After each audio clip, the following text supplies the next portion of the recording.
Yoruba nation now, no going back. Assalamu alaikum warahmatullahi wabarakatuh. Akí gbogbo wa, a kú gbìyànjú àkókò lè dá. Ọlọ́run bá Allah á jẹ́ kó dá fún wa. Inshallah rahman. Olóyè Sunday Igboho náà bá yọwọ́ níwọ̀n Ọlọ́run kẹrin. Ọmọ adé Igboho ṣá o, owó bàbá àdámì yo. Sáyà mẹ̀kúnnù mi. Jésù àsìkò tiwa nìyẹn, ànábì mọ́mọ́ àsìkò tiwa nìyí o, àtiwọ́ tó fẹ́ o, owó bàbá àdámì yo, ìránṣẹ́ olúwa ni, àkàndá èèyàn ni, ẹkùn tágìrì gbéra ẹni jà ni, à ń lé bọ́ lẹ́yìn jagunlabi lára wájú, gbogbo ara wájú tún ń pẹ́rù kí lè yí o, bàbá àdámì ni. Ó nífẹ̀ẹ́ mẹ̀kúnnù wo wọ́n balẹ̀ ẹ̀jẹ̀, ó nífẹ̀ẹ́ mẹ̀kúnnù wo wọ́n daṣẹ́ rú, ó nífẹ̀ẹ́ mẹ̀kúnnù wo wọ́n bà gbogbo nǹkan ẹ̀ jẹ́, ó sì ń sọ pé no going back kí o, owó bàbá àdámì yo. Gbogbo ọmọ Yorùbá ń ṣe lédè lẹ́yìn yẹn, orí bá wà ṣọ́ ẹ̀ dé, kó o dé wá bá wà láyọ̀ o. Gbogbo nǹkan ni ẹ tó ti bàjẹ́ kọlọ́mbà wá dá padà ó làdìpèlé àdìpèlé re. Ọmọ má kú mọ́ ẹ lójú o, kàyà má kú mọ́ ẹ lójú. Àwa ta ní ìfẹ́ rẹ ó káwa gan máa yàn kú. Ó kí gbogbo àwa Yorùbá nation. Ìjẹ́ agúnlẹ́sẹ̀ bùtẹ́rẹ̀ àwa ń bẹ̀ ọ́ gbogbo ìjọba Nàìjíríà tí wọ́n ń rẹwà jẹ, wọ́n tún ń rẹwà tà, wọ́n tún ní kán máa pa wá. Ọlọ́run dákun wá gbà wá o, wà ò lẹ́ni tá a lè ké pè mọ́, wọ́n lórúkọ tó lè bá wa ṣe. Ọlọ́run wá ṣe ìfún wa o, ká lékún ọpẹ́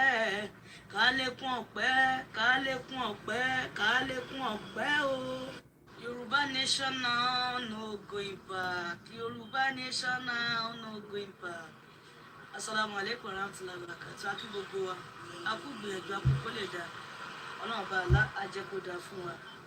Inshallah rahman. Olóyè Sunday Igboho náà bá yọwọ́ níwọ̀n Ọlọ́run kẹrin. Ọmọ Adéyẹmọ Igboho ṣá o, owó bàbá àdámì yo. Mẹ́sáyà mẹ̀kúnnù mi. Jésù àsìkò tiwa nìyẹn, ànábì mọ́mọ́ àsìkò tiwa nìyí o, àtiwọ́ tó fẹ́ o, owó bàbá àdámì yo. Ìránṣẹ́ olúwa ni, àkàndá èèyàn ni, ẹkùn tágìrì ẹni jà ni, à ń lé bọ́ lẹ́yìn jagunlabi lára wájú, gbogbo ara wájú tún ń pẹ́rù kí lè yí o, bàbá àdámì ni. Ó nífẹ̀ẹ́ mẹ̀kúnnù wo wọ́n balẹ̀ ẹ̀jẹ̀, ó nífẹ̀ẹ́ mẹ̀kúnnù wo wọ́n daṣẹ́ rú, ó nífẹ̀ẹ́ mẹ̀kúnnù wo wọ́n bà gbogbo nǹkan ẹ̀ jẹ́, ó sì ń sọ pé no going back kí o, owó bàbá àdámì yo. Gbogbo ọmọ Yorùbá ń ṣe lédè lẹ́yìn yẹn, orí bá wà ṣọ́ ẹ̀ dé, kó o dé wá bá wà láyọ̀ o. Gbogbo nǹkan ni ẹ tó ti bàjẹ́ kọlọ́mbà wá dá padà ó làdìpèlé àdìpèlé re. Ọmọ má kú mọ́ ẹ lójú o, kàyà má kú mọ́ ẹ lójú. Àwa ta ní ìfẹ́ rẹ ó káwa gan máa yàn kú. Ó kí gbogbo àwa Yorùbá nation. Ìjẹ́ agúnlẹ́sẹ̀ bùtẹ́rẹ̀ àwa ń bẹ̀ ọ́ gbogbo ìjọba Nàìjíríà tí wọ́n ń rẹwà jẹ, wọ́n tún ń rẹwà tà, wọ́n tún ní kán máa pa wá. Ọlọ́run dákun wá gbà wá o, wà ò lẹ́ni tá a lè ké pè mọ́, wọ́n lórúkọ tó lè bá wa ṣe. Ọlọ́run wá ṣe ìfún wa o, ká lékún ọpẹ́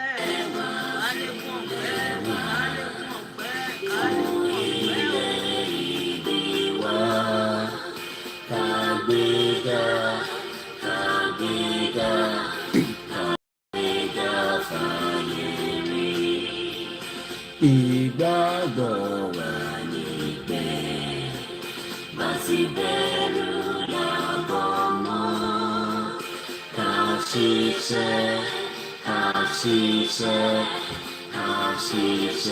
kájọlá, ìṣọ̀kan àtòmìnira ní kẹjẹ ká máa lépa, tẹ̀síwájú ọ̀pọ̀ ire àtòhun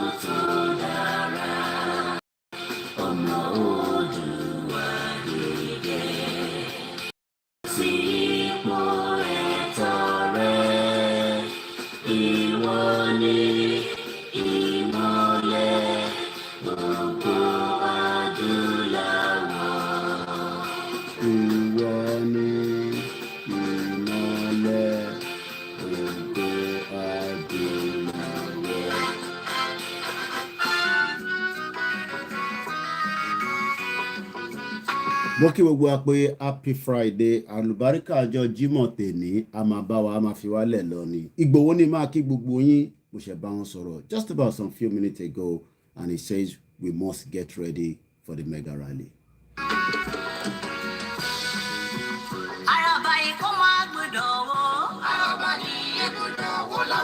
I do take a lot of advice when people call me, but tí bá ń gbọ́ táwọn kan bá ń pè mí, and I'm sure whoever this is, you will understand my message.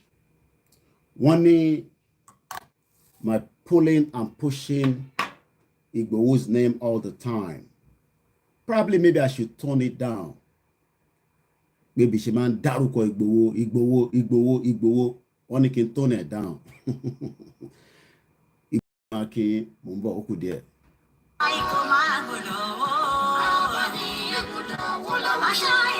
Bóyá orúkọ dádì tiyín ni mo bá máa dá àbí orúkọ mọ́mì tiyín ni mo bá máa dá tí mo bá dárúkọ Ìgbòho. Mo sọ pé nínú movement yìí tá bá ti yọ Ìgbòho kúrò ọ̀pọ̀lọpọ̀ yín máa sá lọ ni ẹ̀ láyẹ̀. It is not a force to look and watch my video. My video doesn't give a toss whoever you are. Àgbàlagbà ni yín. I can respect you over the phone, but ibi tí ma ti wá fún ilé sí lélẹ̀. Last year kọ́ lélẹ̀. This is not last year. This is a new year. Mo ṣe bá Ìgbòho sọ̀rọ̀ tán ni. Just under some 10 minutes ago, àlàáfíà ló wà. And he says, we should remain focused. The mega rally will hold as it's been planned.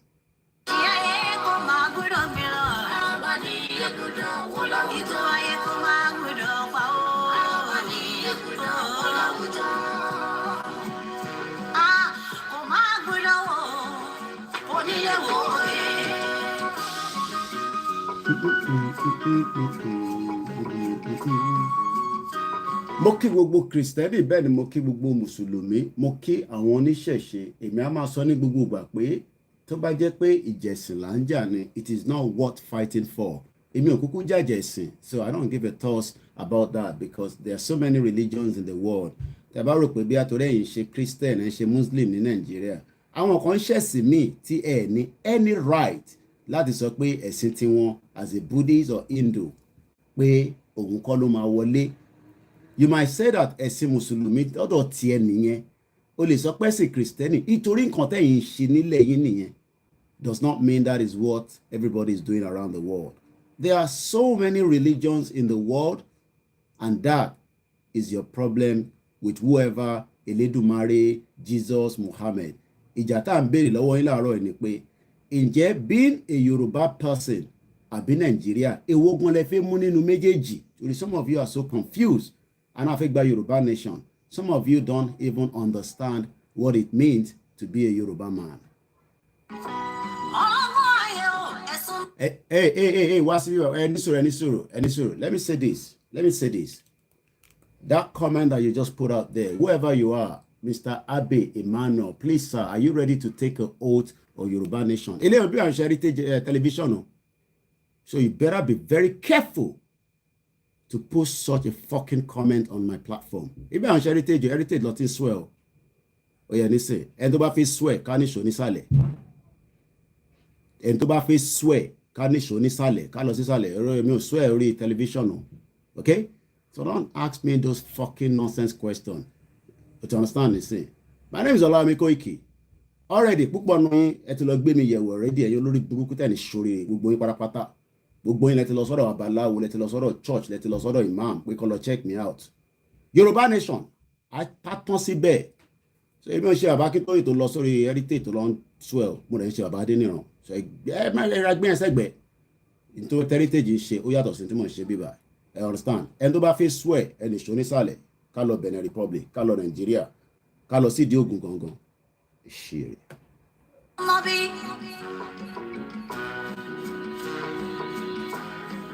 So you better be very careful when you put such comment on my platform. I don't give a fuck whoever is behind that camera. Èmi lè mi gbójú mi síta for the last 2 years. Èyí jókòó lórí keyboard.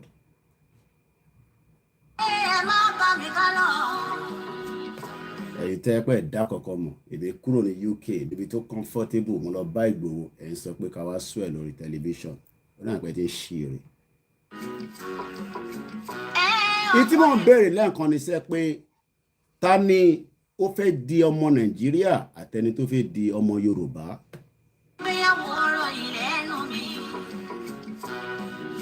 gbogbo ìgbà tí bá ń pe Ìgbòho láràárọ̀ tí mo ní ṣàlàáfíà lẹ́wà bàbá tó ní àlàáfíà ló ń wá nígbà míì èmi ni mò ń jí kúrò lójú oorun ó gbọ́dọ̀ gbé kọ́ọ̀lù yẹn ni nítorí tó wà lánàá àti ẹ̀ so tẹ́yìn kan bá wá ń sọ pé bí ṣe ń dárúkọ Ìgbòho èmi lèmi fi comfort zone mi sílẹ̀ tí mo lọ bá Ìgbòho èmi nìkan dẹ̀ ló lè fún ní àṣẹ ní anytime láti bá sọ̀rọ̀ nígbàkigbà tó bá wù mí kò dẹ̀ sí tí mo lè béèrè lọ́wọ́ ẹ̀ gbogbo ẹ̀ ló máa dá mi lóhùn kó ń ṣe gbogbo ẹ̀ náà làwọn sọ lórí social media.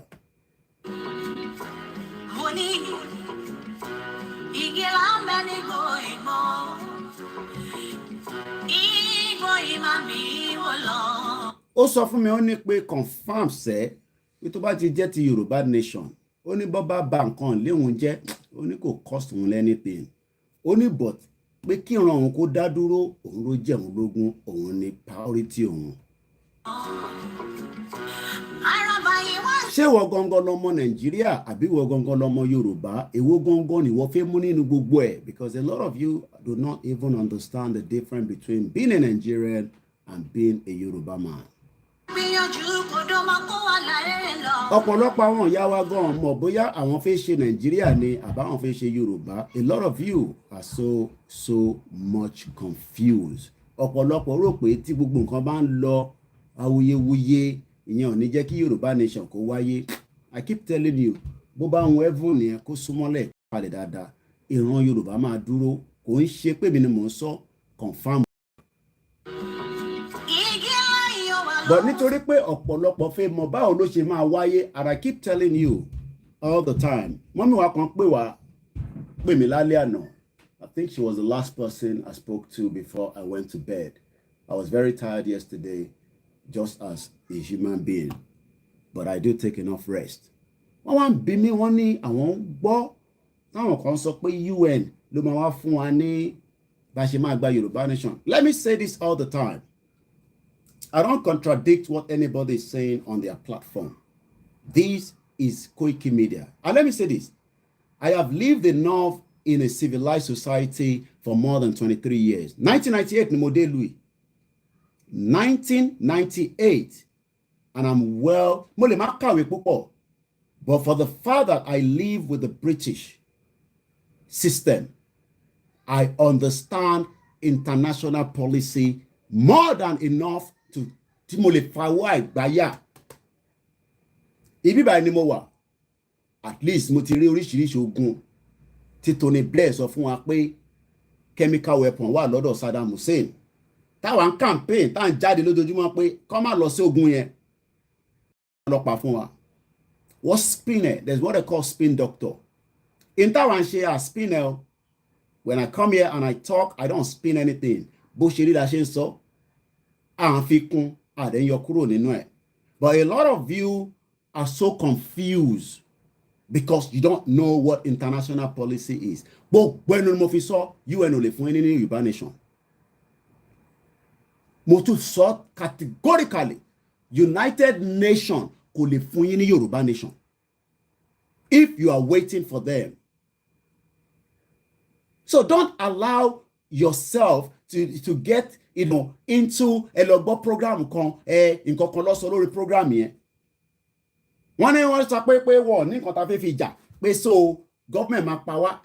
That word pé wọ́n máa pa wá yẹn is so irritating that some of you are gullible. I don't want to use the word idiot because tẹ́ bá ń sọ pé wọ́n máa pa wá then ṣé country ṣì máa exist ṣàtọ́ bá tẹ̀ wá pa wá. Ṣé country ṣì máa exist because I don't think you understand that government máa pa wá tó máa ń sọ yẹn wọ́n máa wá pa gbogbo wa. How? That is a very very stupid statement. Pé government bá dé nísìnyí ó máa pa gbogbo yín dànù ni. How? Báwo ló ṣe fẹ́ pa gbogbo wa? And there will still be a Nigeria lójú yín ẹ tí ń pẹ́ wà ní 1967 we are not kódà bó bá wọn government kó disconnect network ní Nàìjíríà tó bá ti disconnect network ó máa affect gbogbo wa náà ni ìjà yẹn máa fi jẹ́ kó dùn because àníra wa nínú kámẹ́rà àìtí ní kan ta fẹ́ fi jà àìtí ní kan ta fẹ́ fi jà so lè bá government jà ta ló sọ pé wọ́n lè bá government jà wọ́n lè bá government jà confam ni mo sọ fún yẹn but let me say this again Ọláyọmí Kóìkì UK ni mo gbé ní any other country I've lived there enough to tell you that tó bá jẹ́ pé lórí international policy lẹ́fẹ̀ẹ́ fi gba Yorùbá nation ẹ lọ kọ sílẹ̀ 30 years from now ẹ ní gba Yorùbá nation 30 years ẹ ní ever gba Yorùbá nation tẹ́ ń sọ yẹn tó bá jẹ́ pé lórí pé ká dúró pé lórí international policy lẹ́fẹ̀ẹ́ fi gba Yorùbá nation ẹni mo sọ bẹ́ẹ̀ ẹ sọ fún bàbá kí tó yẹ pé mo sọ bẹ́ẹ̀ bàbá gan mọ̀ bàbá ò ní fi gbogbo ẹnu sọ̀rọ̀ tán ni gbogbo àwọn tó ń jẹ́ àwọn ẹgbẹ́ kọ̀ọ̀kan yẹn everybody mọ̀ pé international policy ò lè fún yín ní Yorùbá nation àwa la máa make that decision so stop listening to all this some of you I don't understand ẹ ti gbọ́ program tó ń ṣe analysis ẹ wá lọ ń gbọ́ àwọn bàbá kan sọ àwọn ní bàbá náà Ọlọ́run náà ń rìnrìn àjò ẹ̀ Ọlọ́run náà òun fẹ́ jọ Yorùbá kúrò nínú oko ẹrú ẹ̀yin sọ pé United Nations àwọn United Nations sometimes I just don't understand our people. And if you draw the United Nations, tell her draw the United Nations 30 years from today, èmi á dẹ̀ jókòó sí bíbá. Àkọ́níṣe nǹkan tá à ń ṣe mọ́ ni. Àkọ́ra àwọn tó lè ṣe Yorùbá nation fún àwọn máa sọ̀rọ̀ lọ, màá kọ́ lọ gbaṣẹ́ ni, wọ́n máa ṣiṣẹ́ cleaning mi. Tó bá yẹ pé yẹn lè fẹ́ dúró dè, ká fọwọ́ kún bàbá kí tó yè. Bàbá yẹn lè máa sọ gbogbo ọ̀rọ̀ tán. Káwa fọwọ́ kún wọn. Ká fọwọ́ kún ìyá onítìrì ká fọwọ́ kún bàbá ti Sunday Adéyẹmọ Ìgbòho so that ká lè push ní tó bá fẹ́ ṣẹlẹ̀ ní kó jẹ́ kó ṣẹlẹ̀ but ẹ bá náà ń dúró de United Nations you will wait forever. tó máa fi ṣàràbà lórí oníwíwọ́ ní káràbà ìlọ́wọ́ láwùjọ igi onílé wo kò máa gbúdọ̀ wò àwọn ní ẹgbùdọ̀ wọ́ láwùjọ ṣọ́dá àbáwọn sọ Fúlàní wọ̀nyí bó ṣe ń pa wá. ẹlòmíì tẹ́ pé gbàtà bẹ̀rẹ̀ Yorùbá nation ni ẹ bẹ̀rẹ̀ sí ń sọ Yorùbá nation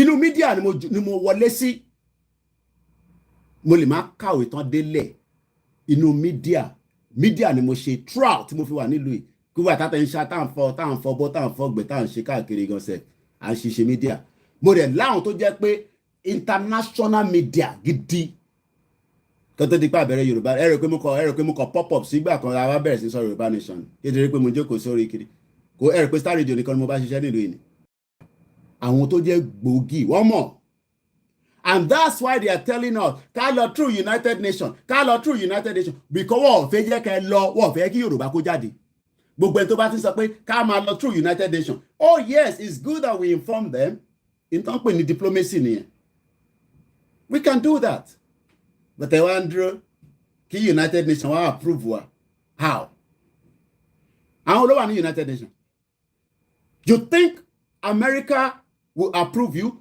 wọ́n ní approve àwa la máa sọ fún America pé a fẹ́ lọ ní tipátipá Britain ò ní approve àwa la máa sọ fún Britain pé a fẹ́ lọ France ò ní approve you think some of these countries want Nigeria to break they don't want Nigeria to break even though they can see the indices that Nigeria is a failed state they know ìyẹn mo ṣe ń bí láàárọ̀ pé ta lọ́mọ Yorùbá gan ta ló sì ń sọ pé òun ni Nigerian.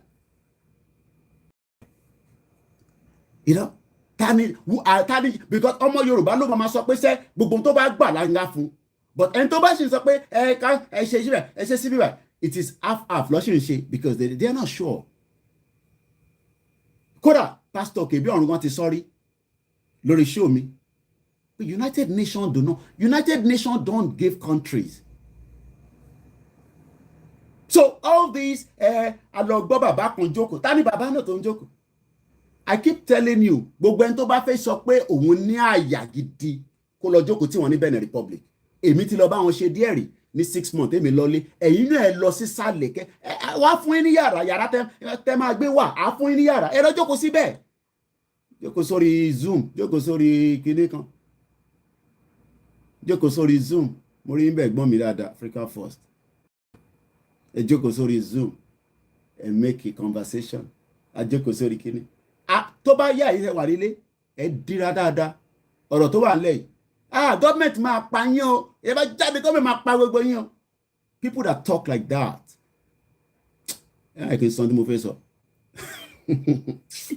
mo sọ fún yín pé òyìnbó gidi ebi ò bá àwọn òyìnbó Arabu òyìnbó Lebanese òyìnbó Spain òyìnbó gidi ní sọ́wọ́ ẹ̀ airport ni mo gbà wọlé Gatwick airport ni mo gbà wọlé ní September 1998 òyìnbó gidi ló bá mi sọ̀rọ̀ but some of you are waiting and thinking that United Nations táwọn kan tẹ̀ pọ́nlé òun làwọn wá fẹ́ pọ́nlé òun làwọn wá ń gbé gẹ́gẹ́gẹ́gẹ́gẹ́gẹ́ UN o ẹ̀yin lẹ́yìn pọ́nlé ẹ̀pọ́n UN lè.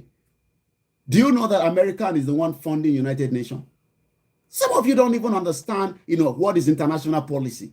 Ẹ̀mọ́ tó ń pè ní international policy. What they are doing now is, wọ́n ti rí pé àwọn kan máa tàtàn síbẹ̀. And that's why I told you that I have come up from media. I am now independent. In Toba Feshi, Tiba Fipe, as necessary, I'll go and join them. In Toba, I want to stand on my own now because of fire gidi. Ẹgbẹ́ kan tó máa sọ fún mi pé kí n sọ báyìí. Kódà bàbá kan lè sọ fún mi pé Ìgbòho nìkan ni mo mọ̀ pé àjọ dúró tó máa sọ̀rọ̀ tí máa gbọ́. Àti bàbá Kítóyè àti ìyá Onítìrí. Any other person, I'm not interested. Wọ́n dẹ̀ lè advice mi ni. Ìgbòho dẹ̀ mọ̀. Bàbá mọ̀ fún rẹ̀ pé Kóìkì ó mọ tó lè bá mi sọ because bàbá mo sọ fún bàbá ìgbà tẹ́mi lọ́lẹ̀ rẹ̀ pé mi ṣeré ni èmi ò fẹ́ padà wá sí UK mọ́ nígbà tẹ́mi lọ Nàìjíríà yẹn Ìgbòho ni mo ní kẹ́ lọ dúpẹ́ lọ́wọ́ ẹ̀ ẹ̀ tẹ́ ṣe èrè Ìgbòho ní kẹ́ ẹ lọ pé chief ẹ sọ pé tí mo kọ sọ pé bí mo parọ́ ni chief ló ní no bàbá ilé ìtúlẹ̀ pẹ̀lú bàbá ìjẹ́ka kìíní kékeré ìbáná fẹ́ gba Yorùbá nation bàbá ní ká ṣiṣẹ́ díẹ̀díẹ̀ Ìgbòho ló tún sọ fẹ́ mi pé ká tún ṣe díẹ̀díẹ̀ I've lived there for 20 years dẹ́rùbà kí ló wà ní UK wàhálà là ń ṣe nínú ẹ̀ but some of you are not a true Yoruba person ẹ sì ń ṣe ẹ fẹ́ ṣe Nàìjíríà ẹ tún fẹ́ ṣe Yorùbá ìyẹn lẹ ṣe ń contradict ara yín you are contradicting yourself don't come here what do you want lọ́pọ̀ yẹ wá lókè lọ́pọ̀ yẹ lókè ayọ̀mílẹ̀ ọmọ Odùduwà lọ́pọ̀ yẹ lókè go and call mommy upstairs tell mommy to come and give you banana and water beads. Some of you do not understand that what they are doing right now is they just want to confuse a lot of you because number one, United Nations do not give countries. Money baba ní àṣẹ àti Onítìrí àti Ìgbòho àti gbogbo ọmọ Yorùbá tó bá dúró tán pé ká declare Yorùbá nation. Mo dẹ̀ gbọ́ tí bàbá sọ nínú mo mọ̀ bí tí mo ti gbọ́ tó ń sọ̀rọ̀ yẹn gbogbo tó kù nísìn it's just preparation. Yes, definitely government máa gbọ́wọ́ wà àwọn ò deny yẹn oh yes mo mọ̀ ká máa débẹ̀ confirm ni bàbá mi Wàsíù Akínyẹlé confirm tí mo calm down àní mo bá sùn báyìí mo lálàá mo sùn jí ni bó bá ràn wá máa padà lọ bá àwọn fámílì ẹ̀ ni èmi ò lálà àjọta ìbẹ̀rẹ̀ Yorùbá nation mo lálà ilẹ̀ lálà mo rẹ̀ rí nǹkan tó ń yọ sí mi lójú oorun Kóìkì bẹ́ẹ̀ bá ta wá ó máa padà lọ bá yín àfi tó bá ìyẹ̀kan ṣe ń béèrè pé ṣé kí n wá búra bẹ́ẹ̀ ẹ má kí n fún ilé pé o èmi ò ṣe bàbá kí tó ètò ọ̀rọ̀ ń búra lórí heritage mo rẹ̀ ń ṣe bàbá Adéníran ẹ tó bá fi búra ká lọ sàlẹ̀ ká lọ sídìí Ṣàngó gangan ká lọ búra níbẹ̀ wẹ́rẹ́ ìpè Bible máa búra lórí tẹlifíṣàn that's what I was saying some of you don't even trust ara yín about trust àwọn àbá ẹ̀ ni ẹgbẹ́ ẹ̀dá sẹ́gbẹ̀ ẹ̀gbọ́n mi gidi heritage so in tó ń wọ̀n láwọn ṣe lórí platform wọn in tó ń ṣàrí bá contradict ara wa èmi náà wò ibi tí èmi náà jókòó sí ni tí mo ń wò views mi opinion mi in tó ń ohun àwọn bàbá lọ ṣe búra bọ̀kọ́ wa kí ẹ̀kọ́ máa bí mi máa lọ búra àbúfẹ́ kí n fún bàbá ilé pè ní ẹ wá fi búra ìnìṣó nísàlẹ̀ ẹ̀yin tẹ́ ní bọ́ọ̀sì mo sá fún gbogbo ẹ̀yin ọkùnrin tẹ́ jẹ́ ẹ má bẹ̀ ẹ̀yin ìyàwó tẹ́ ṣe ṣèwọ́kì ẹ̀yin gbogbo ẹ̀yin ọkùnrin ẹ̀ ní bọ́ọ̀sì yàn kan pè mí lánàá tẹ́ bá ti yá ẹ lọlé ẹ má máa bí mi pé tó bá ti yá ẹ fi ẹ sílẹ̀ ẹ ní bọ́ọ̀sì kẹ̀kẹ́ wá kẹ̀kẹ́ keyboard warrior ẹ ní bọ́ọ̀sì àwọn ọmọ wà nílé tó need the assistant kẹ fún wọn ní push kẹ kí ni ẹ bá ṣe jókòó nísìnyí àwọn ìgbà pé ìkà rẹ tó jẹ́ ẹnu lẹ́nu jáde. mo wo fíìmù kan lánàá àwọn márùn-ún ní àwọn ẹ rò pé mission ni nídìyàn púpọ̀ ìgbà tábà ti nídìyàn púpọ̀ la máa compromise ara wa. We don't need it. What we just need, we need ìyẹn lọ́sàn pé Yorùbá ní intelligent. Mo dẹ̀ mọ̀ pé àwọn kan kò ń ṣàwà pé iṣẹ́ tèmi ni pé jẹ́ kí mi bá wọn kí n bẹ́ẹ̀ fi mídíà kí n fi bá wọn jà. Ẹ̀yin tó kù ní kẹ́ lọ máa plan kalẹ̀. Ẹ tún ní dèmí mọ́ kí lẹ fẹ́ ní dèmí fún. You don't need me. Èmi lèmi gbójú mi síta. I am not scared of anybody in this world. Ọlọ́run Elédùmarè tó dá èmi nìkan lèmi bẹ̀rù. Ọlọ́run ọba tó dá mi nìkan lórí ìrìn àjò yìí òun ni mo bẹ̀rù. But ẹ̀yin púpọ̀ nù yín ẹ̀ ń bẹ̀rẹ̀ tọ́lọ́run dá. Èmi wá ń bèrè pé ta lọ́lọ́run dá tí kò lè pa. A ní kẹ́ kọ́kọ́ fọkàn yín balẹ̀. We are going. Ó kù díẹ̀. I know it's always hot sometimes. But all I can say to us is, let us remain focused. I have always told you, it cannot be perfect. Ó gbọ́dọ̀ perfect a máa fi dé sàlẹ̀ ni for where? M1 ló máa padà dé for where? Oh yes, wọ́n bá country sọ̀rọ̀. Èyí gbọ́ pé bàbá sáwọn àwọn bá country sọ̀rọ̀ rẹ̀. Bàbá kí tó ṣe àsọ pé àwọn bá ń bàlù sọ̀rọ̀. Ìyọ́ nítorí náà àwọn bàlù sọ̀rọ̀. So kí la tún fẹ́? Kí la tún fẹ́? But some of you do not even believe in this Yoruba nation. Yeah, ó dákẹ́ lọ máa gbá program káàkiri. I'm not saying we shouldn't, but ẹ̀yin náà gbéyẹ̀wò ẹ̀ ń fẹ́ United Nations. Ìgbàlọ́ ẹ̀mọ̀ tọ́dá United Nations sílẹ̀. America government is the one funding UN. And America does not even listen to UN.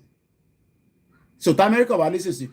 I think the problem we're always thinking is we look at America as ọmọ ìlú tó ní agbára tó ní kìmí, which is okay.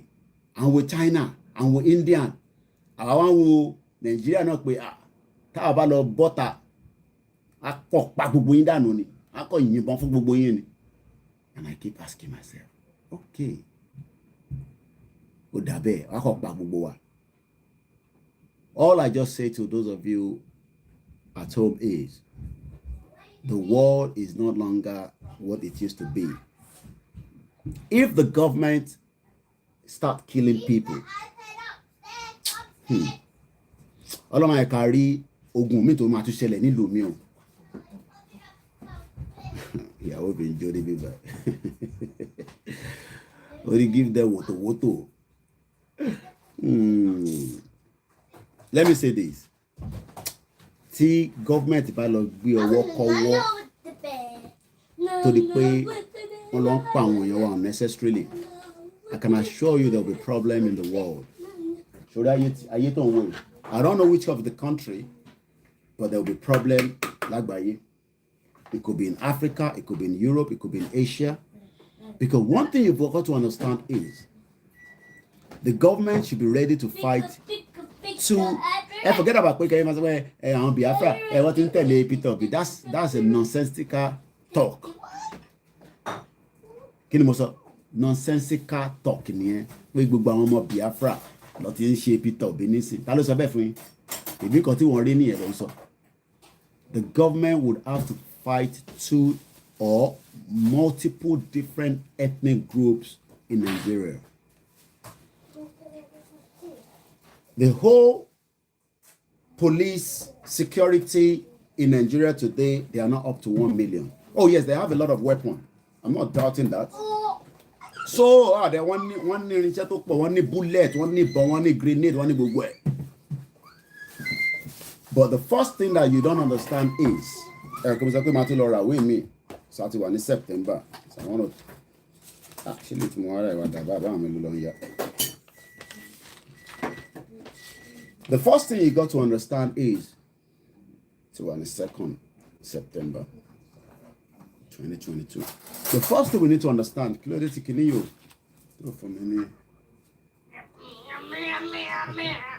the first thing we need to understand is that the international community that you think they're not going to do anything, they will tell Nigerian government that they cannot afford humanitarian disaster. There's what they call humanitarian disaster. Then, I don't think some of you understand, but the Nigerian government power. Economic meltdown here. The world will be shaking like that. So what they can tell Nigerian government is, at this junction, that some of your indigenous people are saying they want to pull out. You've got to allow them to pull out, and there will now be a negotiation of kila feje ki àwọn tó wà nínú ilé kila ma ṣe fún wọn. That's what I mean by negotiation. I mean, if we have, other ethnic groups within our space, how do we protect them? The businesses that they have. Ọ̀rọ̀ tó wà nílẹ̀ ó kàn máa níyànjú bẹ́ẹ̀ ni, but I don't think a lot of you understand that the world tá wà lénìí, bí Nigerian government bá gbé Apache helicopter tó bẹ̀rẹ̀ sí yìnbọn látòkè, Nigerian government will face the consequence of that. Is what they call humanitarian disaster. Humanitarian disaster. Let me give a scenario. Should the Nigerian government start that? Do you think that you think that even if there was no country that wanted Yoruba people to be on their own, do you think that there will not be a country that will pull up or spring up from somewhere and come and say, no, nigba. Not that they want for Yoruba pe ko da dúró. There are countries in this world that still have human sympathy. It could even be America. It could even be the British that are in yeah, I'm just trying to say. Because tí wàhálà bá ṣẹlẹ̀ ní Nigeria, ó máa ní ripple effect ní the whole world. There could be chaos around the world.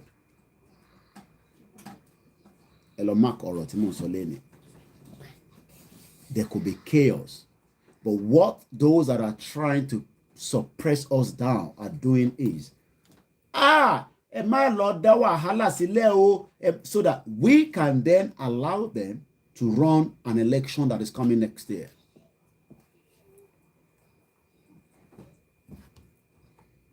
And this is why and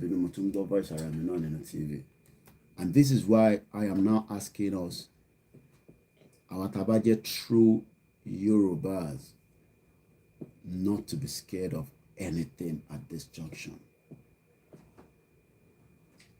This is not the time to be scared.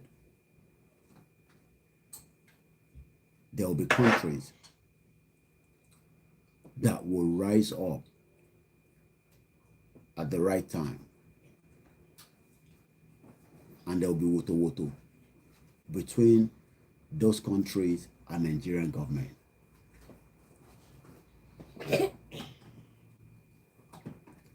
As long as our Baba ti ṣe the right thing by declaring, a declaration will automatically give us the right to also invite any country into our territory and defend us at the appropriate time. If we declare now, that means a lè pàṣẹ fún any ìlú tá bá feel pé a ní confidence pẹ̀lú ẹ̀ pé kó wá fún wa ní a bit of assistance, and that will be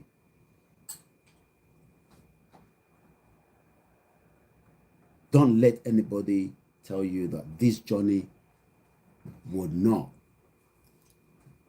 be completed. The Northerners elite, the Yoruba elite, the Igbo elite, the Middle Belt elite, I'm talking about àwọn tó jẹ́ elite wa láàrin gbogbo Nigeria of today, they understand this more than a lot of us. Nigeria will divide. There's no doubt in my mind. Because there is a pressure cooker that is about to be exploded. No, I can't. And I want us to remain focused that we are going.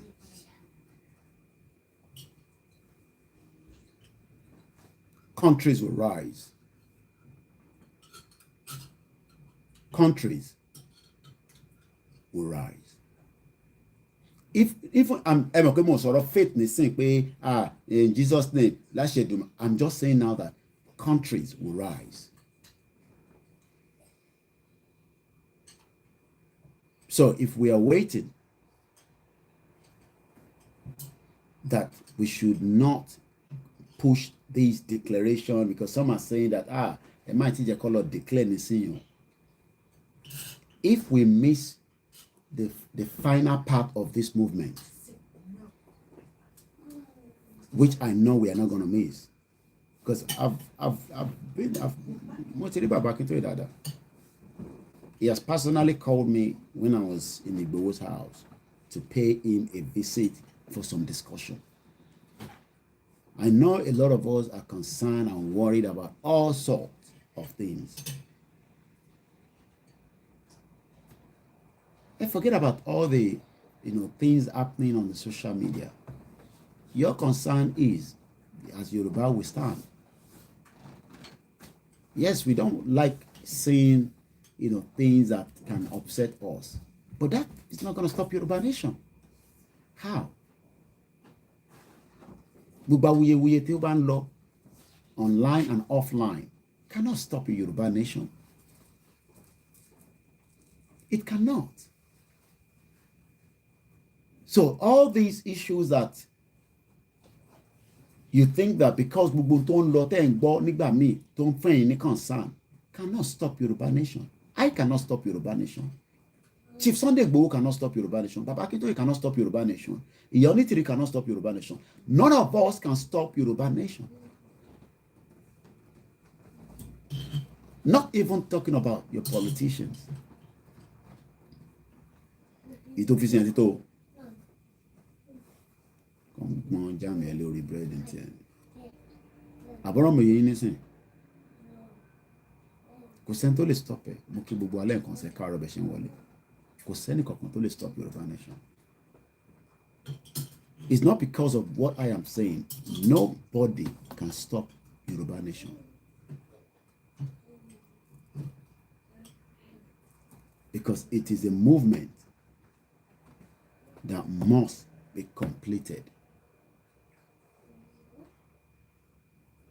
But it is understandable that it is sad that some of our colleagues, that a lot of you are also watching, could give you a bit of concern. It is understandable. I watched it as well. I'm not going to mention names, and I hope when you call, when I open my phone line, please don't mention the names. It's not worth it. I can understand that some of you are so much concerned about different things happening with some of our medias and all that. We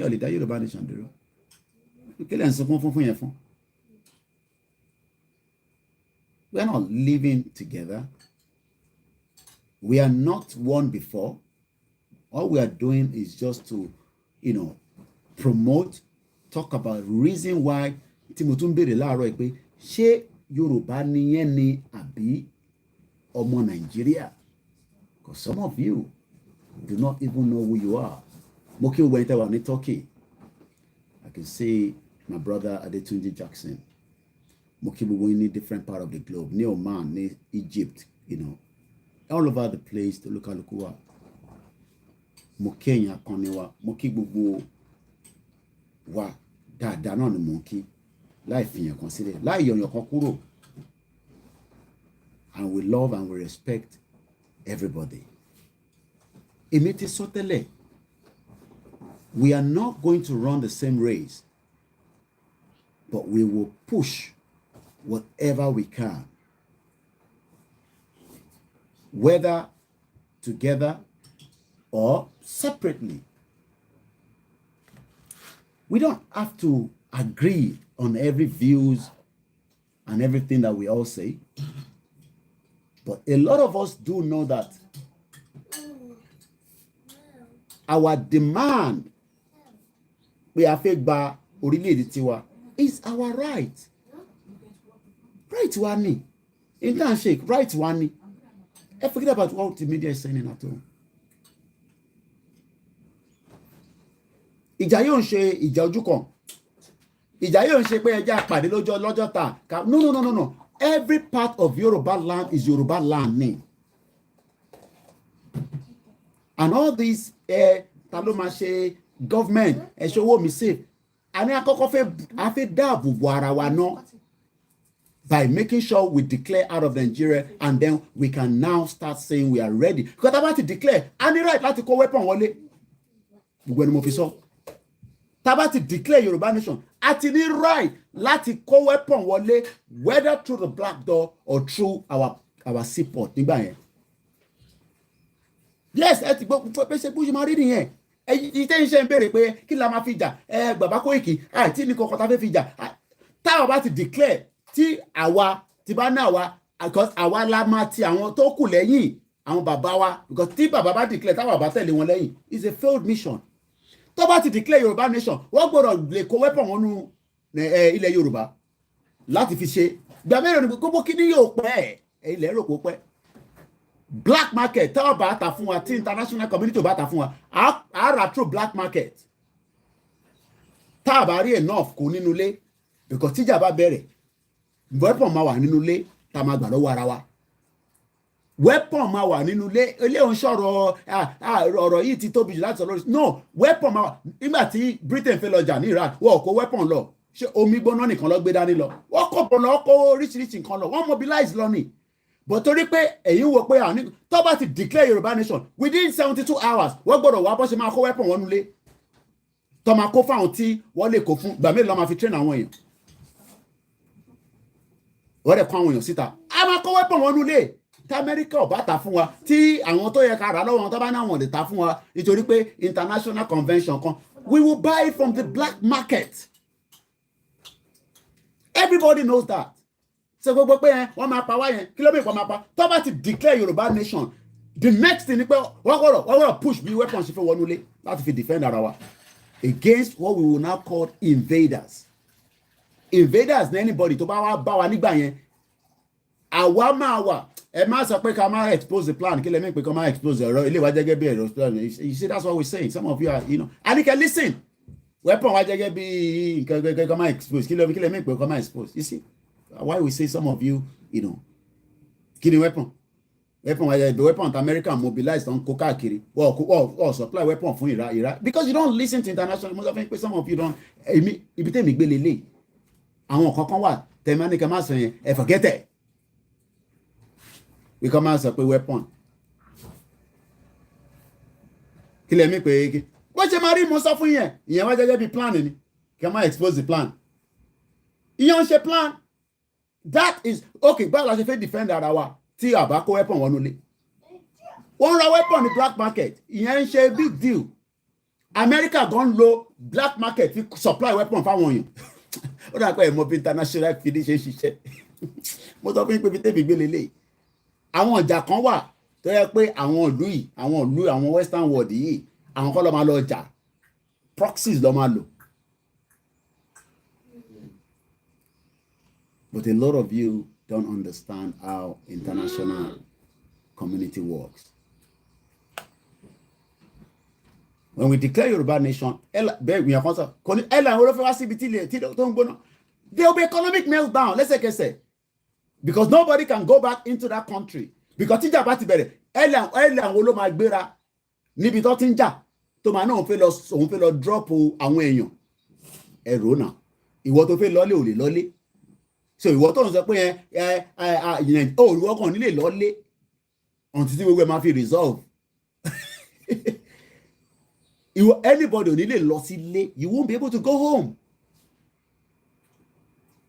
You won't be able to go home. No airline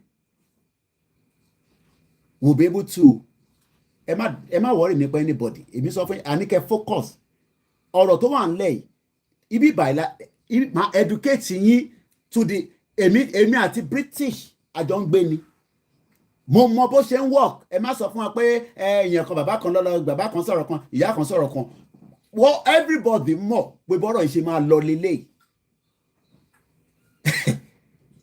everywhere go red lẹ́sẹ̀kẹsẹ̀ because tíjà bá ti bẹ̀rẹ̀ Nigeria international community will first and foremost no airline will be allowed to travel to that zone anymore because it becomes a zone that is dangerous for the airline okay because wọ́n lè àfọ́kọ̀ yìí let me say something tí Delta airline tó ṣe Delta airline lónìí American airline àbí Delta imagine kó wá máa bọ̀ kí ìbọn lọ bá plane wọn kó já mọ̀ kó tún máa di wàhálà sí American government lọ́rùn ni so American government will first tell all their airline not to travel to Nigeria because there's a crisis mọ̀ tó ń pè ní crisis rẹ̀ mo kí ẹ bẹ̀ Michael Godwin I don't think some of you understand what is crisis ọ̀rọ̀ kékeré lẹ̀ pa gbé dání ni ìyẹn lè ń fẹ́ kó dìjà kó tó bá dìjà kankan ló máa tètè jẹ́ kí international community ṣe fún ìjọba pé a lè afford humanitarian disaster just let the country break up kó ń ṣe Nàìjíríà ló máa kọ́kọ́ break bẹ́ẹ̀ni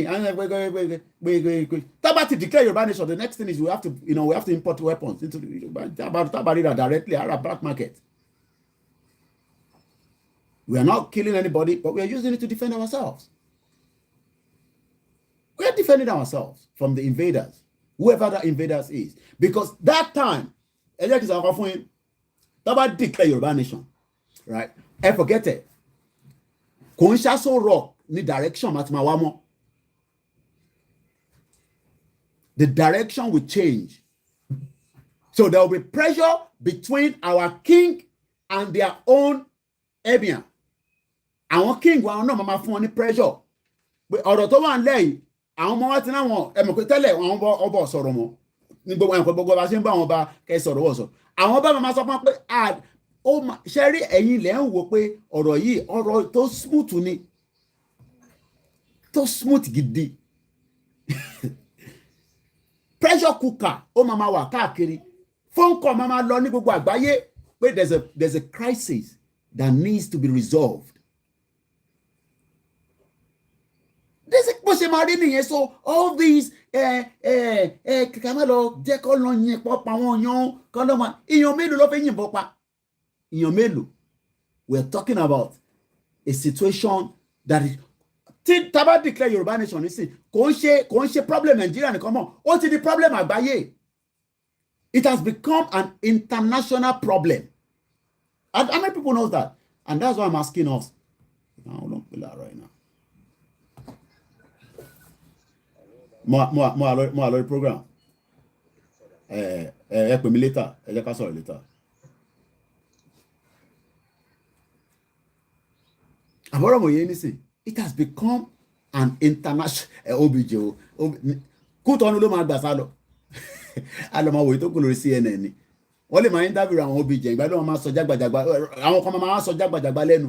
Pé we saw this coming. We have been trying to. We are the. Ẹ fọkàn balẹ̀.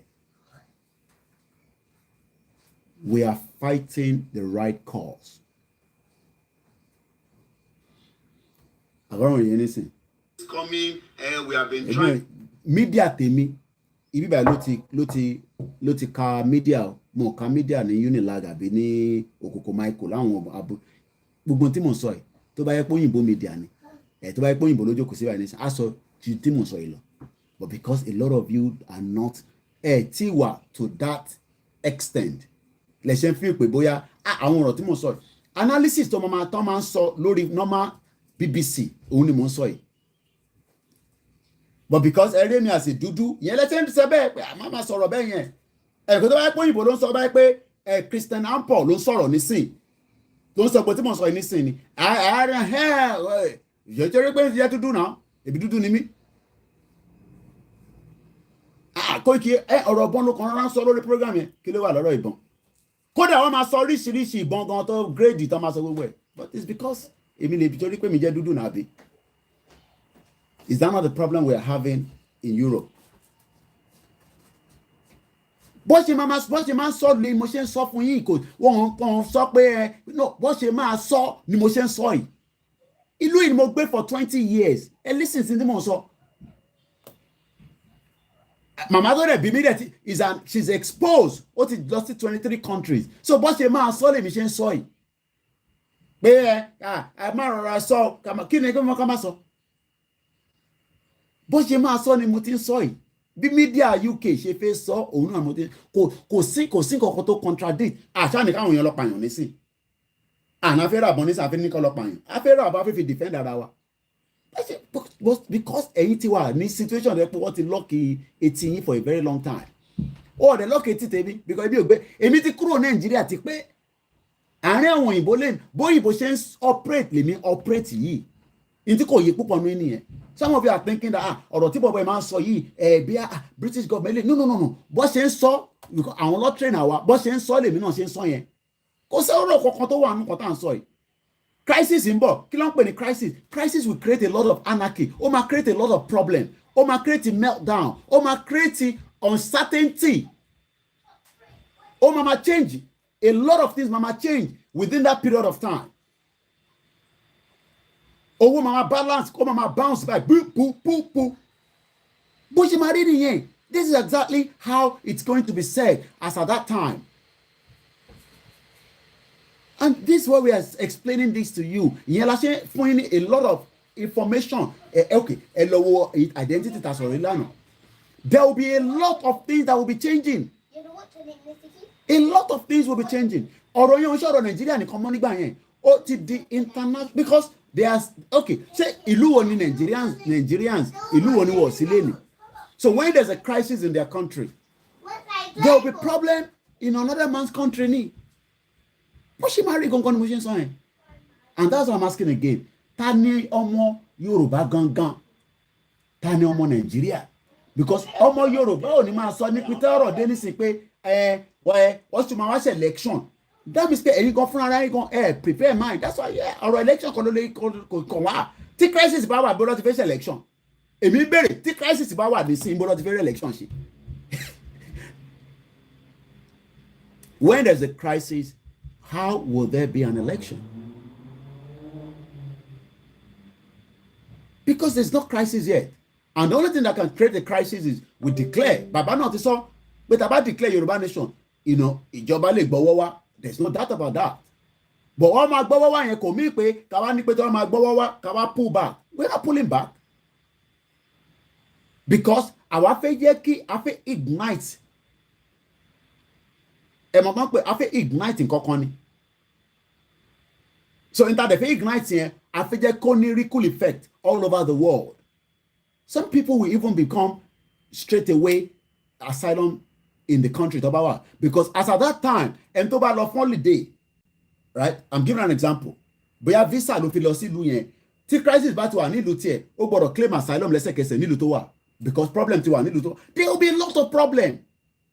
There are Nigerians that are still traveling all over the world. The moment that we Yoruba say we are no longer going to be part of Nigeria and there's a declaration, it becomes an international crisis. It's no longer a Nigerian problem. That's what I'm explaining to some of you. It becomes an international crisis. An international crisis demands an international response quickly. So if anybody is now giving us the impression that, oh, am I call or declare, taba Lord declare, ó máa fa wuyewuye, ó máa fa problem, ó máa fa kiniko, it is all lies. Ọkọ̀ fífi fàyín sẹ́yìn ni. It is all lies. Borders will have to be open for those that wants to leave Nigeria as at that time because there will be influx of people that will be moving until there was what they call a stability. And that stability could last 6 months, 3 months, 1 year. It doesn't matter. Gbogbo àwọn tí wọ́n tẹ̀ ń wáwé ní UK lẹ́sẹ̀kẹsẹ̀, ẹ máa dọ̀ba lẹ́sẹ̀kẹsẹ̀ ni. Ẹ yóò ní problem mọ́. Ẹ tó ń wáwé l'Amẹ́ríkà, ẹ ní problem mọ́. Ẹ ibikíbi tó lúkàlùkù bá wà, ẹ ní problem mọ́ because there's a crisis in your hometown, in your home. Ilé tó ń sọ tẹ́lẹ̀ pé ilé ẹni, there's a crisis there. It doesn't matter wherever you are in the world. Though by Tiwa regularize, it becomes that the crisis in there cannot even allow you to go back home. so èyí tó ń lò tẹ́lẹ̀ pé torí terrorist ló ṣe sá torí human right ló ṣe sá gbogbo yẹn ò ní necessary mọ́ then àwa kan máa claim pé a ti wà ní new nation wa that means we are no longer Nigerians. It becomes an international problem. But a lot of people that understand how these things work, they are trying to slow the situation down. Ẹ bá yẹ káwọn Yorùbá nation yẹn lọ declare ẹ máa pariwo kẹ máa dẹ́rùbà àwọn pé tó bá declare wọn máa pààyàn máa ṣe kíníkan kíníkan nonsense talk. You don't know what is kò set up international policy bí ọ̀dọ̀ òyìnbó lè mí gbé àmọ́ ò dẹ̀ ṣe university ní Nàìjíríà èyí tí mo ṣe díẹ̀ ibi báyìí mo ti ṣe and I've lived with them more than enough to understand international policy. Some of our Yorubas or Nigerians, so to call, that are living in America, some of them are still operating as if they are living in Nigeria, whether through their business, whether through Iwanwo. So, èmi ò wà bẹ́ẹ̀, èmi dé síbí báyìí, mo dé sínú system tí mo adopt system yẹn lẹ́sẹ̀kẹsẹ̀. And that's why I was able to live here comfortably very well. Because mo wọnú system yẹn as it's meant to be, because èmi náà báyà tó bí mi lọ́mọ mo bá nínú bíbá yìí ni. My mom has been here since 1991. 1991 ìyá tó bí mi ló ti gbé ní UK. 1991 èmi wá bá ní 1998. So èmi ò ń sáwọn tó wọlé tó jẹ́ pé ẹ̀rù ń bà wọ́n nígbà tó wọlé. No, máa sọ fún yín pé immigration is not a problem. Because tó bá ti deal pẹ̀lú ẹ̀. But àwọn tó wọlé tó jẹ́ pé ẹ̀rù ń bà wọ́n kíníkan àbótúlọ́wà need the wrong advice of people. And I understand, the diplomatic aspect of things. Because there's been a lot of problem before to the biggest problem problem yìí ti wá ṣàgbáyé rí tiwa kọ́ ló máa kọ́kọ́ jẹ́ the new one ṣe má jẹ́ kíyàn kankan fún yín ní this false hope pé in táwa fẹ́ ṣe yẹn no kò ń ṣe tiwa. There has been a lot of issues and problems like this that the international community have responded to. But all they want to do, the scaremongering tactics.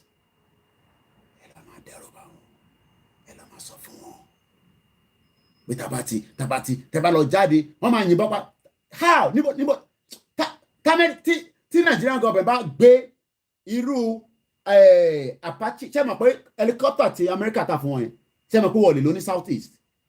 Do you know that? Ṣé mọ̀ pé Nigerian government fẹ́ lọ lò nígbà kan ní South East? The American government sọ fún pé no. Ibi tó ti ń jà, àwọn terrorist yẹn náà fẹ́ pa yẹn bẹ̀lẹ́ máa ti lò. Because tó bá ti gbé aircraft yẹn, signal ti wà l'America.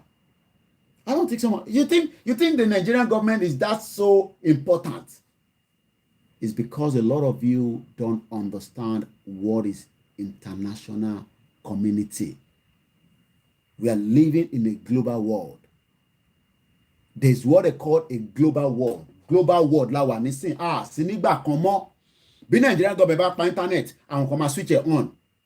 Technology ti wà. Àwọn kan máa gbé satellite tí wọ́n wá closer. Ẹ mọ̀ pé satellite wọ́n máa control ẹni. Wọ́n kàn máa gbé satellite wá. Wọ́n dẹ̀ máa fún wọn ní code tẹ́ máa lò. And that code will activate the internet back. Á dẹ̀ overwrite in Nigeria. Kí lẹ ẹ̀rọ pọ́lọ̀ tó wà nílẹ̀ ọ̀rọ̀ tó dùn gidi ni. But wọ́n make ẹ̀fẹ̀ look like pé ọ̀rọ̀ tó yẹ ká máa bẹ̀rù pa fẹ́ gba Yorùbá nation. Kò jẹ́ ká máa ó yẹ ká máa dunnú pa fẹ́ gba Yorùbá nation ni. Because a fẹ́ ran àgbáyé gan lọ́wọ́ ni. Lọ́rọ̀ tó wà nílẹ̀. Àwa fẹ́ ran àgbáyé lọ́wọ́ ni. Ẹ má ẹ̀kọ́ fún yín. Àgbáyé ò ní lọ sọ pé kí a pín kúrò lára Nigeria. It is not American to tell you that. Because they know that according to the international law, tó wà lọ́wọ́lọ́wọ́ nísìn, Nigeria is a sovereign nation. Presently right now. So ó níwọ̀n bá ìwọ̀n tí àwọn àgbáyé tó lè sọ sọ́rọ̀ yìí. But in tó bá ti mọ́ wa tí a jẹ́ indigenous tá bá ti lè push out, it is not left for àgbáyé láti sọ fún Nigerian government pé ṣé tòótọ́ ni indigenous ni wọ́n tòótọ́ ni ṣé evidence wà ó dá ẹ máa ṣe sùúrù ọ̀rọ̀ tó wà lẹ́ẹ̀ ti di sùúrù wọ́n náà fẹ́ lọ ẹ jẹ́ kó olúkálùkù máa lọ so that there will not be humanitarian disaster.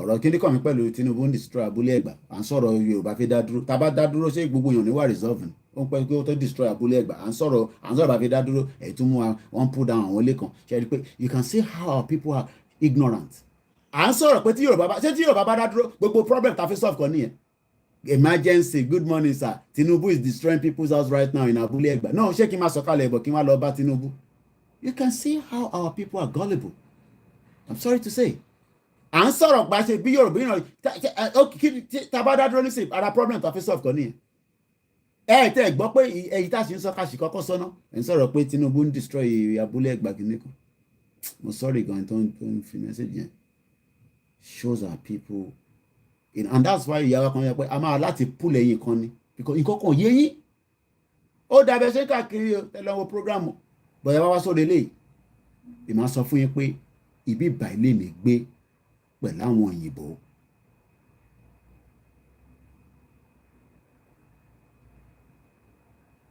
so one thing is don't let anybody scare you ẹ má borí nípa àwọn mídíà kan máa ń bára wọn jà awuyewuye ń lọ wọ́n sọ this wọ́n sọ that ìyẹn ò dá Yorùbá nation dúró kò dá Yorùbá nation dúró rárá Yorùbá nation has come to stay. And that should be our main focus. Worry around. We are on the right track. And we should remain adamant that we are going. That's all. That's why I asked the question again before I quickly talk about, Baba Akintoye's letter, then hopefully get the phone line on for a few minutes before we go to Star Radio at 11 o'clock. Should you want to stay with us till then? So my job every day is to give you those bit of enlightenment that you probably have heard before or you don't know. Don't let anybody, any platform, I've lived there for 20 years. Don't let anybody fool you. The United Nations, United Nations, the United Nations job as at the time will be to have Security Council meeting and think about the humanitarian disaster. Even if they don't like it, they will have to, as at that time. So don't let anybody fool you. We're on the right track and we are almost getting there. 30 more days that was given is now 20 in a second. And I believe September, she only did 31. No, 30. Yeah. This letter that was given to Buhari is a letter that some of you say, can you respond? No, it's still part of the international policy, diplomatic. Letter sí government yín pé fẹ́ lọ. Ti kọ letter sí, kò matter. Ó respond, kò matter. But one thing is, the letter is in the hand. So 28 days more. And after 28 days, àwọn bàbá ní right láti trigger anything. In between femoral or anything, I don't have to read the letter anymore. Àti kà díẹ̀ nínú ẹ̀. Ẹgbọ́rọ̀ tí mo sọ. After 28 days, àwọn bàbá Akintoye àti gbogbo team are ní right láti activate anything. I'm not saying activate something, but I need right. At any right. Because that 24 on any extension. No, they are not for an extension. We're not giving any extension. But Baba Akintoye and the team have the right, based on that letter, Takosi Buhari, dead or alive, but at least we know somebody is there, whether the person is alive or is dead. Baba Akintoye have the right to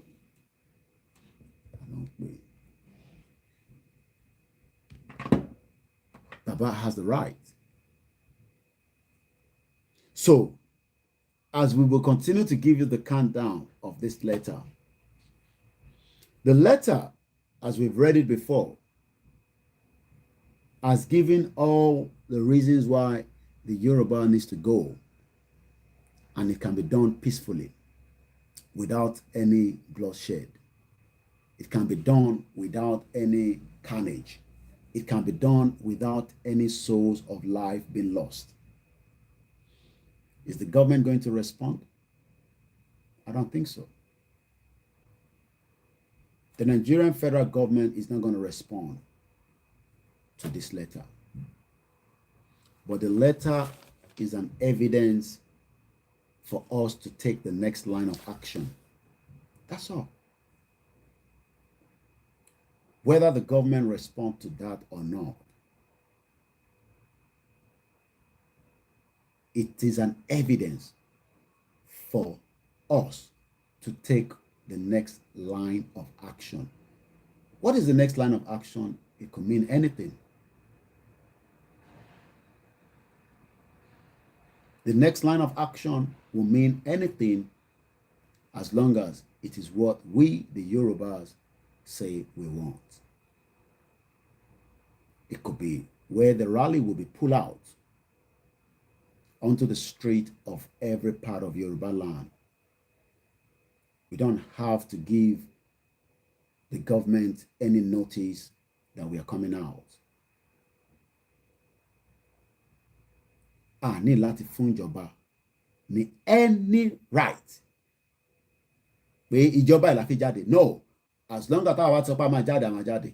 Ìjọba ìlà fi wọnú ilé padà. Sọ fún government pé ìjọba ìlà fi wọlé padà. It could be a long haul. Some say we should declare before the rally. Like I said, 30 days is now a countdown. Oh my day, àti wọnú ẹ̀ báyìí. Kọ́lọ́run Elédùmarè, Ọlọ́run ọba tí Jesus tẹ̀ ń sìn, tí Muhammadu tẹ̀ ń ké pè, kó jẹ́ kí oṣù yìí kó bá wa láyé délẹ̀. Àti wọnú ẹ̀ báyìí. Don't allow anybody to tell you otherwise, that the Yorubas are joking. The Yorubas are no longer joking. The Yorubas are now ready to take back their identity, to take back their culture, to take back their territory. As it says here, Kadupelawo Yawa tí wọ́n bá wa print kìíní, she kept doing it, ọdún tí náà máa bá wa ṣe 50 sí. One people, one culture, one language. Kódà wọ́n tẹ̀tù fún wa ní owó pé ká fi ṣe flag lánàá. Mo dúpẹ́ lọ́wọ́ wọn, Alájà. Thank you so much. We love you all. And those of you that have also contributed towards the flags, we love you. We are pushing it. It's not a lot, but I expect every one of you. Gbogbo ẹni tẹ́ ń béèrè pé ṣé template aṣọ kan wà tó máa lò fún rally? No. You have the right to produce anything. Ní àwọn kan máa sọ fún yín pé aṣọ kan ni wọ́n gbọ́dọ̀ tẹ̀, ẹ ó gbọ́dọ̀ lórúkọ Ìgbòho nínú, ó gbọ́dọ̀ no. In tó bá wù yín as a group, they cannot produce. I've also advised everyone that has a group to start getting ready your own capstar with music set. We're not going to use one. We can have up to 100 different music playing from different angles. Start planning that. You don't have to consult me for that. Etebani group, Elometon Magba capstar, Ewa DJ, Sorry capstar, Enyele Madrosi. We can have multiple vehicles, just as the Notting Hill Carnival. You saw it. You can see that there was a lot. I think our cars to one, our lorry to one, Notting Hill, yeah. Give and take, I'm sure there are more than 50. And we move like that. So every platform, I'm not interested. Go sort that out yourself. 1,100 naira. Tó bá lè raṣọ, ẹ̀wàṣọ tó wà nílé yín. The Balanka chief. If you can get a torchlight, make sure you buy one, because in case it gets a bit late, at least you will have. Anything as the mega rally is coming, plan that. You don't have to consult me. I am too busy, and I'm not joking. I don't have the time. And I'm not having the time to be explaining to everybody on the phone. For Omega Rally. Moment about it for Omega Rally, it could lead to a lot of things, and we must be ready for that. But we need nothing less than 1 million people on the street. Whatever you think you can do for the successful outing. I don't know when the declaration is coming. Don't quote me that I said I know. When is the mega rally? I don't know. Will there be a declaration before the mega rally? I don't know. But media, Koiki Media will be here as soon as we have all those information to give out. So my prayer is that the federal government should not respond before 28 days. And even if they respond, whatever is the content of our letter is what we are asking for. And what is that? We are leaving Nigeria. We can sit down the round table, and it's not going to be more than this year.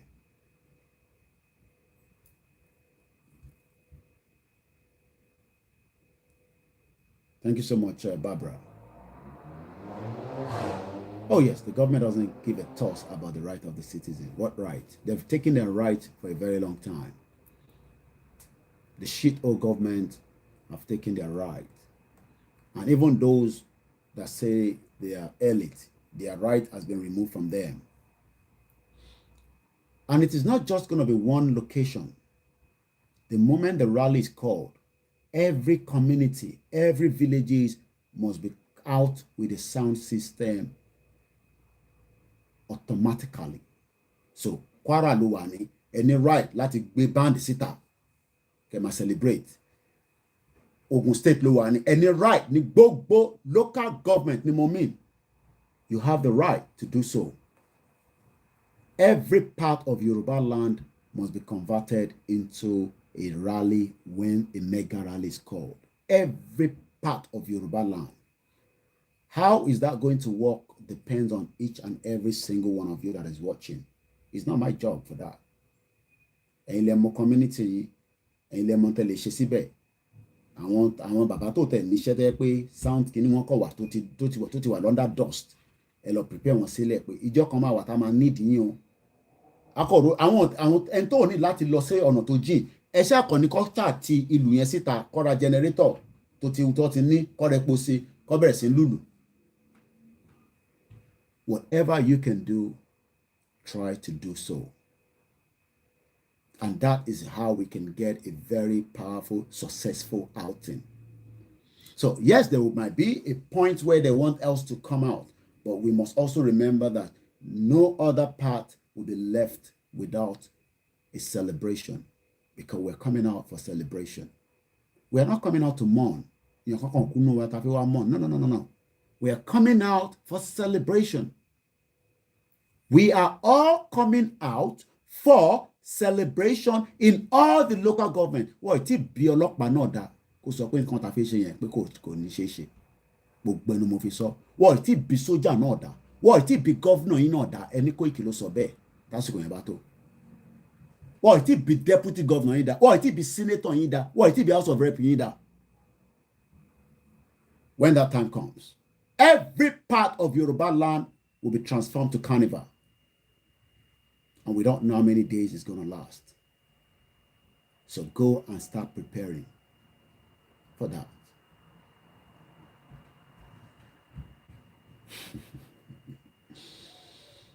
Okay. We're getting there. I don't know how long it's going to last, but let us go and prepare. Speak to your community. Speak to those group leaders. Don't call me for anything. You know, Mr. Koiki, I need the money. No. Nobody has given me any money for anything. My job as a media is to prepare you for that mega rally. About Koiki, about logistics, I'm not interested in that. No diaspora, I say Koiki, I be 5-10 million for coffee machine mobilization. So nobody should call me. Go and deal with that with yourself and prepare. When that time comes, I am doing my own bit in preparing. And Tony voice in bí àdúgbò mi lè já sí lórí YouTube. Ẹ jẹ́ bá ń type ẹ̀ fún pé voice wa. Yes, Yoruba Nation Carnival. It's going to be yummy. Let's open our phone line for at least up to before I go on the Star Radio. Don't call any other number apart from my studio line. If you don't know my studio line, don't even bother. If you call, I'm going to block you that number, and you then have to go and look for my studio number and the element if you communicate. So the studio number, I'm going to have to transfer so the new notepad me. Yoruba Nation is our future. May God protect our land and may God bless Yoruba Nation. So plus 44 is my new notepad. 7404405917. You will not have not more than a minute and a half. So because you're going to come and joke sorry at anytime in Roy. So after a minute, we will tell about it. So under a minute. Bye. Hello, caller.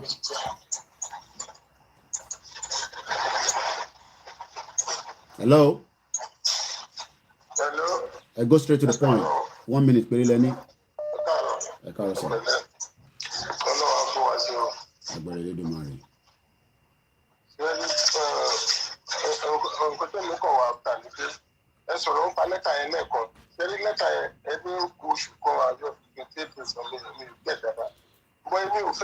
Opportunity from 20 to 26.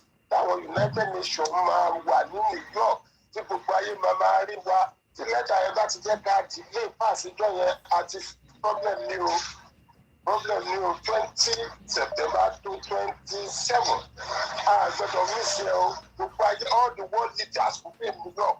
Anything that bá ń ṣe gbogbo máa rí. Tá bá ń protest. Tó bá gbọ́ gbogbo máa rí. Tá bá ti jẹ́ ká sọ pé nítorí lẹ́tà yẹn là ń dóde. Torí àti ilé tí nǹkan 2027 yẹn máa tán. Subject to our Baba Niye is not our own cause for that. Baba Loma decide that decision. I'm sure they will do the right decision. We don't have to push them. I understand. But any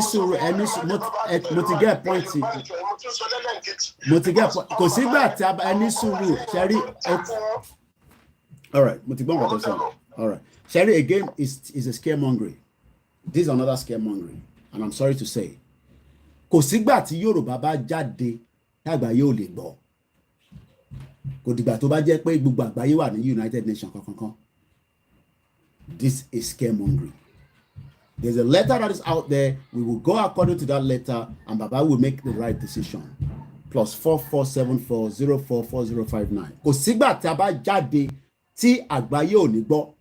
So don't need that false impression pé ó dìgbà tí a bá jáde ní within that United Nations nìkan ni wọ́n máa gbọ́ wa. I totally disagree with that. We are living in a global and civilized society now. Hello, good morning. Hello? Any 1 minute, 30 seconds. Go ahead. Can you hear me? Loud and clear. Yeah, guys, I'm also Yoruba. I got some few issues I need to address. Just give me 5 minutes. I won't give 5 minutes. I won't give 5 minutes. You have 1 minute and a half. We have a lot of people that want to call. Go ahead. Am I wasting too much time? I'm calling from Manchester. The issue there is people, and when you need to understand United Nations. United Nations, the thing on the country, go possible. We have to fight for United Nations. I'm a Jaffa country one. Tabati Jaffa country one. Today, I'm a Western country. Only so much interest in Nigeria. All they afford like Nigeria stabilize. One about Buhari sort of way. They can't people in law. And when you need to understand again, legally amalgamation to expire. It's a contract. It has expired. Physically, spiritually, and legally, are obliged to be within Nigeria. And the issue about pay and when you follow, and when man in the Yorubas and Yoruba on Shekawot, Yoruba nimi on those days. You see my comment, Francis Tomoloju. Yoruba nimi and Shekawot. The problem telling me our Yoruba man were careful not to make decision. Once mega rally about to happen, a lot of people will open up. a lot of people. I'm an opener based on even Nigerian history. And the issue about pay, a lot of people are saying stuff. We just need to be focused. And in Latiwa, extremely focused. Come on, distracted. Sorry.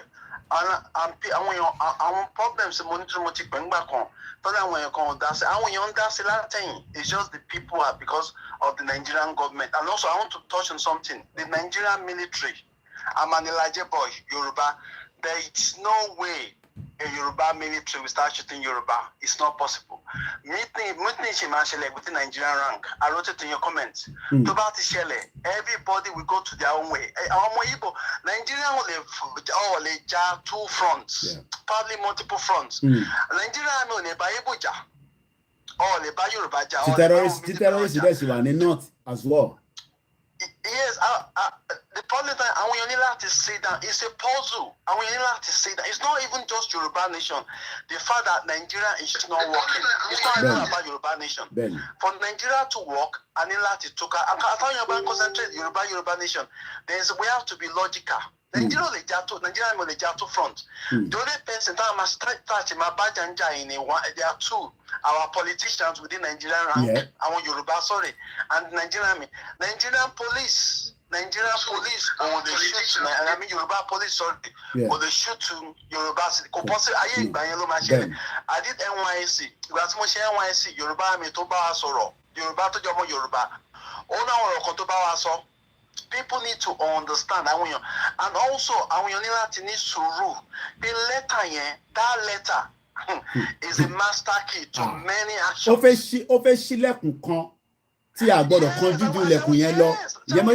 After the date, ite uncle mi yẹn sọ pé yẹn ká lo opportunity. No. Ẹ má ká push ju. Kò sígbà tá bá jáde tí ẹ má bínú kò sígbà tá bá jáde tágbà yóò ní gbọ́ wá. Confirm nìyẹn. Kò sígbà tá bá jáde nígbàkigbà tá bá fẹ́ declare ni o, a fẹ́ ṣe rally ni o, àgbáyé máa gbọ́ wá. Yes. Àwọn people come out the Western world, Nigeria.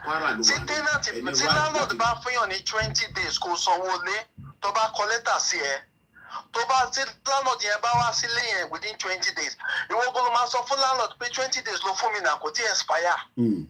But after 20 days, landlord any right to take any action because even legally, even Nigeria was legal, but legally within international community, actually collectors won't give a response, and what is a win-win for us. So it's either when they want Bakakuro, Amakuro, it's either when they want Bakakuro, Amakuro. Can we only now? Shogun Latin Manchester, and I gave you at least up to your 5 minutes. Thank you so much. We love every one of you, and we appreciate you all. Thank you. Yeah, go ahead. You want to say something? God cover you and your family with the blood of Jesus. Amen. Yeah, you and your wife. You doing it. I mean, Tony, when you're wale. Actually, let me tell you, the greatest battle in life is the media battle. And when you put your mouth. Media war. Media war. Media war. Media war. I want you to understand. Yeah. We just have to continue to tell our people. Our message from our power Nigerian politicians. Sharing got to the cigar fish. Murati. No man share. See most of them. Benny. Only sekule bagbo.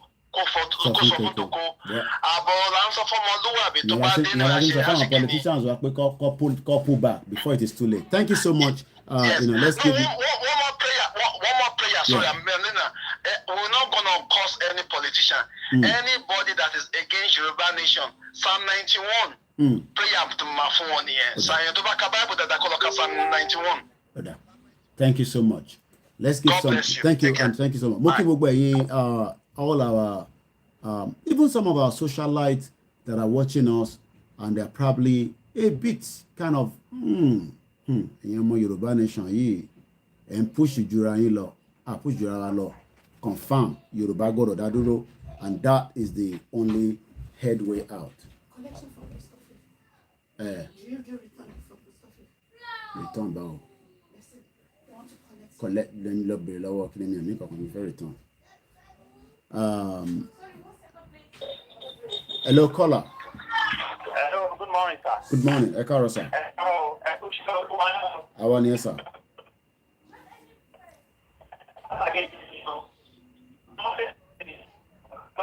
Line here bad o, bí a can move a little bit away from bíbí tẹ́ wà díẹ̀ because we can't hear you at all, sir. Hello. Ó better díẹ̀ nísìn. A ti ready dáadáa, kò sí kankan àbẹ̀rù máa rárá. Kò sẹ́rù kankan bí kankan. Okay. Káka máa gbégbá ọpẹ́ ká máa dúpẹ́ fọ́lọ́run ni. Kò sí wàhálà àti fọkàn wa balẹ̀, ọkàn tiwa náà dẹ̀ ń balẹ̀. A dúpẹ́ fọ́lọ́run. Kò sí wàhálà kankan. Káka máa dúpẹ́ fọ́lọ́run, ká máa kọrin ọpẹ́ fún Ọlọ́run pé àwa náà rí Olúwa, Yorùbá náà rí Olúwa. Àwa dúpẹ́ oore àtọdúnmọ́dún. Yorùbá wa dúpẹ́ oore àṣejùmọ̀ṣù. Àwa dúpẹ́ oore ìgbà òmìnira wa. Àwa náà rí Olúwa. Bẹ́ẹ̀ni. Ẹ ṣé gan-an. A dúpẹ́ fọ́lọ́run. Ẹ ṣé gan-an. Thank you so much.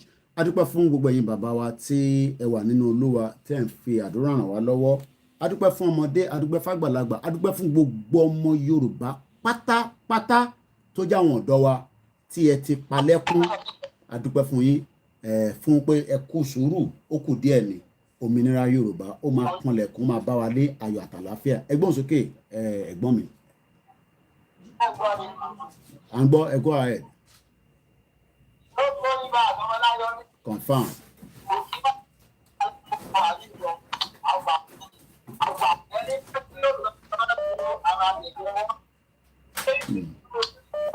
Wọ́n tó respect pé ọmọ apik nǹkan tó ti ṣe látàná.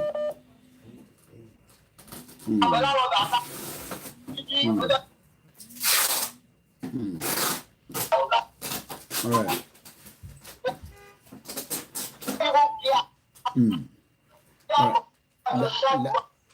Line here bad there, but I do pray for the call. We can hardly hear you, but thanks so much. Let's go from here. Even though number I call it pèsè ní jọ́ mi ò dáàdì, but go ahead. Màá send number tẹ́ máa pèsè tábà ti wà lórí live show. But go ahead. Ẹ máa sọ̀rọ̀ lọ.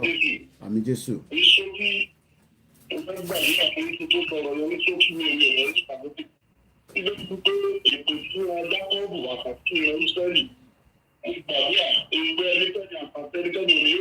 Àmì Jésù. Àmì. Àti wọn àtàwọn tó ẹjọ́ ń ṣe pọ̀ lórí Yorùbá nation ìpè olóògbé àtàkì olóògbé lórúkọ Jésù. Bẹ́ẹ̀ ni káwọn ìlẹ̀ ní kúrọ̀ sí olóògbé àkókò náà yàrá àwọn tó ti dúró nílẹ̀ sí ẹbí. Ìjọba máa bẹ́ẹ̀ tó lórí ìjọba Nàìjíríà tó ti lé ní ẹbí ẹ̀kọ́ bí kò sí bá pé gbà ẹ̀mí. Ẹnìkan sọ̀rọ̀ lórí ọ̀rọ̀ mílítì ẹ̀rọ nípa mílítì àgbàgbà ọlọ́pàá. Ìgbà ìṣòro ọlọ́pàá ló mọ̀ ń tẹ̀ dáadáa. Ó ti fi owó retí kí nǹkan ṣẹlẹ̀ ni. Àwọn sókè retí kí nǹkan, àwọn sókè retí kí nǹkan, ó retí ní tí ó gbà mí. Níbi ìṣẹ̀lẹ̀ kí wọ́n abẹ́ fún kọjá mi. Wọ́n ní tàbí ló jẹ́ ìṣẹ̀lẹ̀ àwọn àgàgà àwọn ọlọ́pàá ní ìṣúná lọ́pàá yìí. Wọ́n ní tàbí ló gbẹ̀bọ̀ láti dojú àwọn òkúta láti dojú ìjọba. Ṣùgbọ́n bí wọ́n ti rí ìṣẹ̀lẹ̀ kan tó ń tẹ́lẹ̀ ọ̀pọ̀ sí ìlú bíi ẹ̀sán àtijọ́. Oníjọba àjẹkẹ bẹ́ẹ̀ lọ ní ìdí nìyí tí àdìgbò tètè gbé àmì jáde kákọ́kọ́ gbé lọ́wọ́ mú ìgbẹ̀yẹ lọ́wọ́ tẹ́lẹ̀ yìí tẹ́lẹ̀ ààrẹ ṣe ìkejì tó ń wọ àdéhùn àwọn oṣù tó bá ti ṣú ọ̀gá ìdáná ọmọ nàìjíríà tó ti wá pẹ̀lẹ̀ nìyẹn lọ. Lọ́jọ́ kọ̀ọ̀tún ìbẹ̀rẹ̀ ìgbé mọ́nà àwọn abẹ́rẹ́ bíi trọ́fì ẹ̀yìn trọ́fì ìjọba lè fún wa ní iyọ̀.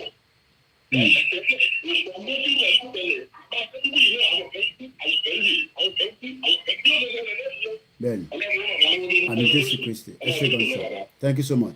Adúpẹ́ lọ́wọ́ bàbá wa, bẹ́ẹ̀ la dúpẹ́ lọ́wọ́ gbogbo ẹ̀yin ìyá wa náà lọ́tùn lọ́sì. Mo kí bàbá wa Professor Banji Akintoye àfi tọ̀wọ̀tọ̀wọ̀ la fi ń kí yín. Akíyà wa Mrs. Modúpẹ́ Onítìrì Abíọ́lá. Bẹ́ẹ̀ ni mo kí bàbá mi Chief Sunday Adéyẹmọ Ìgbòho. Akí bàbá wa Adéníran. Akí gbogbo ẹ̀yin bàbá wa tí ẹ wà ní sàlẹ̀ tí ẹ rọra ń bá ṣẹ̀yìn lọ díẹ̀díẹ̀. Ẹ gbóhùn sókè.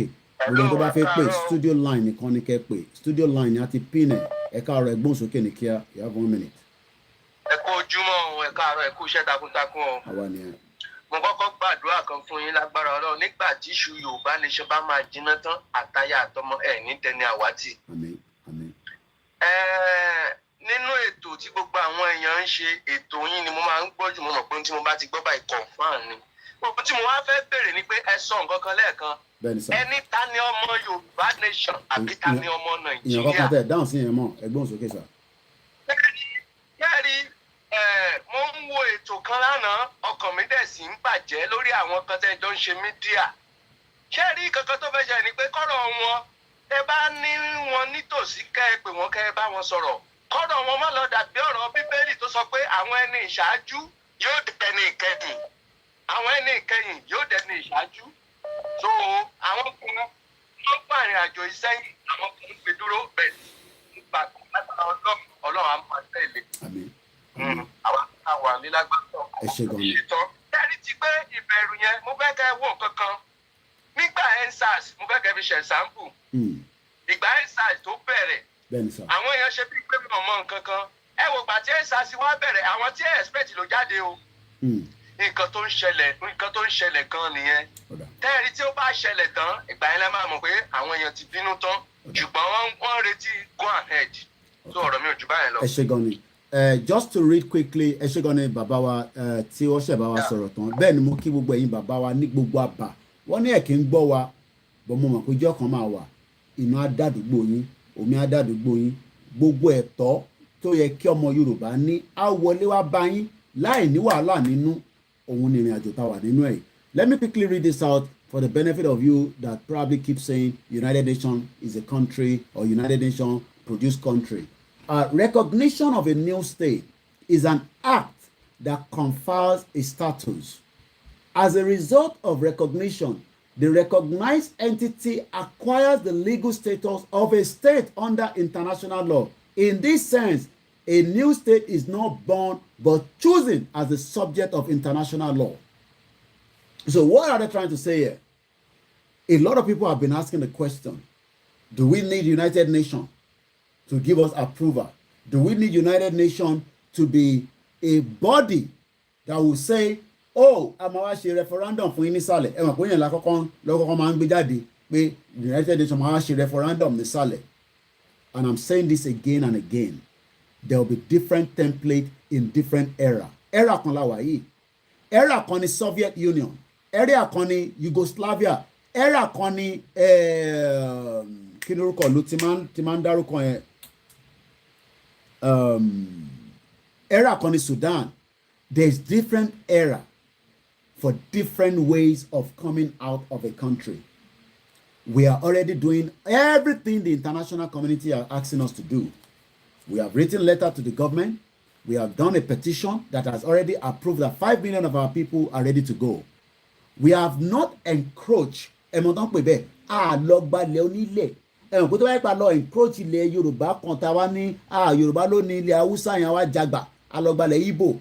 That is an encroachment. We have not encroached anybody's villages or town. So we have the right, to have our own independent nation. And that is something I want you to put at the back of your mind. You have just a minute. Go ahead. After a minute, I'm going to disconnect. All right. Good morning, sir. Good morning. Ṣé mo fẹ́ bá àwọn ọ̀pọ̀ sọ̀rọ̀? Ṣé rí ní Nàìjíríà táwa ilé ni, nílẹ̀ Yorùbá táwa ilé ni, many people ready kò ń ṣe bí a pé kí ni mo ti gbọ́ gbogbo voice àwọn ènìyàn. Hello? À ń gbọ́ yẹn máa gbọ́ ààrẹ dáná sọ̀rọ̀ lọ. Mo ti gbọ́ gbogbo voice, mo ti gbọ́ gbogbo call àwọn èèyàn. Tilẹ̀ tí Ọlọ́run many people ready even though ní my area bí mo ṣe wà yìí àti ń pinnu bá a ṣe bá dá meeting sílẹ̀ báyìí Sunday bíi ìṣẹ́dá Sunday ọ̀sẹ̀ ọ̀la we have been planning for it.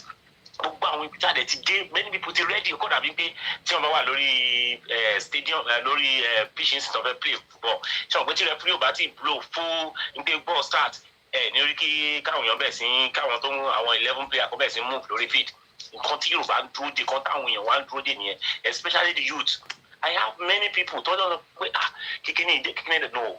So akọ̀ ń fọgbọ́n ọgbọ́n fi ń bá wọn sọ ni pé it's not like this. Tẹ́ bá rántí ìgbà tí Kánú jáde ńgbà yẹn just bí ẹ̀dá pé bí èèyàn bá plan dáadáa òun ló jẹ́ kàn fi bring it down little one tó fi bring it down. Tẹ́ bá rántí EndSARS nǹkan tó fi bring it down náà ni pé plan yẹn ò pé tó tẹ́ bá rántí ìgbà tí a ń ṣe rally tí àwọn bàbá wa Ìgbòho jáde wọ́n ti rí pé wọn ò lè stop bàbá Ìgbòho ní lórí rally wọ́n ṣe kí ni wọ́n lọ lọ́lé because plan ò tó so eléyìí ẹ jẹ́ káwọn tó ń plan níwájú ẹ jẹ́ kó máa plan àwọn nǹkan kan tá a fi ń bọ́ àwọn èèyàn wa létí nìyẹn so ẹ jẹ́ ẹ̀yin tí ẹ ń push ẹ ṣáà máa push ẹ but ó ní ọ̀rọ̀ kan tí máa sọ lórí àyín mídíà yìí especially the female but ẹ̀yin ọkùnrin bẹ́ẹ̀ ṣe ń ṣe lọ ẹ continue especially the females on ṣe nǹkan tó jẹ́ pé ó fẹ́ máa mú ìrẹ̀wẹ̀sì wá ẹ bá wa bá wọn sọ̀rọ̀ gẹ́gẹ́ bí àwọn bàbá ti sọ lẹ́kọ̀ọ́ yẹn especially the female mi ò mọ̀ ọ̀bẹ tí ẹ̀yin ọkùnrin ọlọ́run mo dúpẹ́ pé mo jọ́kùnrin ọlọ́run fún yín ní ẹ̀mí tó le kò sí bí ẹ ṣe lè rí kọ̀ọ̀kan sí tẹ̀lẹ̀ bó ṣe ṣẹlẹ̀ tó ẹ sì máa ń try láti gbé láti lè ní sùúrù ẹ jẹ́ káwọn obìnrin wa káwọn náà máa ní sùúrù tó bá ní ìjà pẹ̀lú àwọn kọ́ máa try láti settle ẹ̀ onídìí kọ́ máa wá sórí social media kọ́ máa ṣe kíní ọ̀ ń bá ọkàn wa jẹ́ náà ọ̀ ń bà wá nínú jẹ́ náà ẹjọ́ bá wọn sọ̀rọ̀ so but lórí ọ̀rọ̀ tá a sọ our people àwọn èèyàn ti ready nílé. Thank you so much. Thank you so much. Let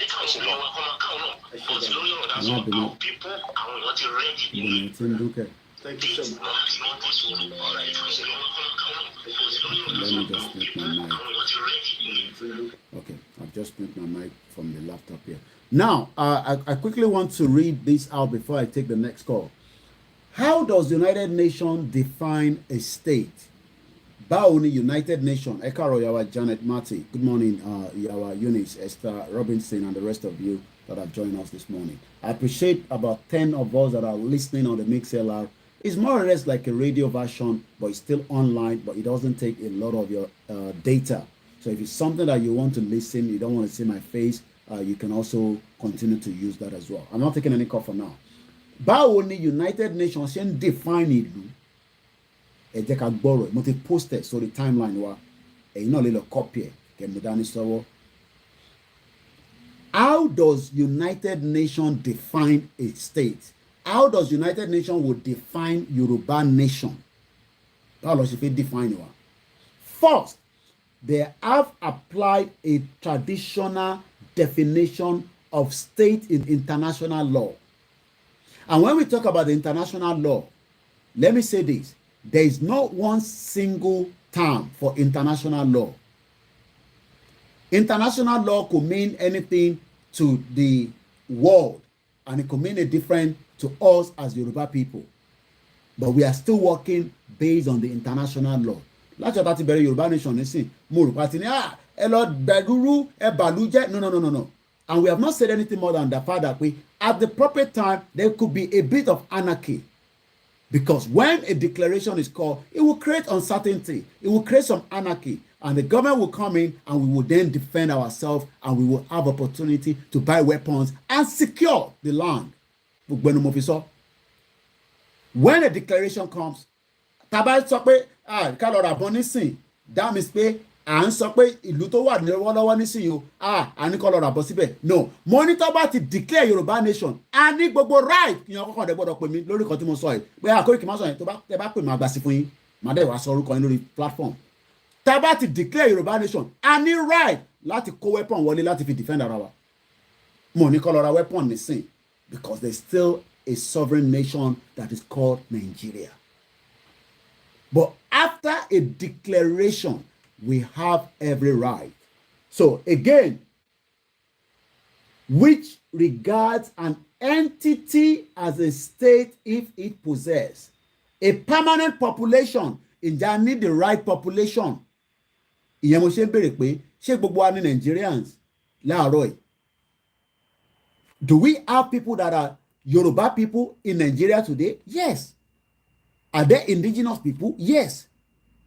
Are we more than 5 million? Yes. In tó fi ń pè ìlú nìyẹn. Ẹ rántí pé àwọn ìlú kan 1.3 million. Àwọn kan tẹ̀ tó 50,000. So ẹ máa kí wọn kan dẹ́rù báyìí. Ẹ ṣe gan ìyá mi lè dáadáa. A permanent population and a permanent population. Population wọn ṣe pé a ṣe fẹ́ lọ yá àwọn èèyàn kó wá di Yorùbá. No. Àwa fúnra wa gan tó láti dá dúró gẹ́gẹ́ bí ìlú nǹkan pè ní population nìyẹn kò ṣe pé a ṣe fi lọ ní ẹ̀yin ará Indian ẹ̀ ṣe wá gba ìwé ẹ̀ ṣe wá darapọ̀ mọ́ wa ká lè pọ̀ sínú àpọ̀ we are more than enough mo kí Mr. Emmanuel and every single one of you, Bashiru Moriembe. We are more than enough. I appreciate those of you on Instagram. We're live on Twitter. We are more than enough population. So I need láti ṣe máa mo rí yín bẹ́ẹ̀ Aunty Jire Karo. We have more than enough. Mo kí Mr. Abiodun Ayola. I need enough. Tó bá yẹ pa ṣe fẹ́ lọ máa gba èèyàn sí pé kó jọ kó wá darapọ̀ mọ́ wa ká lè jẹ́ ká pọ̀ ká lè deceive àwọn èèyàn. Àbí nǹkan tí mo sọ yìí Mr. Babatipe wọ́n ní 100%. Ṣé tó bá yẹ pa ṣe lọ wá àwọn èèyàn pé ẹjọ́ máa pọ̀ a dẹ̀ fẹ́ gbàlú wa ẹ ṣe wá darapọ̀ mọ́ wa kájọ ṣe. That's why táwọn kan bá ní àwọn Ẹdó àwọn òfin lọ kọ́ máa lọ pẹ̀lú wa kò ń ṣe dandan àwọn kan ní right láti dá dúró. Edo can become a nation of his own if they ṣe eléyìí sọ̀rọ̀ pé àwọn Edo ń ṣẹ̀ ń gbé wá pé ìbò làwọn máa wà ibi tó bá wùn ní kẹwàá. You have the right. Ìlú kan mo sọ lánàá ó sì wà níbí báyìí because my laptop was only on a sleep mode látànà ó ń ṣiṣẹ́ bí irin ni. Lestania gbogbo population wọn is 40,000. So ẹ máa kí àwọn kan máa ní àwọn minority kan ibo la máa kó àwọn minority tó wà nínú Nàìjíríà sí. They have the right to also say they want to be their own nation. Ẹ gbọ́ mi dáadáa yìí èèyàn ẹ dà pé ẹ̀gbọ́n kan tí mò ń sọ. Mo ní àwọn tó ń pè ní minority lọ́wọ́lọ́wọ́ nísìn tẹ́ mọ̀ páwa ní majority. We are the majority. Hausa is the majority. Igbo is the majority. Then we now have all these smaller ethnic groups among us. They have the right to also claim their own nation. So eléyìí sọ pé a fẹ́ láti lọ fa Ẹdó kọ́ wá pẹ̀lú wa a gbọ́dọ̀ lọ fa Ìbìrà a gbọ́dọ̀ no. Ẹni tó ò bá fẹ́ ṣe pẹ̀lú wa they have all their right gẹ́gẹ́ bí àwọn náà láti sọ pé àwọn náà fẹ́ dá dúró. Ìyẹn lọ bẹ́ẹ̀. Then again, define territory. Kí ló ń pè ní territory? Territory tá wà nínú ẹ̀ Nàìjíríà kọ́ ló ní territory yẹn. Territory tí a wà lọ́wọ́lọ́wọ́ nínú ẹ̀ tá a sọ pé we are Nigerian nítorí pé wọ́n bí ẹ wọ́n fún ẹ ní birth certificate ó lọ sí university wọ́n fún ẹ ní certificate gbogbo yẹn la fẹ́ change padà pé àwa kọ́ Nàìjíríà kọ́ ló ní territory yẹn British government ló change orúkọ yẹn ló fi sọ di Nàìjíríà ló wá gba territory tiwa kúrò lọ́wọ́ wa so a fẹ́ gba territory wa náà fẹ́ lọ gba territory ilẹ̀ Igbo ní right láti gba territory wa ìyẹn mo ṣe sọ pé ẹ má worry pẹ̀lú àwọn ọmọ Igbo tá bá ti gba territory wa tán Igbo ló ń ta fake drug okay make a system pé ẹni tó fẹ́ ta drug nínú ilé wa o tó fẹ́ ní pharmacist o ò ní lè ta fake drug o nítorí pé tá bá ti mú ẹ a máa pa ẹ́ a máa ṣòfin according to the constitution of that time. Ìyẹn Yorùbá ló ń tọwọ́ bọ̀ dé ọmọ kéékèèké ó máa lo ẹ̀wọ̀n a dẹ̀ máa forúkọ ẹ sórí pedophile list òfin wà pẹ̀lú ará àdúgbò mọ́ nìyẹn. Yorùbá ló ń jalè a lè mọ̀ nígbà yẹn pé Yorùbá ló ń jalè nínú port wa a ní máa sọ pé èmi ọmọ Yorùbá tí mò ń send mọ́tò láti Amẹ́ríkà ẹ̀yin òmùgọ̀ ẹ̀yin ẹ̀gbọ́n ọ̀dẹ̀ ìwọ ń ṣe wàhálà l'Amẹ́ríkà òun ra mọ́tò Fúlàní control ẹ̀ nínú port orípórí ọ̀pẹ àwọn sọ̀rọ̀ Yorùbá nation orí kí ló ń sọ̀rọ̀ orípó ló ṣì nìyẹn ò ní làákàyè ẹ̀gbọ́n tó ní làákàyè ìwọ wá ń sáré Fúlàní ọmọ kékeré tó kàwé òun wá ń control ìwọ orí pé you are stupid because territory yẹn wọ́n ti gbà lọ́wọ́ ẹ territory yẹn là ní ká gbà padà kí ló ń pè ní territory tá bá wo ibi tí wọ́n pe Nàìjíríà léèní nísìn òun lè léèní bíbà right ibi orange yìí bí àmọ́ àwọn àkọ́kọ́ ti máa ra pin mọ́ bíbà tí òun lè lè right ṣé orí ibi tí mo fọwọ́ sí territory yẹn is not Nigeria before 1914 British government ló change orúkọ so àwa náà fẹ́ change orúkọ yẹn a fẹ́ dá padà síbi tó wà ṣíkène báǹkì tó ní owó sínú ẹ̀ ó máa ní láti change orúkọ yẹn padà sí ibi tá a fẹ́ báǹkì tó bá ní Nàìjíríà ló fẹ́ máa jẹ́ ó ní right láti kúrò kó máa lọ sí the next place but any institution tó bá wà nílẹ̀ ilẹ̀ Yorùbá ó gbọ́dọ̀ change orúkọ a lot of things will change. Àwọn gọ́vnà yẹn kọ́ kí la máa ṣe sí ṣé gọ́vnà yẹn ló nílẹ̀ Yorùbá ní ìbéèrè ni o ìyẹn ni United Nations ṣe ń sọ níbí báyìí pé ká tó lè sọ pé a máa di ìlú ká tó lè sọ pé a fẹ́ di ìlú ká tó lè sọ pé a fẹ́ own ìlú a gbọ́dọ̀ ní territory èyí wọ́n á béèrè lọ́wọ́ gbogbo ọmọ Yorùbá láàárọ̀ ìjà ní territory Ǹjẹ́ a ní tó ń pè ní territory? Ǹjẹ́ a ní ilẹ̀ tó bá yẹ territory? Because òyìnbó yẹn ti fẹ́ pọ̀ jù. Ǹjẹ́ a ní ilẹ̀? Kò mí pé ilẹ̀ tó ra yẹn ìwọ kọ́ ló ní, ìyẹn kọ́ là ń sọ.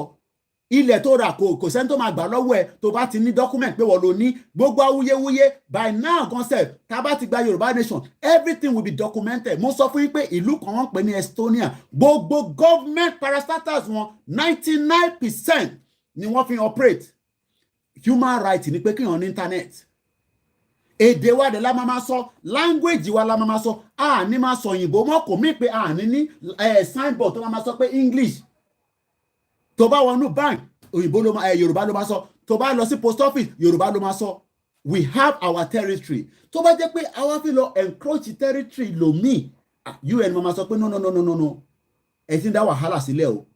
A ní territory tiwa. So kí la wá ń sọ pé ká má declare fún? Governor kọ́ ló ní territory. Ẹ rò pé governor máa sá lọ tó bá tásìkò kan. Mo ṣeré. Wà láìtàlá ìsúnmọ́ bẹ́ẹ̀. Àwọn governor yín tí wọ́n ò bá ṣe sùúrù pẹ̀lú ọ̀rọ̀ tó ń bọ̀ yìí, wọ́n máa sá lọ. Àwọn náà máa lọ on exile. Ẹ máa sá lọ ni because àwọn kọ́ ló ní territory. Gbogbo ọmọ ọba kọ́ ló ní territory. Gbogbo wa ló ní territory. Tó bá yẹ pé ilẹ̀ tó fẹ́ gbọ́. Ọba ilẹ̀ Yorùbá kọ́ ló ní territory. Ọmọ Yorùbá ló ní territory. Ẹ rí pé ìyẹn tún lágbára. Bẹ́ẹ̀ ni mo sọ. Ọba aládé ilẹ̀ Yorùbá ẹ̀yin kọ́ lẹ ní territory. Gbogbo ọmọ Yorùbá ló ní territory. Ẹ̀yin kọ́ jẹ́ the stool of the kí la máa pè of that territory ni. Ìyẹn ló ṣe máa sọ pé ọba tó bá ṣe kíní kó lọ sígbà kó máa lọ. Ọba kọ́ ló ní territory. Gbogbo ìtẹ́ ọba ń talẹ̀ tó ṣe kíní kan yẹn ẹ̀yin kọ́ lẹ ní territory yẹn. Gbogbo ọmọ Yorùbá lẹ́lẹ́dùmarè fún ní territory yẹn. Ẹ̀yin kọ́ jẹ́ the stool of the custodian. Òyìnbó tí mo wá nìyẹn. Kò ní bàjẹ́ fún ẹ̀bá lójó. Ẹ̀yin kọ́ jẹ́ the stool of the custodian. Ẹ̀yin lẹ́ ń bá wa tọ́jú custodian yẹn. But ẹ ti báyé jẹ́ nísìnyí. Kẹ́kẹ́kẹ́kẹ́kẹ́kẹ́ má tún mọ́ lọ́sùn ká má lọ sọ́dọ̀ tí yín mọ́. Ẹ ti báyé jẹ́. Ẹ̀yin ló yẹ kẹ́ máa ṣe wàhálà táwa ń ṣe yìí. Ẹ̀yin ló yẹ kẹ́ máa pe ìkéde kó máa lọ kí gbogbo Yorùbá ń bọ̀ o, Yorùbá nation dé o, Yorùbá kingdom dé o. Kàkà bẹ́ẹ̀ ẹ jókòó sórí custodian yẹn. Ẹ wá ń fọ́mọ Indian láyé ìjọ ọmọ Yorùbá lọ lórí ilẹ̀ wa. Ẹ ń fọ́mọ Chinese ní orí ilẹ̀ territory tí baba ńlá wa. Ẹ wá ní kọ́mọ Chinese kó máa dictate fọ́mọ Yorùbá. Ẹ wá ní kò ní sí wàhálà. Wàhálà ń bọ̀ ni mo sọ. Ẹ ṣèrè wàhálà gidi ń bọ̀. Ẹ̀yin jókòó sórí oyè. Ẹ ń fọ́mọ Indian tó respect ọmọ Yorùbá ní Indian. Ọmọ Chinese tó ń disrespect wa. Ẹ wá ń fún wọn ní access jọ àwa lọ. Ẹ rí bàbá wèrè tó kọ́ declare Yorùbá nation. Kí palace kan kó má jẹ́ kó fi flag Yorùbá nation kó má fi sórí palace yín. Ẹ rí wèrè because ẹ̀yin kọ́ lẹ ní ilẹ̀ yẹn. Olódùmarè ló fún gbogbo wa. Ẹ̀yin kọ́ lẹ ní you are just the custodian of that stool. Ẹ̀yin kọ́ lẹ ní. Ẹ̀yin kọ́ lẹ ní. Ẹ jẹ́ padà. A ti sọ pé a ní permanent population. A lọ yá èèyàn. O ṣe jáde bá lójó. Mo tẹ́ wọn kó wà lórí ìjókòó pẹ̀lú mi. Àwa la ní territory. Ìyẹn ó di mélòó? Ó di méjì. Gọ́ọ̀mẹ̀ntì ta fẹ́ ṣe, gọ́ọ̀mẹ̀ntì tó máa yé èmi àti ẹ, gọ́ọ̀mẹ̀ntì tó ń ṣe nísìn, kò yé wọ, kò yé nìkankan. Gọ́ọ̀mẹ̀ntì 419 ní ọmọ Yorùbá ń ṣe lọ́wọ́lọ́wọ́ nísìn àwọn olórí burúkú politician tó ní ṣàǹfààní àwọn olòṣì. Gọ́ọ̀mẹ̀ntì olè ló ń ṣe lọ́wọ́lọ́wọ́. Wọ́n ti mọ̀ pé tí Yorùbá bá dúró, gọ́ọ̀mẹ̀ntì máa dé sàlẹ̀ tó máa kan ọmọ lówó, ọmọ tálákà, kò ní sí ẹnìkankan tó ṣe máa wọ ọwọ́ jẹun. A fẹ́ jẹun láàárọ̀, ọmọ ti jẹun láàárọ̀ yìí nísìn. Kò ní sí yẹn. Olè. Nígbà yẹn. Ó di mélòó? Ó di mẹ́rin. Then capacity to enter relation. Kí ló ń pè relation? Ìlú tó bá wa ṣe ségòbe àwa náà bá ṣe. Ó ti pé ẹja tó gbà kọ́ díẹ̀ sí. À ń lọ sí studio kù díẹ̀. Bó ṣe máa rí gan ni mo ti sọ yẹn. Don't let any stupid person fool you pé ọ̀rọ̀ Yorùbá nation tó ń sọ wọ́n ọmọ tó ń sọ àmọ́ tá à ń sọ bàjẹ́ ìlú òyìnbó lè mi gbé pẹ̀lú wọn 20 something years. Gatwick airport ni mo gbà wọlé, plane ló gbé mi sọ̀kalẹ̀, òyìnbó mo bá sọ̀rọ̀ nígbà tí mo dé immigration. Èmi ò gba ibì kan kọjá síbì kan, mo sọ̀rọ̀ ẹ̀yin tẹ́ bá gba ibì kan, plane ló gbé mi land sílùú yìí.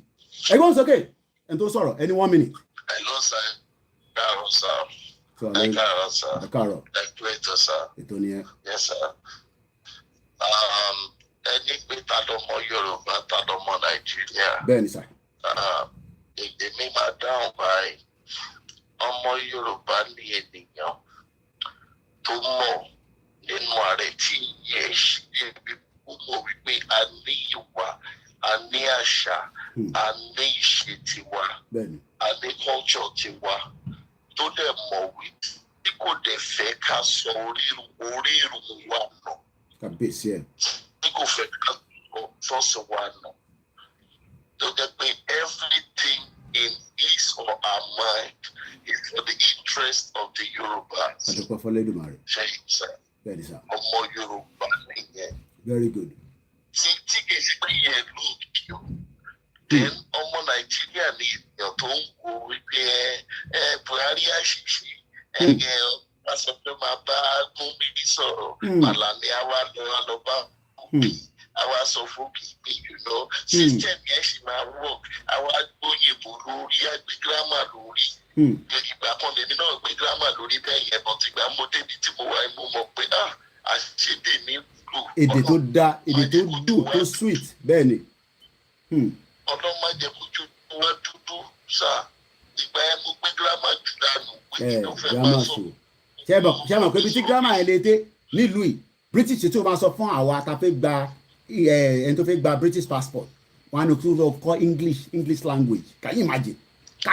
Ṣé o rí pé orí wa ẹ má jẹ́ kí n sọ pé orí wa ti ṣe kíní because àwa tí wọ́n fún ní òyìnbó wọ́n tẹ̀ tí wọ́n á ní ta wá dé ìlú yìí. Imagine British telling a Nigerian pé kó tó gba British passport wà á lọ kọ́ English wà á lọ ṣe English test tó o bá ṣe English test o lè gba British passport nílùú. ẹ̀sà ṣe ní tabaníkà wo ìgò ní bíọ́mì ọ̀nà Britain gangan wọn ò ní right láti sọ fún wa wípé ká má gba British passport but ibi tá a lọ lé nìkan nìyẹn sà ṣẹ́ni sà ó dùn mí last week Saturday pé òbí wá sí Toronto mi ò sí Toronto ó dùn mí bí àwọn ọ̀rẹ́ mi kan wá nọ́mbà ya fọ́tò wọn nọ́mbà ṣe pé máa ń gbé wíìlì wọ́n ti àwọn wèrè nonsense ṣé ẹ ló kàn lẹ́nu sí. ìyẹn wá ń sọ fún mi pé kí ni kan ká ló jẹ́ pé mo lọ sí ibẹ̀ yẹn ni ọ̀nà ibẹ̀ yẹn máa skata ní ọjọ́ Saturday ibẹ̀ yẹn máa skata ọlọ́run ọba gbogbo ẹnu ni mo fi sọ ká ló jẹ́ pé mo lọ ni ó dùn mí gan-an ó dùn mí in fact nínú wíìkì táwa ìkọ́ tó dùn mí jù nìyẹn tọ́jọ́ Monday mo rí gbogbo àwọn pictures ẹ̀ ṣe sá okay now ṣẹ́ríṣà ọmọ Nàìjíríà lè nìyẹn tó ń wo situation and condition of Nigeria today tó dẹ̀ ń sọ pé ìgò bẹ̀dà jẹ́ ká gbé ìdè sókè ká gbé obedient ní ká gbé sókè náà àti gbà the interest of the people ọmọ Nàìjíríà nìyẹn. Ọmọ Nàìjíríà nìyẹn tó jẹ́ pé ó ṣe jẹ́ Yorùbá tó tí wọ́n ní òkè ó yá afẹ́gbómi ó yá sún adìyẹ ìbàjẹ́ ká bá wọn jà ẹ jẹ́ ká sún díẹ̀ báyìí náà ẹ jẹ́ ká fà mọ́ra ẹ ká ṣe sùúrù ọgbọ́n ni Yorùbá máa fi jà ẹ ká ṣe sùúrù ẹ má bá wọn jà ẹ má fọwọ́kàn Fúlàní yẹn o tèmọ́ ọkàn wa ni wọ́n fi jù. Ọmọ Nàìjíríà nìyẹn. Ọmọ Nàìjíríà. Thank you so much. Ẹ ṣé gan ni kò ní bàjẹ́ fún ẹ̀gbọ́n mi so much appreciate every single one of you. While we are still and if we do 2 minutes long because 2 minutes lemani so after 2 minutes I'm gonna disconnect the call. Go ahead and don't put me loaded the other number. You're calling the wrong number. Go ahead, sir. Yes. Ẹ káàárọ̀ quick Yes. Yes.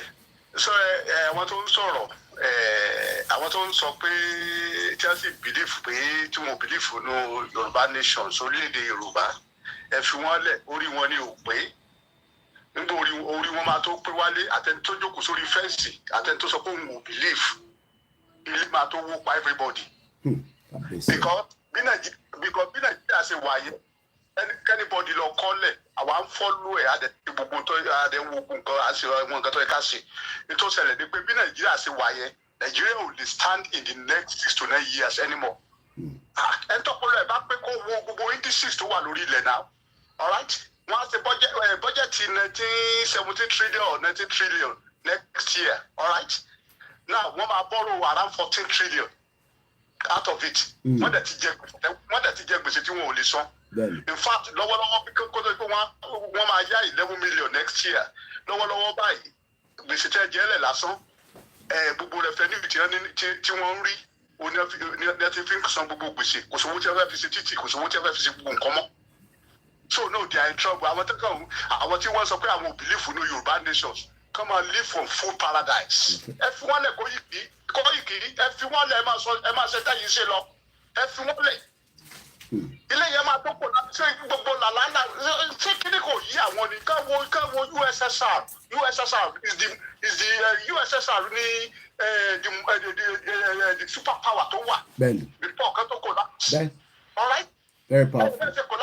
Super power, they are stronger than America before. All right? One collapse, one place about 16 or 17 countries. Okay? 5 million soldiers ní USSR ní as at the time pẹ̀lú gbogbo àwọn sójà àwọn tó wà níta 5 million ní wọ́n ní 5 million. The last leader àwọn ló kú tí a sọ Mikhail Gorbachev ló kú ní ìjẹta 91 years old is the last leader. Ó try láti reform ìlú yẹn ní 1985 tó wọlé nígbà tó máa fi di 6 years ìlú yẹn collapse ni. Ó collapse lẹ́sẹ̀kẹsẹ̀. So now àwọn tó wá gbẹ́kẹ̀lé Nàìjíríà tó pé ẹ̀fúùfù lélẹ̀ Nàìjíríà tí ò lè dábọ̀ dọ́gbùbà rẹ̀ ṣe. Understand àwọn ni pioneer. USSR was a pioneer of a nuclear weapon. They make every type of weapons. Okay, one split. Kátó wá sọ pé country tí ò lè dá kí ni pé tí ò lè dá bolójú méjì ṣe. Understand? Àdágan lásán wọ́n import ẹ̀. Understand? So, Koiki. Sir. Hello. Mo ń gbọ́ sà. Fún mi ní ìṣẹ́jú kan sí yọ. Mo fẹ́ sáré sọ̀rọ̀ kan. Ẹnìkan sọ̀rọ̀ kan lánàá. Ẹni tó sọ̀rọ̀ yẹn nǹkan kò yé. Ní tí ò yé ni pé nígbà tí mo sọ̀rọ̀ tèmi mo sọ kí n tó bẹ̀rẹ̀ ọ̀rọ̀ yẹn mo ní nípa tèmi ni mo sọ mi ò sọ lórúkọ anybody. Ẹni ẹ náà tó bá fẹ́ sọ tiẹ̀ kó sọ tiẹ̀ lórúkọ tiẹ̀. Tó bẹ́ pé ìṣẹ́ṣẹ́lẹ́sì àdúrà ló fẹ́ máa gbà fún Tinubu kó máa gbà fún Tinubu. Tí tèmi ni pé Tinubu tó fẹ́ fi kó oró pa Ìgbòho. Ṣé ẹni yóò sí láyé kò rí bí Tinubu ṣe rán àwọn èèyàn tí wọ́n lọ pa Àfá Àtàdùgọ́ tí wọ́n fi kó oró pa wọn ni. Sẹ́ni yóò sí láyé bí ẹ ṣe lọ fi kó oró pa Jùmọ̀kẹ́. Àbí sí ẹni yóò sí láyé báwọn Tinubu ṣe rán bí ẹ ṣe rán àwọn sọ́jà ká lọ pa over 300 kids àwọn ọmọ kékèké ní Lekki Gate. So tó bá wu òun tó yẹ pé àdúrà ló fẹ́ máa gbà fún. Ó sọ tiẹ̀ kó bá sọ ti tèmi. Ẹ ṣe gan ni sọ. Kò ní dáa fún bàbá Tinubu bí ọlọ́run ẹ̀yẹ kọ ọlọ́run Tinubu tọ́jú ọlọ́run ẹ̀yẹ kò ní dáa fún bàbá Tinubu yẹn gan kò ní yẹ ìyá láyẹ. Ibi mo sọ. Ẹ ṣe gan ni sir. Thank you so much. Thank you. Bàbá wọ́n ti fún un lẹ̀ ní àná wọ́n fi dá padà lánàá and nobody should call you all disturbing the number that is not meant to and I'm gonna stop anyway because I'm going on the studio now so I only have just about a minute or so to connect back to the studio. If you're calling this show, you're wasting your time if you're calling my other number because I'm not going to pick up. Studio line, but it's just unfortunate that a lot of us do not listen. Mr. Dari Ezekiel from UAE, you're calling my wrong number. Please stop calling that number. That is not the studio line. If you're not aware of the studio line, there's no point trying to call into the show. Hello, caller. Egbon's okay. Hello, sir. I can't Mr. Koiki. Go ahead, straight.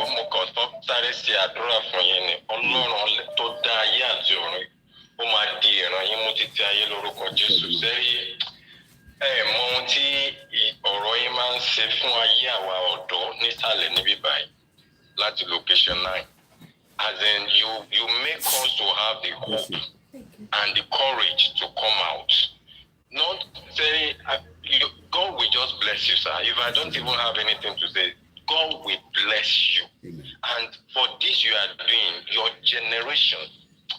generation will make a golden mark on earth. Amen.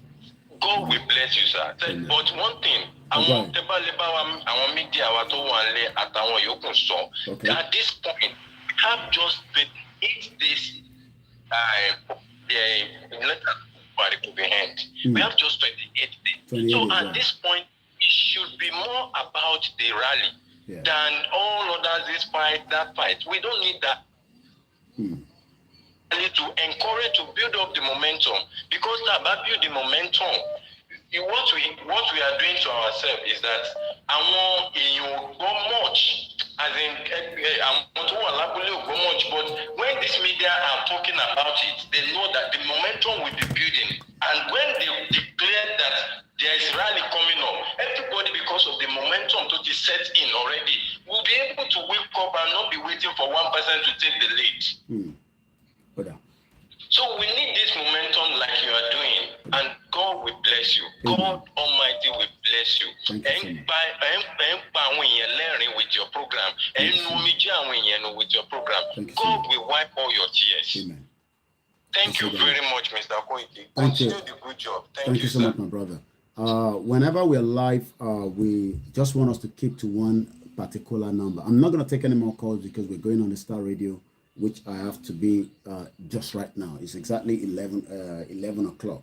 When we come back on the Rasta Radio, if you still want to stay with me, I will get the phone line back on. So the line will go on a silent mode. Please, do not try to call now. But when we are live on a program, when I'm not live, it's a different thing. But when I'm live, the only studio number that we put out is what we expect to call. Like I said, I'm joining Archie right now so that we can. I don't know why I'm not seeing them on the Facebook again this morning. We had the same problem yesterday. So let us see. When I come back, we will continue with the conversation. I've not heard a lot of people talk about, are you a Nigerian or Yoruba person? And we will summarize everything when I come back. But for now, just listen to this. You know, to change see native me, Kawabere Star Radio. So I'm just going to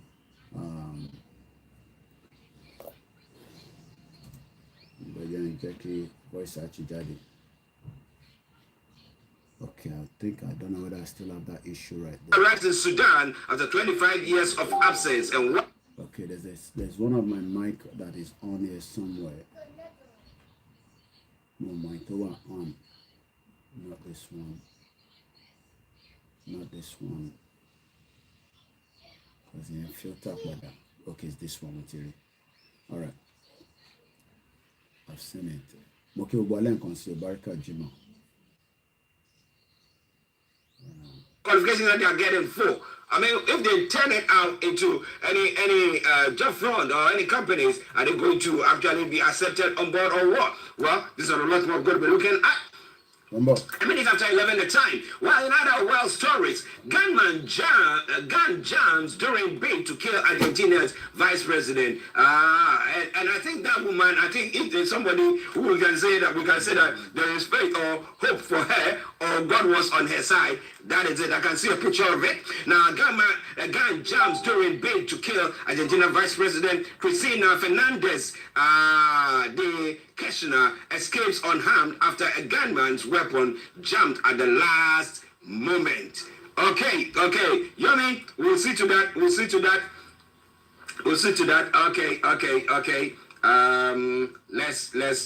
to that.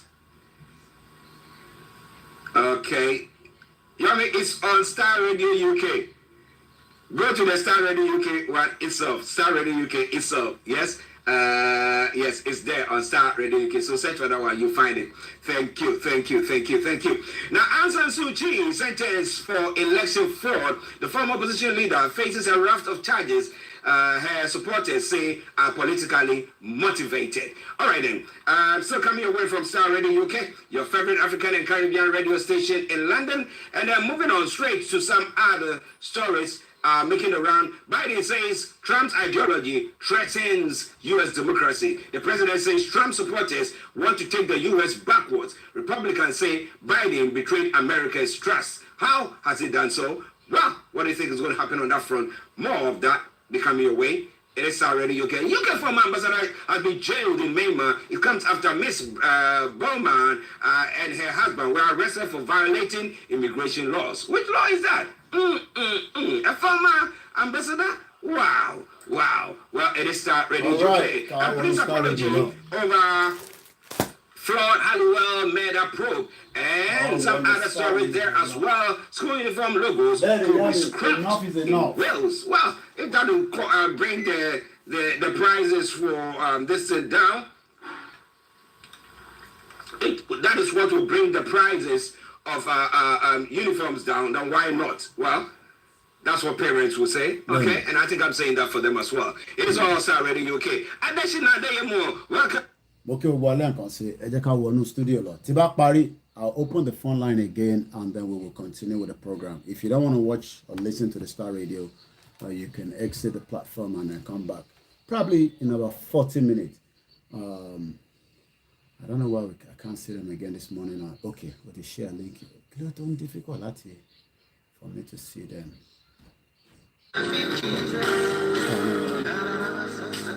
Okay, it's anyone listening. Good morning. All right, everyone. I enjoy the UN. Mo kí ń jàre yá mi fún kẹ́bìlò, mo kí gbogbo ẹ̀yin olólùfẹ́ wa, ẹ fọkàn balẹ̀. Ẹ ṣé jàre bàbá mi Àjíbọ́dé. Mo kí gbogbo yín ní abà kankan nílẹ̀ Yorùbá. Ìgbòho ni máa sọ fún yín, wọ́n ní kí n máa dárúkọ Ìgbòho ní gbogbo ìgbà.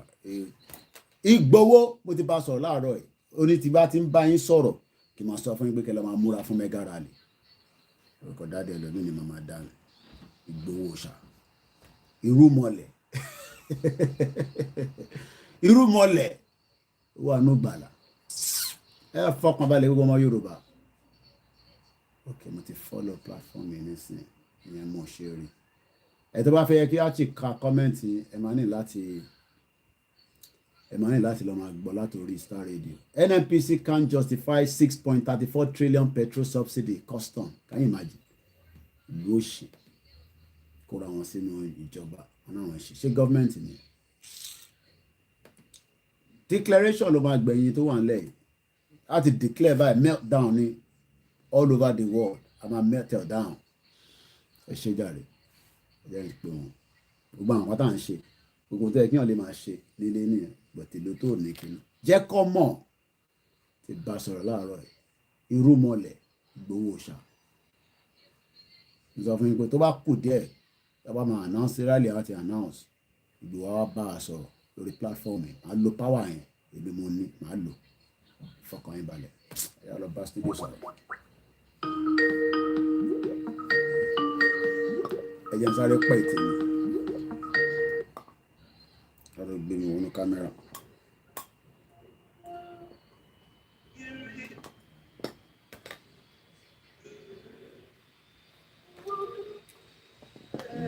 Gbogbo nǹkan lẹ́yìn ká máa ṣe nílé. Ẹ̀rùn kó lára kúdọ̀ náà lọ ti ń yọ gbogbo kìíní Vaseline.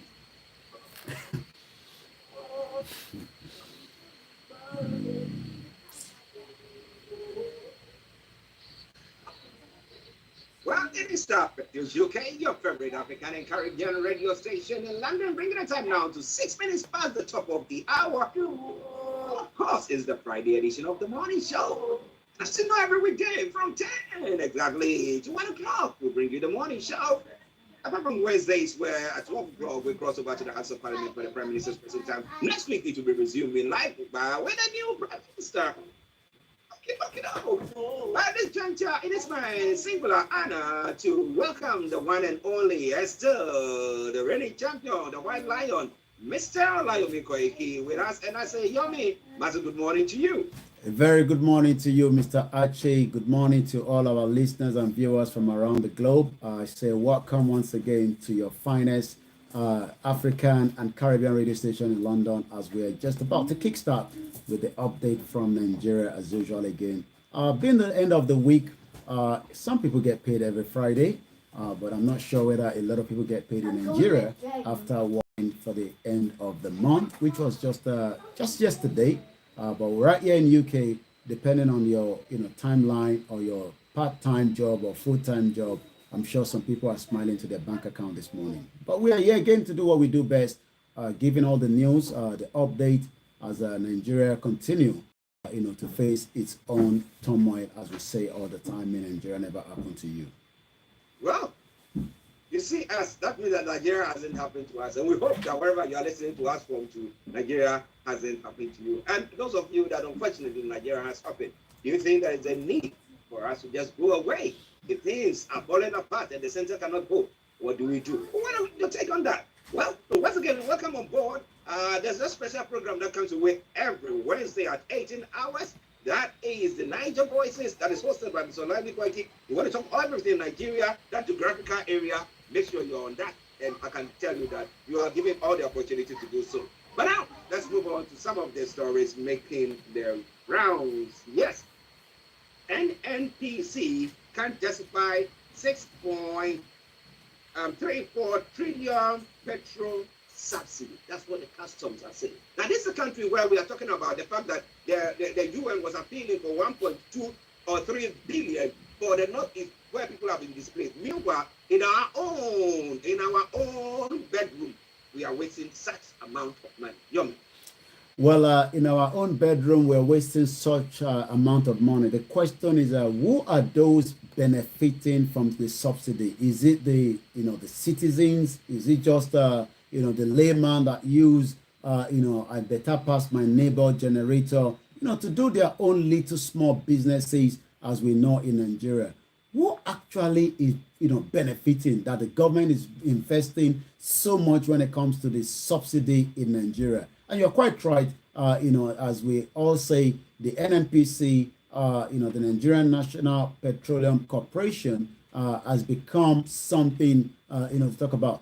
According to the Controller General of the Nigerian Customs Services, Colonel Ahmed Ali, retired, has stated that the Nigerian National Petroleum Company Limited, formerly Nigerian National Petroleum Corporation, cannot justify the volume of the premium motor spirit petrol being consumed in the country daily to warrant over 6.34 trillion subsidy payment on the commodity annually. So what that literally means, in a layman, is that are we really using, this total amount of premium, motor spirit known as petrol in Nigeria today? Ali, in his presentation to the House of Representative Committee on Finance that was taking place as the 2023-2025 medium-term expenditure framework and fiscal strategy paper in Abuja yesterday, argued that the NNPC cannot scientifically prove the 98 million litre per day consumption it was claiming, alleging that the nation's oil company was supplying an excess of 38 million litres of PMS daily. The committee had asked Ali about the like deficit of about 11 trillion to 12 trillion into 2023 budget as proposed. The question that a lot of Nigerians are asking this morning is, who actually is the beneficial of these, subsidy in Nigeria? I will come back again to you in the studio once again if you just join us at exactly 11 minutes past 11 a.m. in London, the 2nd of September 2022, Star Radio UK, your finest African and Caribbean radio station in London. Now, Yomi, interesting. So you mean to say that the fuel that petrol, diesel, all that people buy for their I better my neighbor and stuff like that, government subsidizes it? Oh yes, and I mean the government literally have been doing that. Not just this particular government, the PDP done the same thing, throughout the 16 years. It has always been, subsidizing it, and that literally means that the prices that at the point of the end user is a bit reduced. But the question and the argument is, are we truly using up to their total amount that we are being told that we are using? And we're talking about almost 98 million liters per day. Are Nigerians really using 98 million? Because that means for every 1 liter, the government is subsidizing it. Interesting. Let me say good morning to James Michael. Yes, thank you very much for joining us. It is the Friday edition of the morning show with me, Mr. Lively Kwaki. I'm Archie, and we are looking at updates from Nigeria. Now let's hop on straight to Wike. It seems that after that Wike, they had a meeting here in London, and I thought that everything has been ironed out nicely for the party, so PDP was going to just sail through easily. But it looks like that is not what is happening. He's threatening. Yesterday, I did talk, I think after the update, I saw some other update where, no, it was during the update that I did mention that he said that some big hooks were threatening him. Okay, some big hooks in the PDP were threatening him. But it looks like he's gone on further to say that he's going to make sure that the PDP loses the 2023 election. What's happening with Wike? Well, Wike, continue to be a bigger obstacle for the PDP. As is an obstacle to the PDP, it could also be an opportunity maybe for the APC or the Labour Party. Atiku, I'm sure, will continue to have sleepless nights with Wike. And the reason why this pressure is on is because Wike would have expected that he will be picked up as the vice president, running just behind Atiku. But rather, Atiku have decided to pick somebody else. The crisis between the People's Democratic Party, according to the national chairman, Ayu, and the Rivers State Governor, Nelson Wike, has become more deepened yesterday with the governor taking a swipe at the PDP national chairman. Wike, at the inauguration of Omerelu Internal Roads in Ikwere local government area of his state, alleged that the chairman's actions had clearly shown that he did not want the party to win 2023 election next year. The governor said the national chairman wanted the party to lose. We will help you. Ayu had an interview on the BBC Hausa service on Tuesday, dismissed the clamor for his resignation by Wike and his loyalists, describing them as youngsters who lacked the knowledge about how the party was formed. Well, the youngsters who lack the knowledge of how the party was formed, they have that same old mentality, and that's what they still want to run with. Well, the youth are rising up. Now, what do you think is going to happen in that election? Time now, 40 minutes past 11. Now, let's move on straight to what the Kuka's statement pertaining to the president and Nigeria needs. Now, so we see Wike doing everything. So if it's not taking PDP, can lose the election. Okay. Now, APC, somebody has been warning Tinubu that Tinubu has to be careful. He needs to be very, very careful. If not, that's it. So, what Kuka is saying, what does it really mean? Who is he looking at this time around? Well, most of the religious, leader, as we know, is always the time to, give either prophecy or also advice, Nigerians, like we say, that's for those that still believe in Nigeria, because, some of us have literally, not to believe in Nigeria, because Nigeria, as we know, is not a country that was not meant to work. It was, a mixture of 371 ethnic groups, by the British in 1914. But the Archbishop of Sokoto, Diocese Bishop Matthew Kukat, I saw, also dancing Buga, one of these music that is trending currently in Nigeria and outside, most African countries, while he was celebrating his 70th birthday. I was also giving an insight to the type of leaders, particularly the person that should be elected by Nigerians as the next Nigerian president. He said, and I quote, that the important for Nigerians to move away from voting based on ethnic, religious, or political sentiment and vote for someone who is capable of tackling the perennial challenges facing the country. And this is the problem. If you're saying that we should not vote on ethnic and religious, that literally shows that we are not one. That means that, we have, different ethnicity, we have different religions, we have different culture, but yet, it will be difficult. Let's look at those that are campaigning to become the next president. Atiku, a Fulani Hausa man from the northern part of Nigeria. We have Tinubu, a Yoruba man from the southwest part of Nigeria. And we have the Labour Party, Peter Obi from the southeast. Those, the northerners, do not believe that Peter Obi will be so loyal, in the sense that, he might have this, belief of the Biafra, even if he's not saying it. Those from the southeast will probably not believe Tinubu, because they believe that a Yoruba man going in there might not do the needful. So when this kind of statement is coming out, especially from those that are well-respected men of God, Kuka, who was given this insight during an interview with one of the mainstream media today, maintained that though the frontline candidates are individually qualified to lead the country, I'm not sure about that. It was important for Nigerians to see through them and choose wisely. The question is, who do you choose among these three different ethnic individuals, like I've just given the breakdown, to bring unity, to bring what we are calling, that true federalism that we were given, when we got the 1960 independence, where it becomes where a particular tribe has now overshadowed almost all the other ethnic groups as well. This is the question as we are now almost some few, let's give us the breakdown before, as we do on Star Radio UK, 161 days, 13 hours, 41 minutes for Nigerians and the indigenous to decide their fate in what is known as Nigeria today after 62 years of living together. Well, would the election hold or not?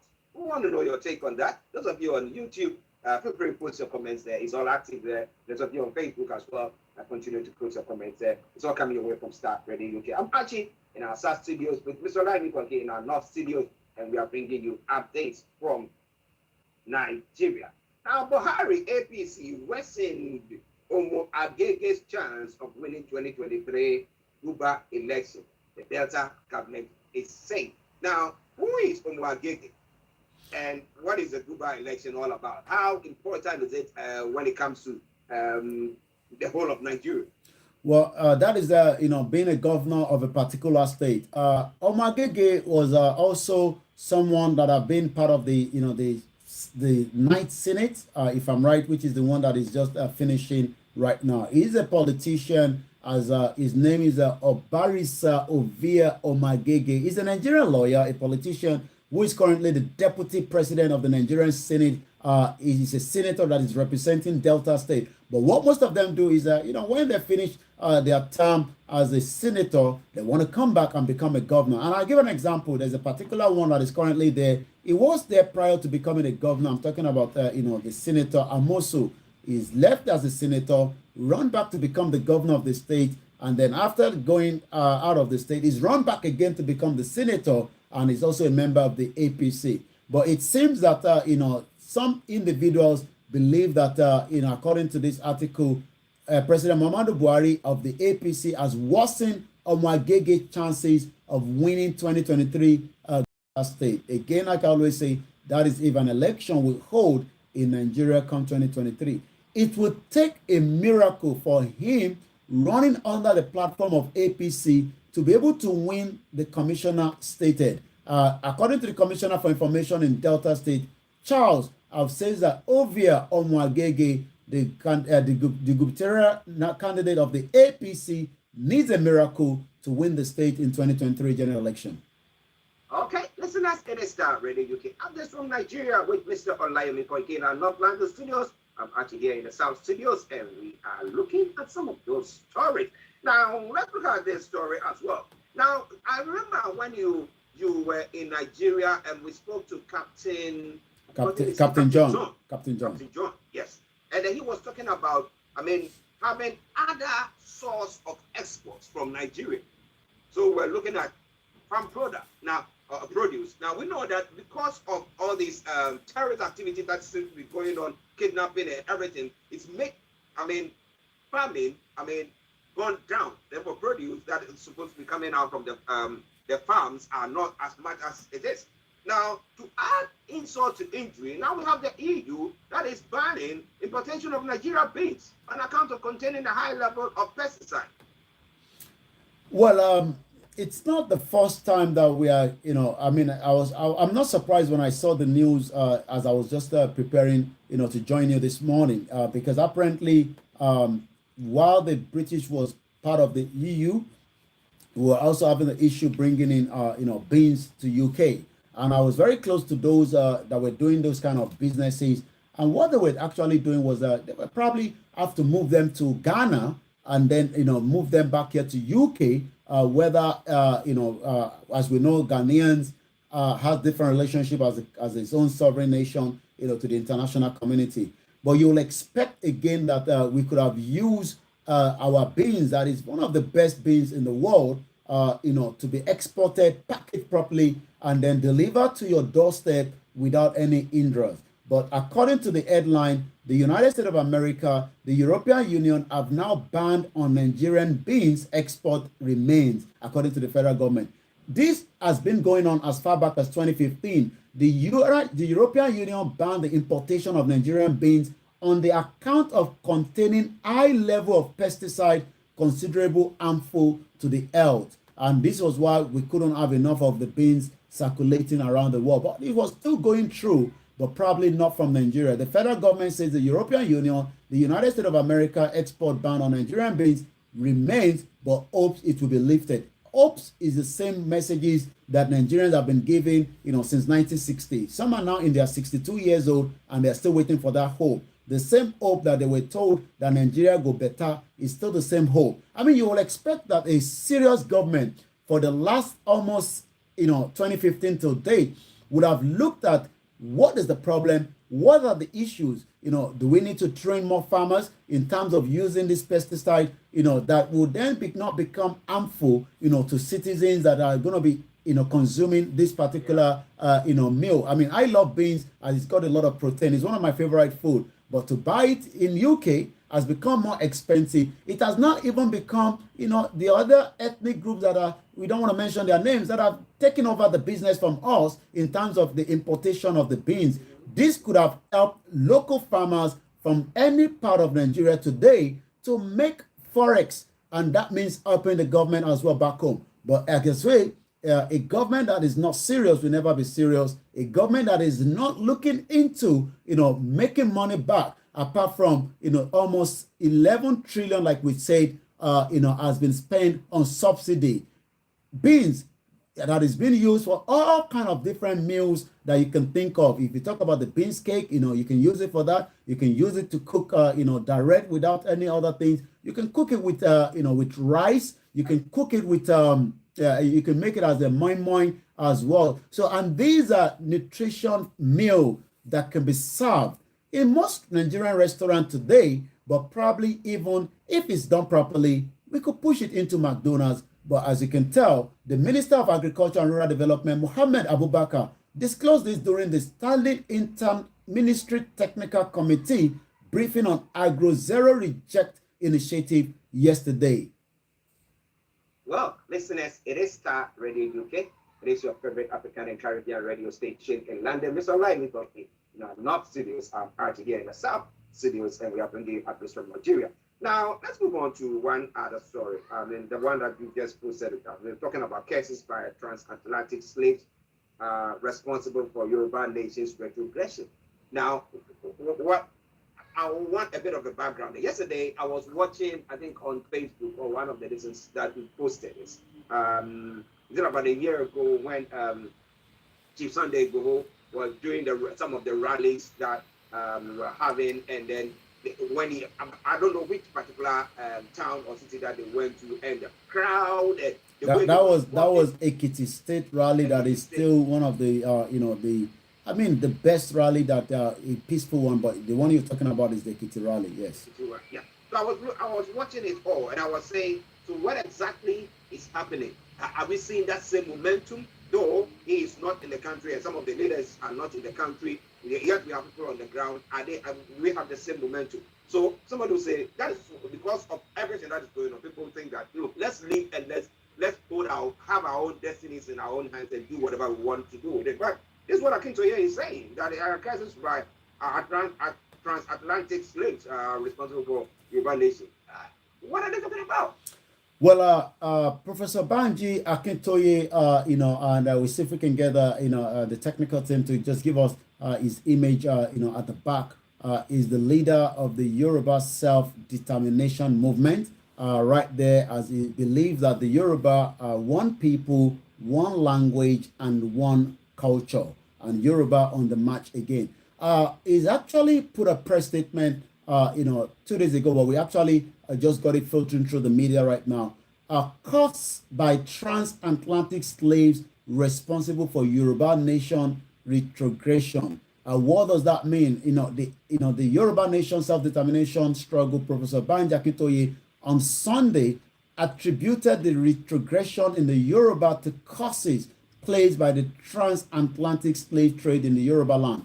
Let me take us a little bit back. I mean, I visited the Slave Museum in Liverpool last year, and if you go in that building, you can feel not just from the Yoruba kingdom as it was known then, because there was nothing called Nigeria up to the 1914. And you go into, the Ghana, you go into, other Sierra Leone, other African countries where these, but we know that the majority of slaves were taken away from the southwest and likewise the southeast as well. So according to him, he's noting that some of the victims of the slave trade cost the future generation of Yoruba people over the unholy collaboration between the then leaders of the Yoruba people and the Portuguese and the Dutch businessmen who came to Africa for the business of slave trade in the 18th century. And when we talk about the Yoruba kingdom, a lot of people do not understand that this is a kingdom that have been, for a very long time,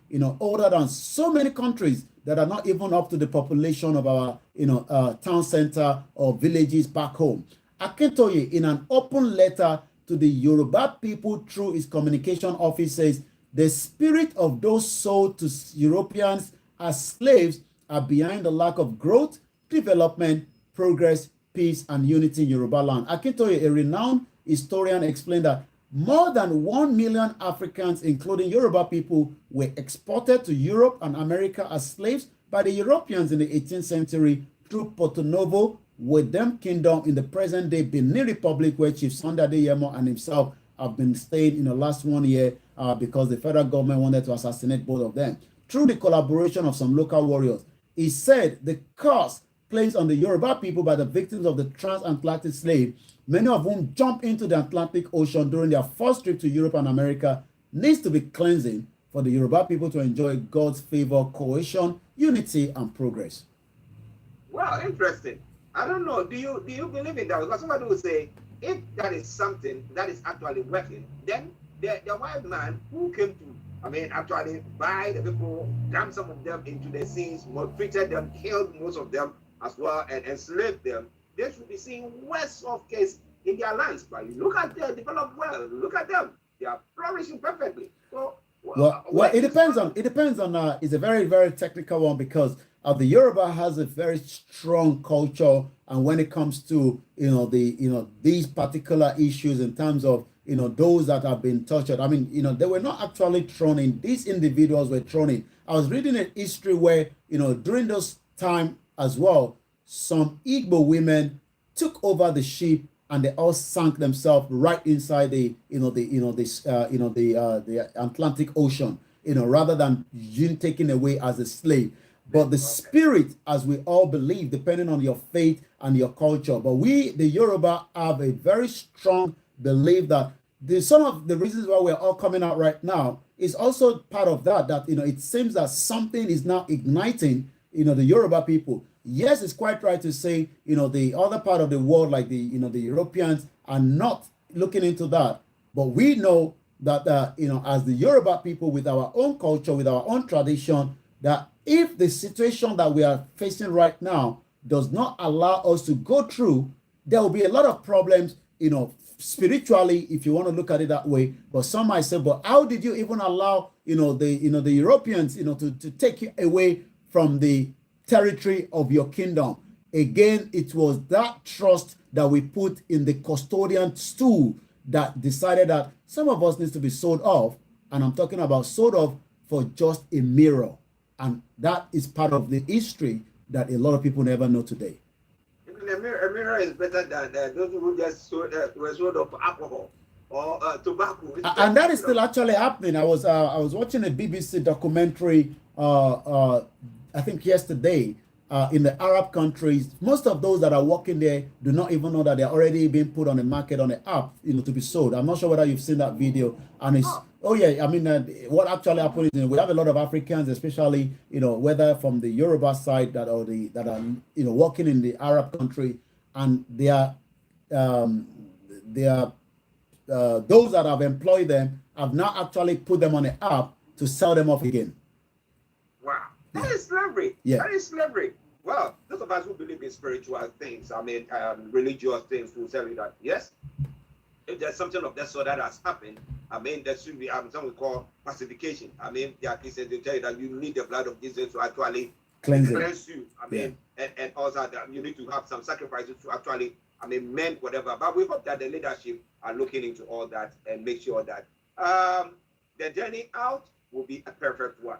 It is Star Radio UK. It is your favorite African and Caribbean radio station in London. Let me say good morning to Felix, my brother Felix, all the way in Aberdeen. I hope you are doing very, very well. Long time no here. Okay.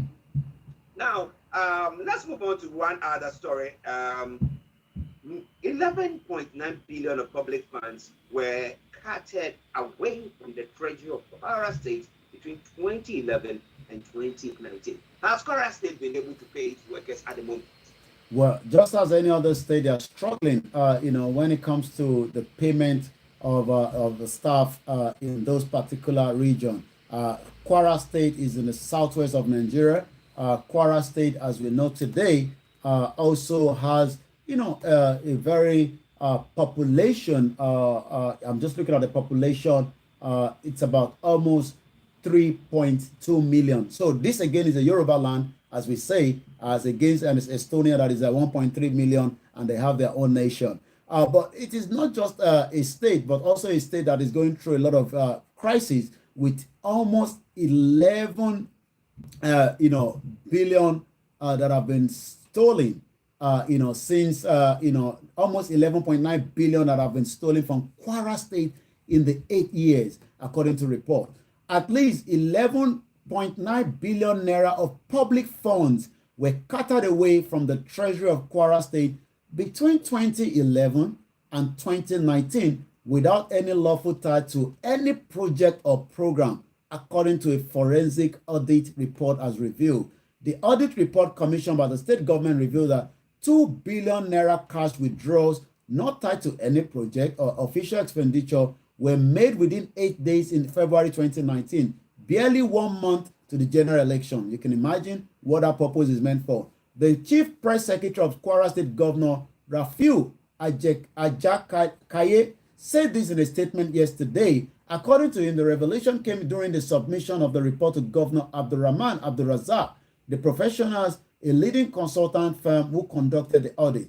You will wonder, was this deliberate? And if 11 billion was removed from the state coffer for 8 years, would then face the consequence of that? That shows that, the local government will be affected, the teachers will not be paid, schools will not be taken care of. A few highlights of findings may be necessary for record. The forensic audit revealed a COSA pilfering of 11 billion, which we recommend should be recovered to the public coffer. Similar, we recommend to the state government to prosecute certain officer companies in addition to claiming explanatory damages on transaction totaling 6 billion, amongst other key findings. That's why in Africa, like Nigeria, government is a business center. Government is a business center. Really, it is. It is Star Radio UK. When you are Senegal, good morning. I said, and thanks for the analysis. Good morning to you, and thanks for being there to listen to us. Post your comments on our Facebook page or YouTube or Twitter or Periscope, whichever platform that you are listening to us from. And for sure, we're going to make sure that your comments are heard or known as much as we can. All right then.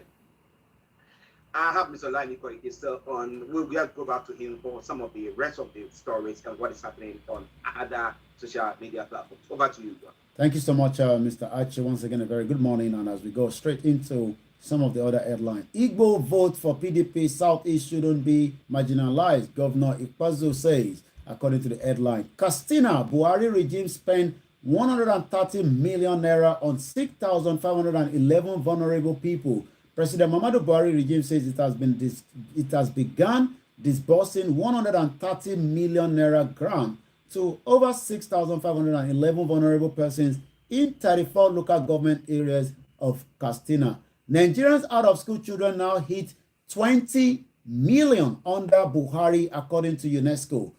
As we are all expecting, I was listening to you, uniform are very expensive. Things become more expensive here in the UK. And, all our children are getting ready. By this time next week, some of them will be returning back to school. But it seems the other way around in Nigeria, as 20 million children are currently out of school, according to UNESCO. The report was on the website of the UNESCO yesterday, shows that Nigeria has over 20 million out of 244 million out of school children around the world. Some of them are also not just children, but they're also adults that have been out of the university since February this year. An estimate 20 million Nigerians Yeah, Yeah. Hold on for a minute. I mean, how many worldwide? How many people are out of school? You mean in Nigeria? Now we were talking about how many people. Is it 44 million, and in Nigeria you have about 20 million? Well, 20 million people out of the 244 million of us in the country. 244. Yeah. Wow. Out of the 244, 20 million from Nigeria. Yes. Wow. Yeah. Interesting. Yeah. Interesting. Go on, sir.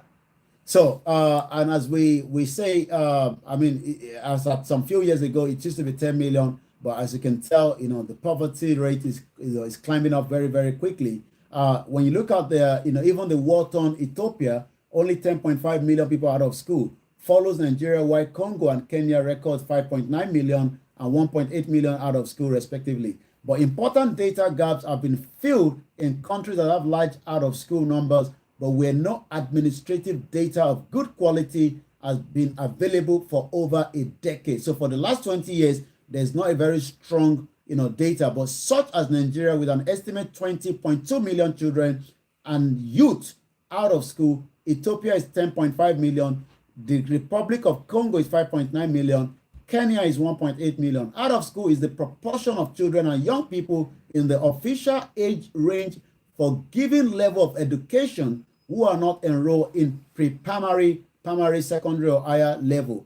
A lot of people have also dropped out for reason known because of a lack of support from the government. So we just hope that, as more people are going through these, we can only say that the best option is, it seems maybe Nigeria is just too big, to get itself together.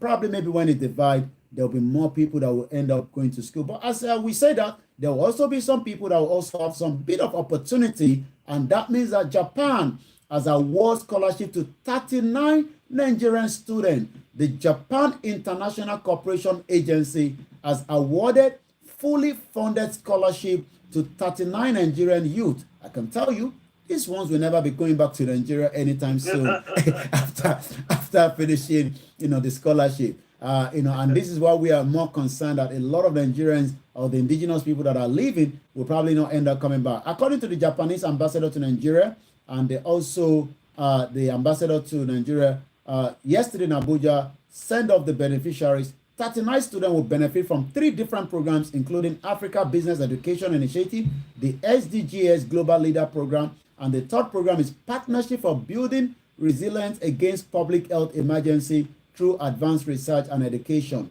Mr. Matsusunga said the initiative will strengthen the Japanese Nigerian University and foster Nigerian development across all sectors.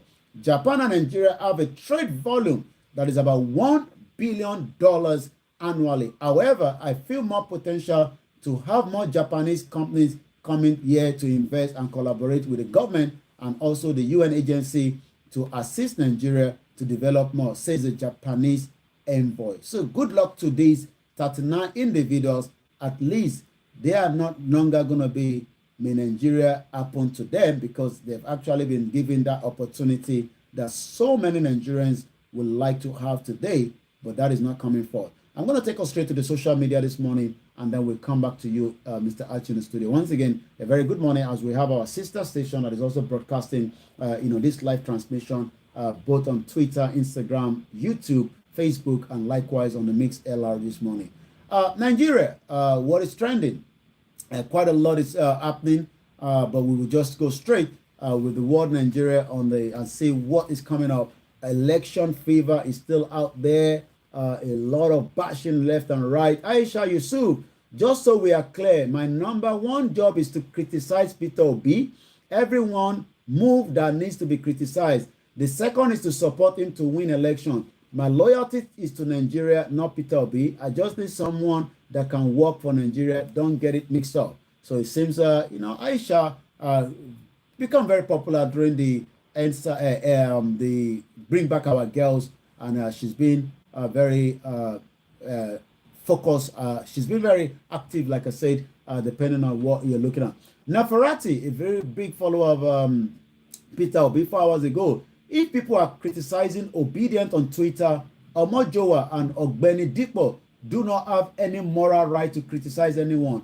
Omojowa, most especially, those are some of the elements who introduced Bile in Twitter, Nigeria, they criticize and call Goodluck Jonathan all manners of names. So the banter is already out there. Peter Obi, according to him, is still in America. We have to ensure that by 2027 general elections, Nigerian diaspora must have a voice. Well, that is if there will be Nigeria by 2027. Let's go and look at what Simon Ekpa is saying this morning, and then we look at what the Yorubas are saying, and then we bring it to the end. As usual, Nnamdi Kanu resolute, uncompromised, firm IPOB Senior Council. Nnamdi Kanu will be returning back, to the court on October 11, where his legal counsel are working tirelessly to see if they can get his bail condition out. The IPOB Senior Counsel Barrister Ifeyi Ejimafo has stated that his noble client Mazi Nnamdi Kanu remains very strong in his conviction because he has defied every strategy adopted by the Nigerian state to break his resolve in his pursuit for self-determination, just as they were trying to do with Chief Sunday Adeyemo Igboho, which is the right recognized under our laws and other international laws and instruments. The Ferry Legal Silk stated this in a statement. It was available in his weekly update on the court order routine visit to IPOB leader who has been in detention at the DSS custody over his activities aimed at restoring the sovereignty of the state of Biafra. So again, Nnamdi Kanu spirit have not been broken, even though he's still in the captivity of the DSS. Just as the expectation was that Chief Sunday Igboho that was going to be assassinated by the federal government on the 1st of July, they've nullified the 20 billion naira that should have been allocated to him. The government have denied ever that nobody was killed at his residence, but it remains very, very adamant that Yoruba nation is the only way out. Ilana UK, a nation characterized all threat and capture below can never progress. Yoruba people have completely detached ourselves from a doomed contraction to lead a good life in our sovereign Yoruba nation where we will fully enjoy our freedom. Quite a lot is happening over the weekend as usual, as more engagement is happening. More people also coming out as they continue to promote election for 2023. So as we always say, as we're going into the weekend, let's remain very, very focused. As again, if you see anything that is not right, please do report to the nearest security operatives in Nigeria. May Nigeria never happen to us as we're going into the weekend for those of you back in Nigeria. But for me, I'll be back again on Monday for more updates on the Star Radio UK. But for now, I will leave you with Archie for the rest of the program. Well, listen to Star Radio UK. Mr. Olani is going to keep bringing us updates from Nigeria. But before we, I allow him to go, let me say good morning to Miss Gold. It's a good day. I hope that UAE is good and you're enjoying the hot weather there. Now, I do hear Timmy Williams say the 39 we be from North. Okay, I don't get that very well. That the 39 people will definitely be from the northern part of Nigeria. That's what he's saying. Interesting. Well, we hope that it was they use merit to do it and not. We hope so. Yes. Okay, Bishop Adesina says Professor Akintoye wrote that piece to kickstart reconciliation between the African American Afro diaspora with the Yoruba nation at homeland. Yoruba is wide, covers almost entire West Africa area. Now it goes on further to say now all cultural practices and languages from Gambia, Sierra Leone, Liberia, Ghana, Cote d'Ivoire, Togo, Benin, Burkina Faso, Western Nigeria are all one tongue of diverse tribes linguistically. And I know because there are some languages, some of the Ghana language and some of the Twi. When you speak it, I know you speak it in Yoruba, so I try to find out what it means there, but it's virtually the same thing there. Now, Moyiwa Seneca says, have a pleasant weekend, or Moyiwa have a pleasant weekend as well. May Nigeria not happen to any of us, yes? May some good luck come our way, like it happened to this 39. We hope that they are not from the north. Yummy, before you go. Well, it is the weekend, like I say, just, if you're traveling around Nigeria, remember, the risk of that as well. So plan very well, move out early if you have to, so that you don't get stuck, with the terrorist activities that might be on one of the highways. Remember that we have almost 177 highways that have become so dangerous in Nigeria. So if you're traveling, please let us remain vigilant. But for now, weekend we'll be having all sort again on Star Radio UK. But for now, bye for now. Bye, Mr. Olami Koike, and have a lovely weekend. We'll catch up later. Bye for now. Well, listeners, that was Mr. Olami Koike bringing you updates. All right, so that was that. I'm not sure some of you have seen that article, but we posted it Tibaba Fisoro. Now, let's get ourselves back again on our own. I actually put the phone on the flight mode. Thank you so much, those of you that remain. Some people have dropped out. That's not a problem. We'll continue from where we stopped. The topic that we were treating prior to that, please only call the studio line. The studio line is just the number that we prefer everyone to call when you're calling into the show, +44 74 04 405917. My name is Olami Koike of Koike Media. As you can tell, our outfit gets changed in between the broadcast because I have to go to the studio. That's why we have to change the outfit. But we love what we do. A lot of you must have received your flags. Those of you that paid for it abroad, if you still want us to produce more, we will produce more, and we are also producing more as well. Thank you so much for those of you to respond. The flag has literally traveled almost around the world, at least to Australia. So that means it's traveled very, very far. So, and if you can make yours in your own state or country, please do so and send it to those at home to support them. On the day of the mega rally, our expectation is we want as many people to at least have something in their hand. You know, there'll be a poster that will be rolling out from sometime next week. You might be coming across it from Koike Media, somewhere very close to your town, city, or villages. So the work has already almost completed. So the poster will come out and say that there will be no election in Yoruba land, just as we said in January last year. Also, the poster will have the information,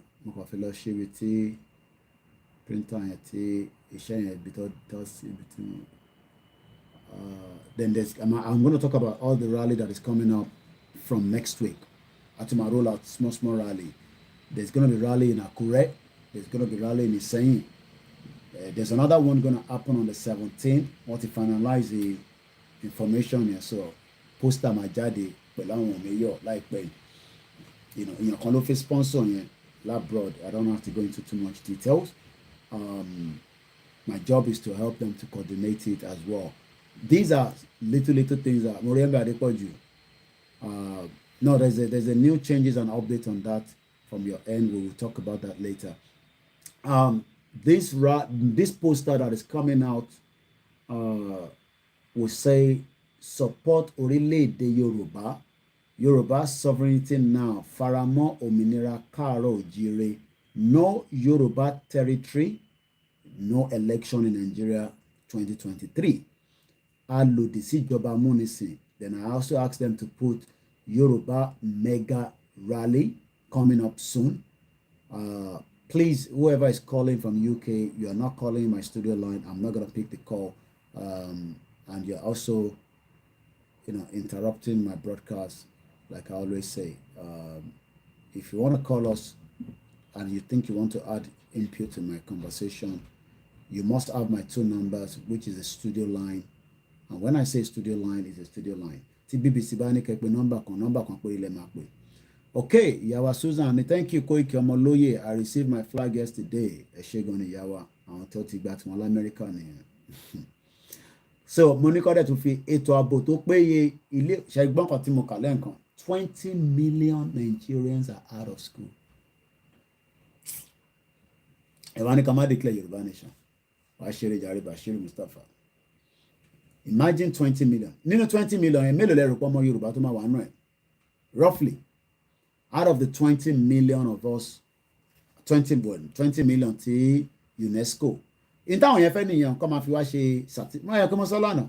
international community kò sí ètò kan wọn ẹ mọ̀ pé statistics ọ̀ ṣe yẹn nísìn ṣe mọ̀ pé kò ń ṣọ̀fẹ́ some people get paid for that job tí wọ́n ní pé kọ́ jókòó sínú system wọ́n lè rán àwọn kan lọ sísàlẹ̀ àbí kọ́ pẹ̀ yín kan nílé ẹ̀ǹkan yẹn máa ti gbọ́ òyìnbó tó bá ti ń sọ̀rọ̀ òyìnbó pẹ̀pẹ̀ wá fún yín ní change díẹ̀díẹ̀ everything that is do statistics and all that is a lot of money kò ń ṣọ̀fẹ́ so roughly how many Yorùbá lè rò pé wọ́n wà nínú 20 million yẹn I'm talking about the whole country now Nigeria as it is 20 million Nigerians children and youth are out of school ẹ lọ sí school ẹ kàn ń sùn ẹ ń jí ẹ ń sùn well 15 million máa ti pọ̀ jù kò lè jáwà nìkan la máa jẹ́ 15 million I think that would be too much even 15 million can somebody give us another idea roughly mo rí bẹ́ẹ̀ gbọ́n mi Florida kò ní bàjẹ́ fún Azeez ìyẹn kan so that means kí Yorùbá máa pọ̀ nínú àwọn tẹ́ ń sọ yẹn àwọn ẹ̀yà tó wá kù wá ń kọ́ I'll probably say even if you say 5 million imagine 5 million well somebody say 57% èlò kí ni ẹ jẹ́ ní numbers kí mi mọ̀ mass dáadáa so poster wa máa jáde so keep an eye for that poster it's coming up soon to your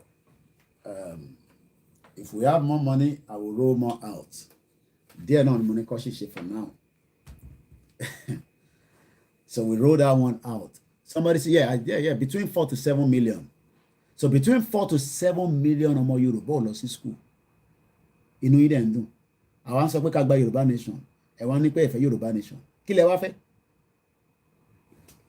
kódà ṣe mọ̀ pé wọn àtẹ rí tọ́pìkì tẹ́lẹ̀ kí n tó mú tọ́pìkì tèmi jáde pé thank you so much Mr. Fabian before I talked about are we Nigerians or Yoruba because you as a Nigerian you cannot go to school as a Yoruba man kò sí tó kọ́ mi pẹ́ láwọn tó kù so we are now working on 7 million Yoruba people are out of school kò ní bàjẹ́ fún ìyá mi ní First Bank tẹ̀lé ṣe tán ẹ máa send address yín sí mi mo ní láti fi flag kan ránṣẹ́ sí ẹ send address yín mo fi dárúkọ yín ni ẹni tí mo bá sọ̀rọ̀ tí mo ra wọn tí bá sọ pé First Bank wọ́n ti mọ̀ bí tí kóòdù máa fi bá gbogbo àwọn kọ̀ọ̀kan sọ̀rọ̀ let's go to Benin Republic lélẹ́yìí 229 hello Benin ebi Benin lélẹ́yìí hello.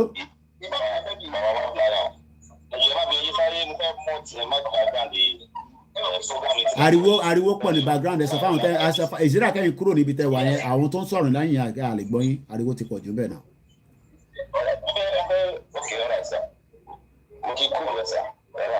Yeah. ẹjọ́ ṣe ọ̀rọ̀ tí mo fẹ́ sọ yìí mi mọ̀ bí a ṣe mo lè sọ direct tàbí kí n. mo tẹ fẹ́ sọ so ilé máa fi làákàyè bí àǹkọ̀ tẹ fẹ́ sọ tó yàn kàn tí kò yẹ kó lọ social media kò mí pé torí pé pè mí nísìnyí gbọ́dọ̀ sọ gbogbo nǹkan.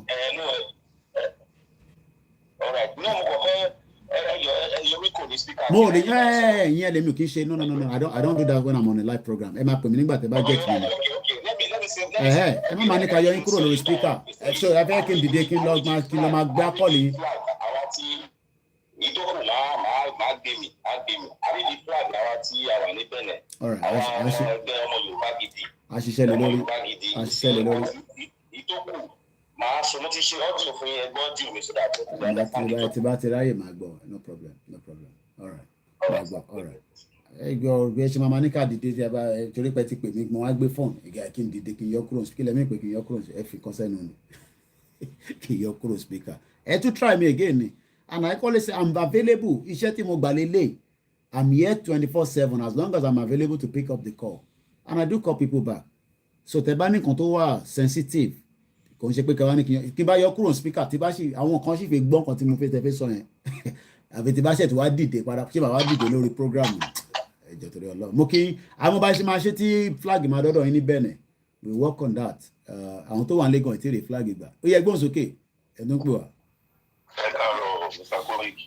ẹ káàárọ̀ sir. ẹ kú ojúmọ́. àwa ni ẹ sọ. ẹ rí àwọn tó fẹ́ kí Yorùbá nation lọ àwa mọ̀ àwa àpapàlà lè ṣiṣẹ́ ṣẹlẹ̀ tó ní kìrìmádì kọ̀ọ̀kan wọ́n lè máa gbé sórí Google pé àwọn òyìnbó kan lọ ní àwọn Italian kan lọ ní irọ́ ni Ọbásanjọ́ ṣe ń gbọ́rọ̀ yẹn ọmọ Yorùbá grimade yẹn àwọn ló máa ń gbé ẹ jẹ́ kí ṣàlàyé fáwọn èèyàn bí ẹ̀kẹ́dẹ̀ bá ṣàlàyé grimade làwọn tó máa ń gbé shipping kìíní wá olórí òyìnbó kan tí mo wá kódà fíìmù tí mo ṣe wò lánàá náà bàbá yẹn máa ń gbé kọ̀ǹténà tó máa ń ṣe kọ̀ǹténà ó ní orúkọ kan tí mo fẹ́ lò àwọn bàbá ọ̀rọ̀ tá a gbé ta náà fi gba Yorùbá nation yìí kò ń ṣọ̀rọ̀ Fúlàní nìkan àwọn máfíà gidi ó wà nínú ọ̀rọ̀ pé àníjẹ́ pé ọ̀nìjẹ́ ká gbé Yorùbá nation o máfíà gidi bó ṣe wò wá báyìí pé kọ́ yánkì wá dànù ni o máfíà gidi ni o máfíà gidi lọ̀rọ̀ tó wà nílẹ̀ ẹ̀jẹ̀ máa wá sórí ṣó máa ṣe dẹ̀mẹ̀dẹ̀mẹ̀ náà ẹ sọ̀rọ̀ mo gbádùn ẹ̀gbọ́n mi. ọwọ́ náà bẹ́ẹ̀ ká gba Yorùbá nation ọwọ́ náà wà ní ìdí àfitì Yorùbá kéèkó. ọwọ́ náà bá wọn ìfú ọwọ́ British tó fẹ́ ọwọ́ náà bá wọn lóòtù láti Calabar láti Bakassi lọ́ bá wọn lóòtù ọwọ́ náà máa ń gba wọn lóòtù lọ sí Europe lọ́sọ̀wọ̀n ṣẹ́gun ṣẹ́gun ní gbọ̀ngàn ẹgbẹ́ Tinubu kan bẹ́yìn Tinubu náà wà lára wọn. Kò ní bàjẹ́ fún ẹ̀gbọ́n mi Gbénga. Kò ní bàjẹ́ mo mọ̀ pé gbé gbogbo àwọn ọ̀rọ̀ yẹn sẹ́nu ẹ̀ fi sọ gbogbo ẹ̀tàn délẹ̀ kò ní bàjẹ́ fún yín ọlọ́gbọ́n ni a sọ̀rọ̀ létà ọlọ́gbọ́n ni all right. Ṣé rí ọ̀yàn ọmọ Yorùbá ọ̀rọ̀ pé táwọn àgbà Yorùbá nation àwọn kọ́kọ́ máa gbádùn ayé ni ẹ̀kọ́ máa lọ́ máa wọ̀ lórí péjì Délé Mọ̀mọ́dù àwọn àgbà báyìí àfi ká lọ máa sórí péjì Linda Kejì ẹ lọ máa wo olówó tó wà ní Mercedes àbí tó ń jẹ tọ̀ìtọ̀ì tó ń jẹ rice tó ń mu omi tó ń ṣe kíni +44 ẹ má pè tó studio ẹ bá ti pè studio line àní níjà láàrin ara wa àfi tó bá yẹ pé àwọn tó mọ̀ kí wọ́n wà live ẹ̀rọ pé Fúlàní dé kọlẹ̀ bẹ́ẹ̀ kẹ lọ ni owó tó ń jẹ ibi Dr. Aliu máa ń ṣe gbogbo analysis yẹn ní gbogbo gbà owó tó ń jẹ nílẹ̀ Yorùbá gbogbo ẹ̀ tẹ́lẹ̀ fẹ́ flag káàkiri ẹ̀ a máa gbìyànjẹ ní sòrò àní flag tó pọ̀ ńlẹ̀ náà ni ìyẹn náà la ṣe ń sọ fáwọn ẹ̀kọ́ bá wa ṣe àbí ká support wa ká lè ṣe mọ́ sí àwọn máfíà ọ̀bẹ kí Yorùbá kó dúró máfíà dẹ̀ wà nínú Yorùbá gangan tẹ́ pé ọ̀pọ̀lọpọ̀ Ọlọ́run tó ń fi ìṣọ́ ìṣọ́ wa ta ni bọ̀bọ̀ tó ń pariwo kó gba Yorùbá nation yẹn. So our best bet is just to go. Real mafia, I'm not joking. They don't want us to go, but we have to go.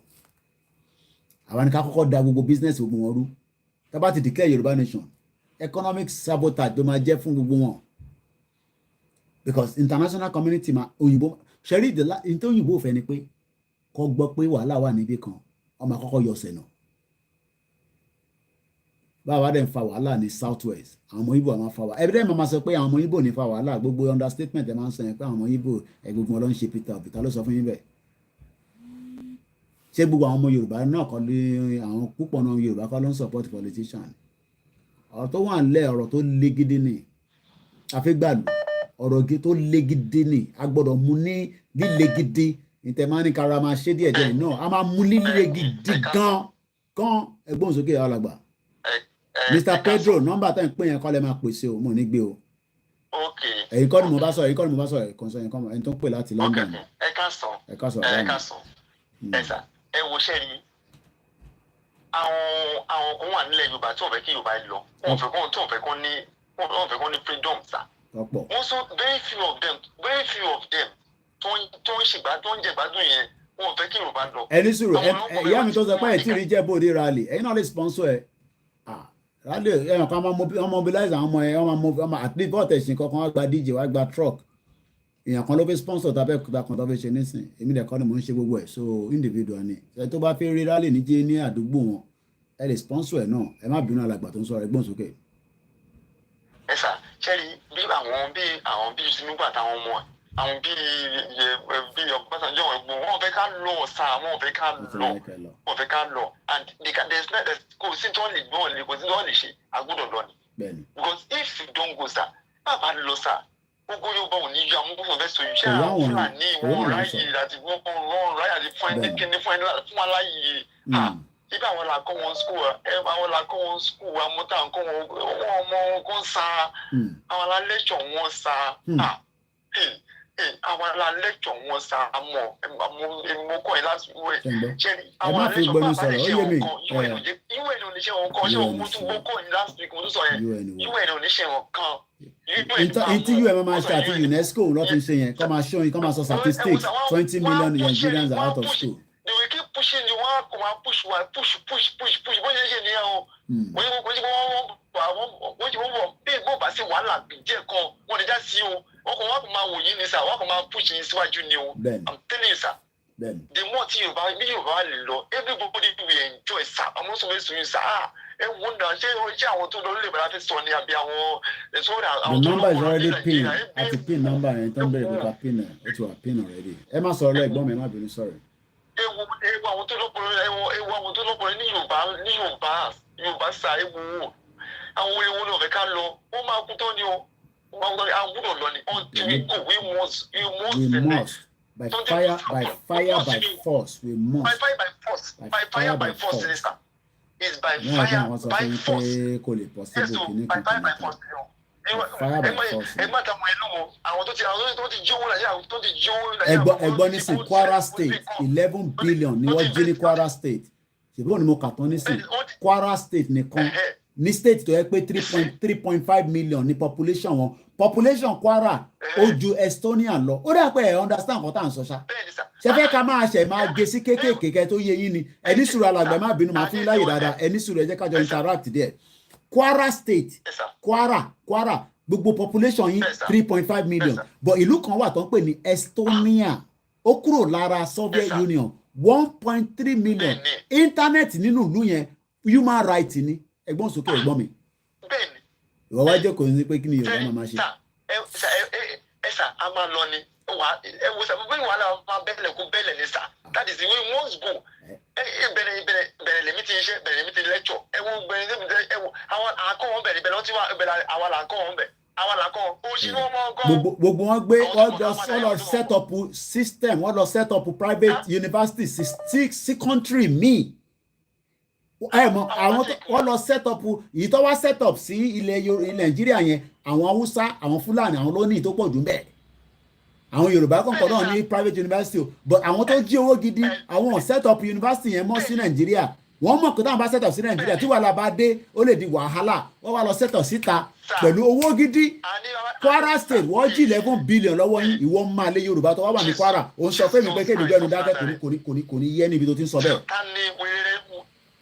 Jesus sir and if ever dey cross by ever cross sẹmẹ bọdà yìí sí ọhún yẹn àbẹ̀fẹ́ sẹmẹ owó dà pa sí kẹ́ni ever fẹ́ cross sir ever fẹ́ cross ẹni wọn àwọn tó gbó ìbò tó ní pé. àìbí rẹ̀ ń sọ fún mi ọ̀pọ̀ ń bẹ̀rẹ̀ pẹ́tẹ́ thank you so much on Instagram Twitter Fúlàní tó a máa béèrè lọ́wọ́ ọ̀wọ́ ọmọ Yorùbá pé who are you ẹ mọ bó ṣe ń disrespect gbogbo àwọn ọmọ wa tó ń ṣe ọ̀kadà láti Benin tó ń gun mọ́tò láti fi cross yẹn ni pàápàá àwọn ọmọ ìjọba ẹgbẹ́ gbé bọ̀dá ni tọrọ gbé bọ̀dá ni èmi witness ẹ̀ rí ni o ṣe pé tó sọ fún mi èmi witness ẹ̀ rí. ibi tí wọ́n ti ń ṣe ni every week mo ń cross every week mo ṣe cross. disrespect tó wà ní iṣẹ́ níbi tẹ́ sọ̀rọ̀ sí yẹn ẹ̀gbọ́n mi disrespect tó wà láàárín àwọn olórí burúkú yẹn pẹ̀lú àwọn ọmọ Yorùbá kò tẹ̀ yẹ kí ẹ tún máa sọ pé ká tún wà ní Nàìjíríà mọ́ ẹlòmíì kan lọ ra nǹkan kékeré láti Èkó ó fẹ́ gbé kọjá lọ sí Benin ẹ̀rí bó ṣe máa dọ̀tí ẹ̀ kí ẹ kó ìkẹ́ máa gbọ́ wọ́n ní ibùdó báyìí pé mi Yorùbá ló fẹ́ gbé wọn já wọ́n ní jẹ́ kọjá wọ́n jẹ́ kọjá fún àwọn ẹgbẹ́ wọn wọ́n fẹ́ ṣe. àwọn àníkàdá dúró ẹ̀yin ọ̀dẹ̀ ẹ̀yin sọ fún wa pé ká ṣe sùúrù òṣìwò ni ká máa ṣe. bàbá àní kò sa Haúsá sí wọn wà ní wọn wọ́n mọ bó ṣe kọ́ sára wọn òtí kí Yorùbá kan kó fẹ́ rọ́kọ̀ sí ìbò rẹ̀ ní kọjá ìbò rẹ̀ fẹ́ kọjá. ìbò rẹ̀ fẹ́ gbà kọjá. àlejò gbé rárá animals ni wọ́n and they are wicked animals gidi at any reason láti àtijọ́ gbé ìtàtijọ́ gbé ti tó àní ìtàtijọ́ gbé ti tó kólúkálukú dá wà nísìnyí àjọ gbé mọ́ ìtàtijọ́ gbé ti tó 62 years pẹ̀lú kódà àti Igbo concept ìtọ́lúkálukú tajọ kò ṣe pé I hate anybody ìtajọ gbé ti tó tajọ gbé mi pé kò ṣe pé wọn ò ní gbé pẹ̀lú wa bọ́ ká dá dúró gẹ́gẹ́ bí ìlú mo ń try láti charge gbogbo àwọn phones mi ni kóníkàkú dá dúró bí ìlú kóníkàkú dá dúró. ìlú wà ní UK nísìn UK ní gbogbo information mi lọ́wọ́ èèyàn kan wá ń gbé nílẹ̀ Yorùbá àwọn ò ní information ẹ̀ lọ́wọ́ ó wá ń commit atrocity àwọn ọmọbìtá máa wá sí tẹ́mi bá commit offence nísìn UK government mọbìtá máa wá mi sí èèyàn kan wá jókòó sí orílẹ̀-èdè wa wọ́n bá wọn yẹn wá sùn wọ́n ń pa wá wọ́n ń ṣe gbogbo ẹ̀ wá ní ká dákẹ́ àwọn kan wá ń ṣe nígbà tẹ́ pé wọ́n gbọ́ àwọn ẹ̀ tí gbọ́ Mr. Koiki jẹ́ kí ogun wọn gbọ́ díẹ̀ sí no oníbàtà bá pa gbogbo yín tán ká tó yẹ kọ́ gbọ́ ó dà pé ẹ̀mọ́ tẹ̀ ń sọ. àwọn ilé wọn gbá àní sọmọ dísè Yorùbá àwọn ilé yàtọ̀ ilé Yorùbá wọn àdàgbẹ́ àwọn àgbẹ̀ wọn lọ́pọ̀lọ́ àwọn Yorùbá tó sọmọ dísè tó lead wọn gbádùn a ti wà ní crisis a ti wà ní crisis stage some of you are just thinking that pé ọ̀rọ̀ Yorùbá nation yìí pé ẹ̀bi akọ̀fin ṣẹ̀fẹ̀ ni ọ̀rọ̀ ẹ̀fẹ̀ kọ́ lélẹ́yìí ẹ̀yẹn lọ ọkọ̀ sọ̀rọ̀ ẹ̀fẹ̀ ọ̀rọ̀ tó ń dùn àwọn kan àwọn bàbá wa kan nísìn ọ̀rọ̀ tó ń dùn wọn wọnú egungun ni tó lè sọ̀rọ̀ tó ń dùn wọn wọnú egungun kàwé ìwé tẹ́ka ẹlòmíì kàwé kò tẹ̀ tí wàá lè ran ọmọ tiẹ̀ lọ sí school mọ́ 20 million ọkọ̀ ká tẹ̀lé pé 7 million nínú 20 million 7 million ọmọ Yorùbá ó ń sùn ó ń jí kò lọ sí school and some of you are happy. bẹ́ẹ̀ni sir for the past 6 months sir àwọn sọ fẹ́ sọ yìí sir. Go make sense now. ìbílẹ̀ yé mi. Go make sense. for the past 6 months sir. It doesn't make sense. ara ò tẹ̀ fi yín pé nílẹ̀ Yorùbá. ẹ fẹ́ ká máa bá àwọn ẹgbẹ́ kí UNESCO wá ń fara ṣe statistics irú àwọn ọkùnrin ẹ̀gbọ́n mi tó ń pè ní sìn àwọn olóyè kí wọ́n máa ṣe gbogbo statistics fúnlẹ̀ Yorùbá UNESCO jókòó sí abroad àwọn wá ń ṣe statistics fún Nàìjíríà táwa wà nínú ẹ̀ to make sense. I'm telling you sir àlejò gbé o láyé kálukú máa lọ tiẹ̀ ni o kálukú máa lọ ni that's it ẹgbẹ́ sàkítọ́ lọ àwọn tó rò bí afẹ́ pé United Nations máa ẹ̀pà United Nations ẹ máa dúró forever kí ló ń jẹ́ United Nations kí ni kan United Nations statistics ni United Nations máa fi ń ṣe statistics ló máa fi ń ṣe United Nations ṣe. bó ṣe máa rí nìyẹn sà bàbá fi agídí sí ká máa káàdì kúrò àkúrò kálíwò rẹ̀ àdìlọ tó dáìlì kọ́mọ wọ́n rẹ̀ bí àwọn yìí máa ń fa irọ́ ní wọlé fa ẹgbẹ́ ẹ ṣé gan ni thank you so much ẹ ṣé gan ni. How can a Yorùbá lecturer tó kàwé ó wá ṣẹ̀ tó wá ń ṣe ẹrú nísàlẹ̀ kò make sense gbogbo ẹ̀ tẹ́ bá ń béèrè nọ́mbà yẹn àti pinẹ̀ +44 òun ni kóòdù wa ní bíbáyìí 74044059 kò mí ìpẹ́jọ́ rẹ ní second number studio line ẹ má mix it up second number yẹn àdàtàn àwọn èèyàn kúkú ní gbọ́ báyẹ̀ pé ẹ farabalẹ̀ ẹ má pe any other number apart from the studio line you just keep saying it all the time ó máa mọ́ yín lára ni so ìgbà tí n bá gbé kọ́ọ̀lù yẹn ẹ máa wà force láti wá studio number yẹn tẹ́ bá rí hello caller láti ìlú òrèlè kẹ +46 ìlú òrèlè wà. Sweden àwọn ọdún kébékébé tẹ̀yìn tẹ̀ ń dẹ́rù bàwá náà nìyẹn àwọn ọdún tó tó nǹkan kan dẹ́rù bàwá ẹgbọ́n sókè ìlú tó tó kò tó Kwara state kí ni population yìí ní Sweden. 10 million ṣe ń gbọ́ immigrant ló pọ̀ jù bẹ́ẹ̀ ṣe ń gbọ́rọ̀ ẹgbọ́n sókè jàre I don't think some people understand that 10 million ní gbogbo ìlú tẹ́gbọ́n ẹ̀ tí ọmọ Yorùbá tó bá ń sọ̀rọ̀ ní ìlú tó wà 10 million ṣé ẹ rí náà ní ṣé náà wà lọ́dọ̀ yín lọ́hùn. mo ti dé bíbá láti 2017 ẹ̀ẹ̀mejì ni wọ́n mú náà lọ wọ́n dé announce.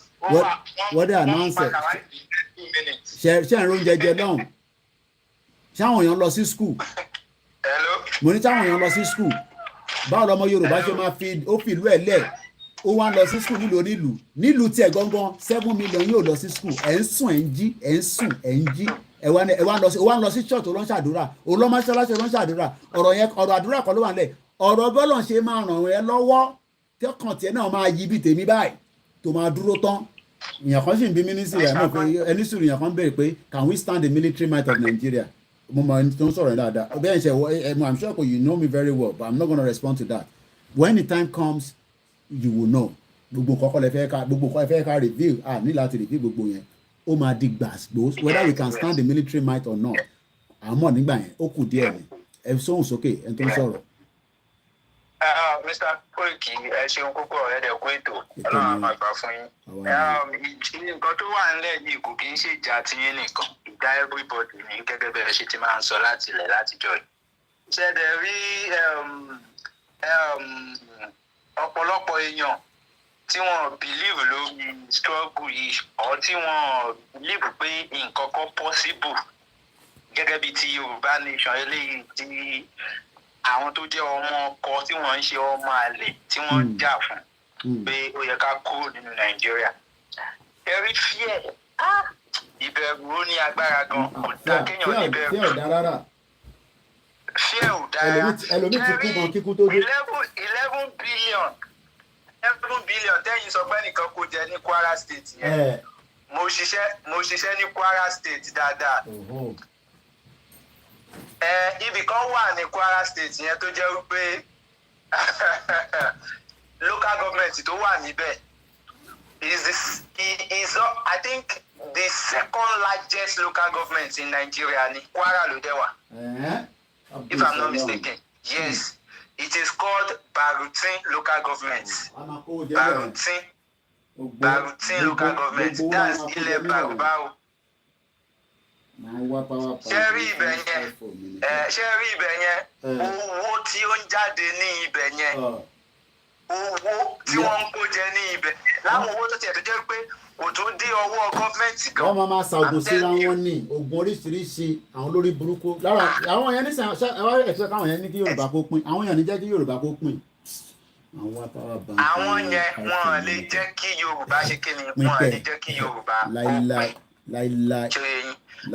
ṣé wàá rí gbogbo àwọn tó dàbẹ́ tí wọ́n support Yorùbá nation especially àwọn youth I pity them. àwọn yẹn wà dá kankan mọ́. Yes, I pity them because apart from school knowledge wisdom èèyàn máa ń ní àtọ̀run lọ́lọ́run ti máa ń fún yàn.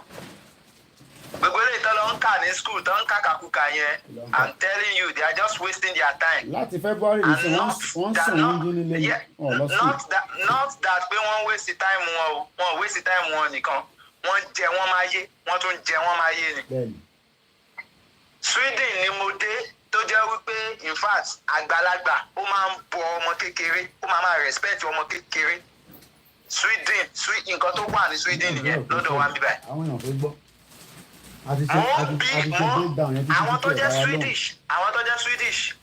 Swedish mo ń bi wọ́n lérè pé why is it so pé kí ló dé táwọn àgbàlagbà tó fi máa ń worship ọmọ kékeré. ṣé ẹ mọ nǹkan tó sọ fún mi? wọ́n ń sọ fún mi wípé ọmọ kékeré táwọn máa ń worship àwọn ń fi worshiping yẹn àti respect yẹn àwọn fi ń train yẹn títí tó máa fi dàgbà so tóun náà bá dàgbà nǹkan tó máa ṣe fún àwọn ọmọ kéékèèké tó ń bọ̀ lẹ́yìn nìyẹn.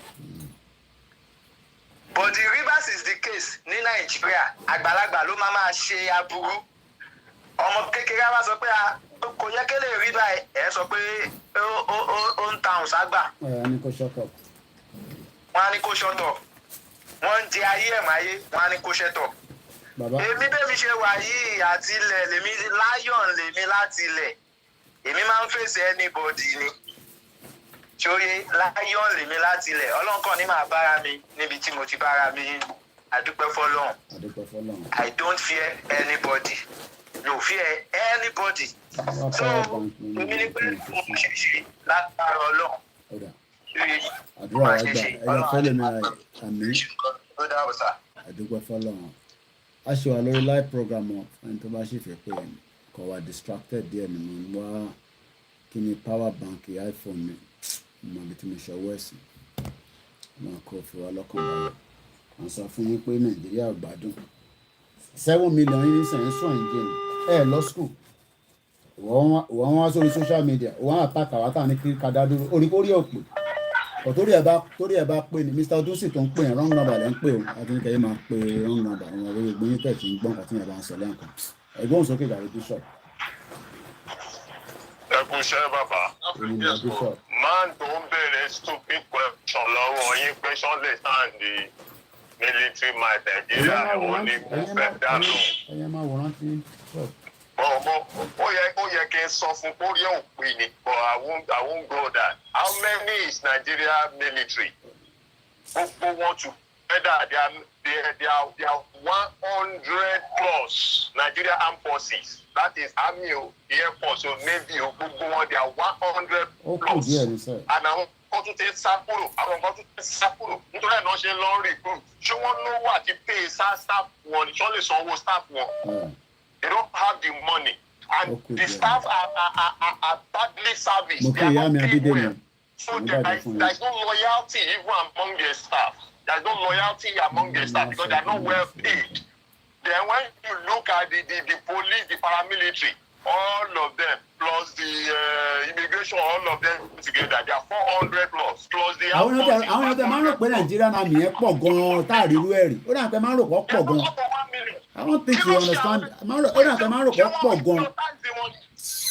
wọ́n fòkò fa ọpọlọ àwọn pípù yìí kúrò ní. ó dà pé máa ń rò pé Nigerian army yẹn pọ̀ bá kan táàrí irú ẹ̀rí. Àti SSS àti DSS gbogbo all together they are not beyond 500,000 they are not up to 1 million. Àrólé olúmọ kò ní bàjẹ́ fún àbá àgbàlagbà mo rí yín bẹ̀.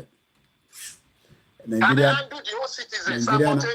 army and apart from that they are not well fed they are not lawyer yet they are not lawyer among them they are not well fed they are not taken care of. Nigerian army kẹ. Orí bọ́ọ̀yẹ̀ bí ẹgbàálẹ̀ ẹni tó ń bèrè stupid question ẹ̀. Ẹyẹ kọ́ máa jókòó sórí social media kọ́ máa fẹ́ ká máa sọ gbogbo nǹkan nù. Bèrè stupid question wọ́n máa wá ẹ níbi tó wà. Mélòó ni Nigerian army? Àwọn kan mọ àwọn tó ti wà lẹ̀. Mélòó ni Nigerian army? Nigerian army kọ́ Nigerian army. Do you know Koiki? Mo ẹgbẹ́ àwọn èèyàn ti mọ̀. Àwọn people in one pound kù lọ́wọ́. Do you know that? Àwa ti sọ ìgbàjọ ọmọdé sọ ìtọ́rẹ̀. Èmi sọ pé kù máa wáyé sẹ́ẹ̀. Tí kò bá wáyé before 2023 ó máa kù díẹ̀. Kù ń bọ̀. Díẹ̀ ni. Oníwọ̀n November. Wọ́n fẹ́ gbé kù jáde. Ẹ̀rù ń ba gọ́ọ̀mẹ̀ntì gan pé kù yẹn táwọn bá gbé kù jáde àwọn tá a bá gbọ́ pẹ́ pé your fellow Nigeria abẹ́ ń ṣeré kí ló jẹ́ your fellow Nigeria? Àwọn ń ṣe fellow Nigeria yan. Fellow Nigeria níbi kí ló ń jẹ́ fellow Nigeria? Fellow Nigerians kẹ̀ kí ló ń jẹ́ fellow Nigerians? All right, Bishop láṣẹ ìdùnnú rẹ̀ ẹ ṣé gan ni kí ló ń jẹ́ fellow Nigerians? Sí àwọn tó ń jẹ́ fellow Nigerians ẹ ti mọ the right number kí lẹ wá lọ ń pe other number ẹ fún kí ló máa ń ṣe gbẹ̀yìn yẹn wa ẹ mọ right number ẹ wá lọ ń pe wrong number ẹ kàn fi tí máa disturb program yẹn ẹ yẹ gbóhùn sókè.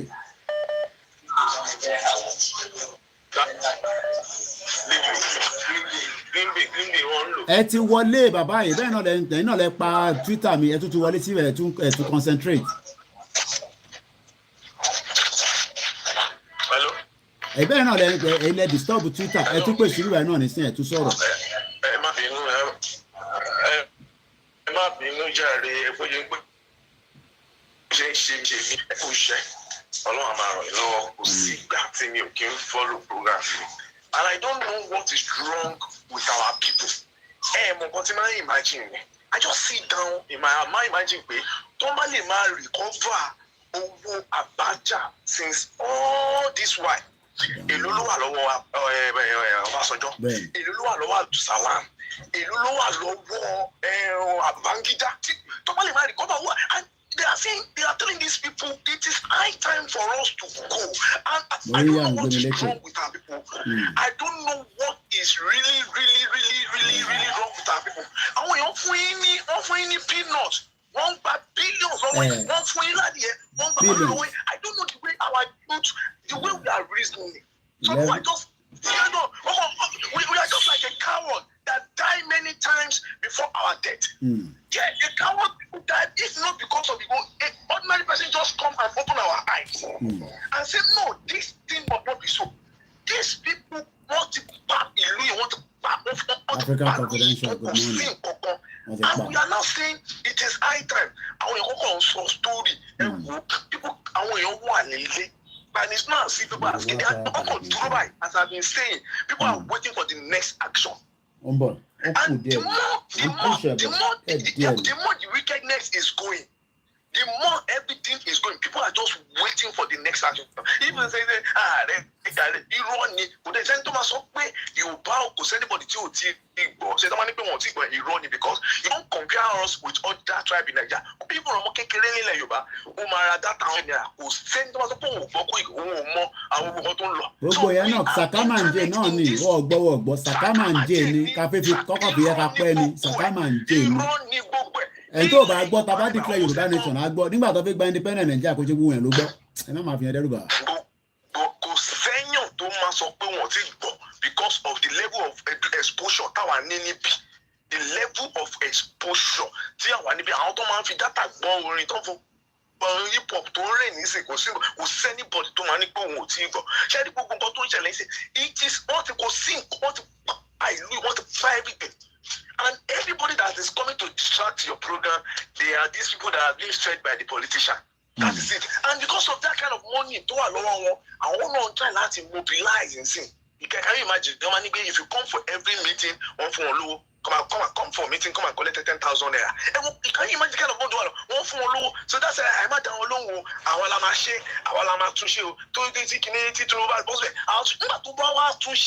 another person will now come. Our budget again.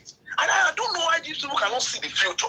Okay, let's even assume the man come and he fix it. Another person will come and disrupt it.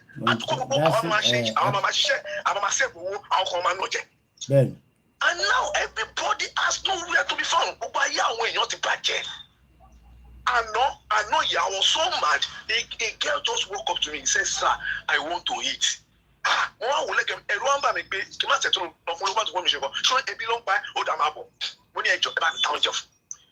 could have even told the girl, because of I'm telling you, ó máa ṣe kò ní tẹ̀lé mi ebi ló ń pa òun mo ní ọ̀pọ̀ yẹn wọ́n sọ pé oúnjẹ èlò ni ọmọ yìí wọ́n sọ pé èlò ló ta fún ọmọ ẹ̀ ó ní oúnjẹ 300 naira gẹ́ẹ̀ yẹn ra oúnjẹ young lady ó ra oúnjẹ I want to eat mo ń sunkún sínú ni. And we are telling these people and everyone just say I don't know the kind of nǹkan tó ń dùn ní wa wọ́n ní kí ló ń dùn nínú ẹlẹ́wọ̀n tó ṣàgó mọ́wọ́. We don't have anything again. There's no pride here again. That's the right word. There's no pride. There's no pride. There's no pride. Let me lie to you. Woman kan wà, ó dẹ̀ lọ mú ọmọ ẹ̀ kékeré, ọmọ tó ti ju ọmọ 7 years lọ. Ó dẹ̀ lọ mú ọmọ tó ń ṣe ìyàwó pé jọ nǹkan kíní tó máa ń kọ́ ẹ̀ bá mi kọ́ ọmọ mi. I was crying. Nígbà táwa wà ní school, àwa science student, àwa máa ń proud. Physics, chemistry, àwa máa ń proud ni. Obìnrin kan tó máa bẹ́ẹ̀ dọ́là. Mama wa the best in it. Benny. No value again. And we are telling these people it is high time. Even if Germany can divide, as at 1990, the time 1990, West Germany no work up. If Germany can let us everybody go Israel way. Ebi nǹkan tá à ń sọ fáwọn ènìyàn tẹlifálukú dá wà sọ̀wé kò mí pa ní bára wa ṣe a máa bára wa ṣe a máa sì bára wa ṣe bọ̀ àkọ́ní wà nínú ìlú jágbàjàgbà mọ́. Kò sóúnjẹ kò sí nǹkan kan wò lánàá and going èèyàn dẹ̀ jọ dé sí ìdíkọ́dà ó dẹ̀ ń yàgbẹ́ lójú títì èèyàn tó lọ́ba tó níjó ìkókó ní kàrẹ́sì ó yàgbẹ́ sínú gọ́tà ó yàgbẹ́ kan wò I was shaking my head. Lójú ẹ̀ ní sí nọ́mà ẹ̀hún tí mo wá wà ní báàgì. So nǹkan tó ń ṣẹlẹ̀ gọ́gọ́gọ́gọ́gọ́ nìyẹn. Inú báàgì rẹ̀ ló wà. Nǹkan tó ń ṣẹlẹ̀ ni àwọn náà ń try láti wá ìròkúnra ni wọ́n mobilize ni they are giving them money wọ́n ń rán àwọn agents ẹ lọ máa fún wọn lówó àwa ló kàn ẹ̀yin wo ló kàn nísìnyí wọ́n sọ sí pé tó bá ní mọ́tò sórí àwọn èèyàn ti dàrú ni wọ́n ní tó bá ní mọ́tò tó bá pàgọ́ mọ́tò ìṣúná kọ́mpáàdé wọ́n máa sanwó bọ́ọ̀ tí wọ́n bẹ́ẹ̀ wà wọ́n ní pé o máa tún máa sanwó ẹ̀ o ṣe wàhálà o wà mí sínú kan o tún máa sanwó. I don't know the way we are. Well, I think what our people just need, is just that àwọn èèyàn mọ̀ pé in tó wà nílẹ̀ bó ṣe ń kan everybody lára tá a bá jáde wọ́n kàn máa fi wá ṣe statistics ni statistics. èèyàn tó dependent ratio ti pọ̀ jù sí dependent ratio ti pọ̀ jù fún nǹkan ká wà ní dependent ratio is just much so kí ló wá fẹ́ ṣe Dependent ratio is too just much. Got a woman to call last week so on our cover. I'm a woman. I'm a woman. Tabana will do everybody. Tabana will do everybody. 20 years from now. Yes, and you said it all. You cannot be perfect. You can't be 100% perfect. They were perfect. So Ukraine cannot say before they start the war with Russia, they are 100%. So we cannot be 100%. We cannot be 100%. It is just high time. It is just high time. I mean, number 7 world oil producing nation. Hello, sir.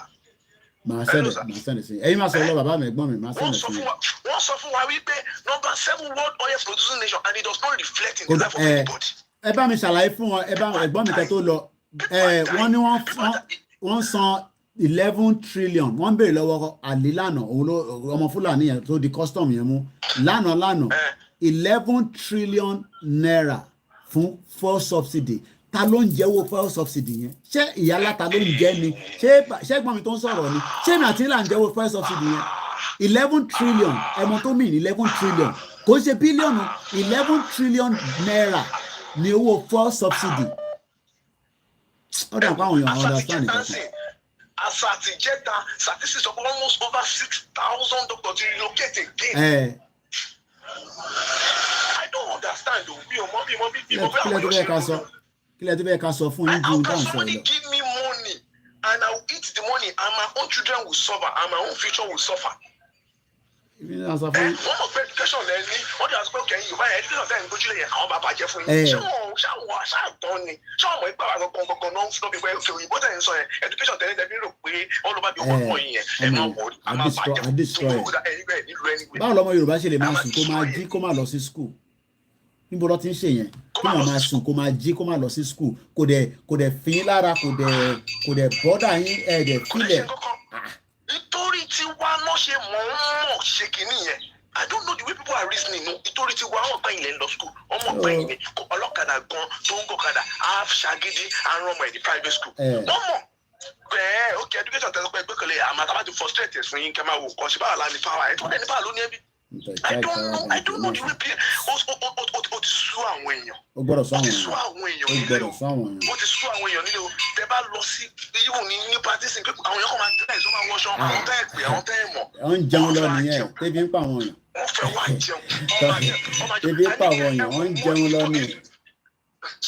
Tẹ́bí ń pa àwọn èèyàn ẹ mọ àwọn oúnjẹ tó ti dànù ẹ mọ àwọn oúnjẹ tó dànù ọlọ́pàá tí oúnjẹ tó ti dànù àwọn ráìsì tó ti dànù. Mo sọ nígbà tẹ́mi àtẹ̀gbọ́n mi yẹn tẹ́bí bá mítìn pàdé níjọ́ Saturday.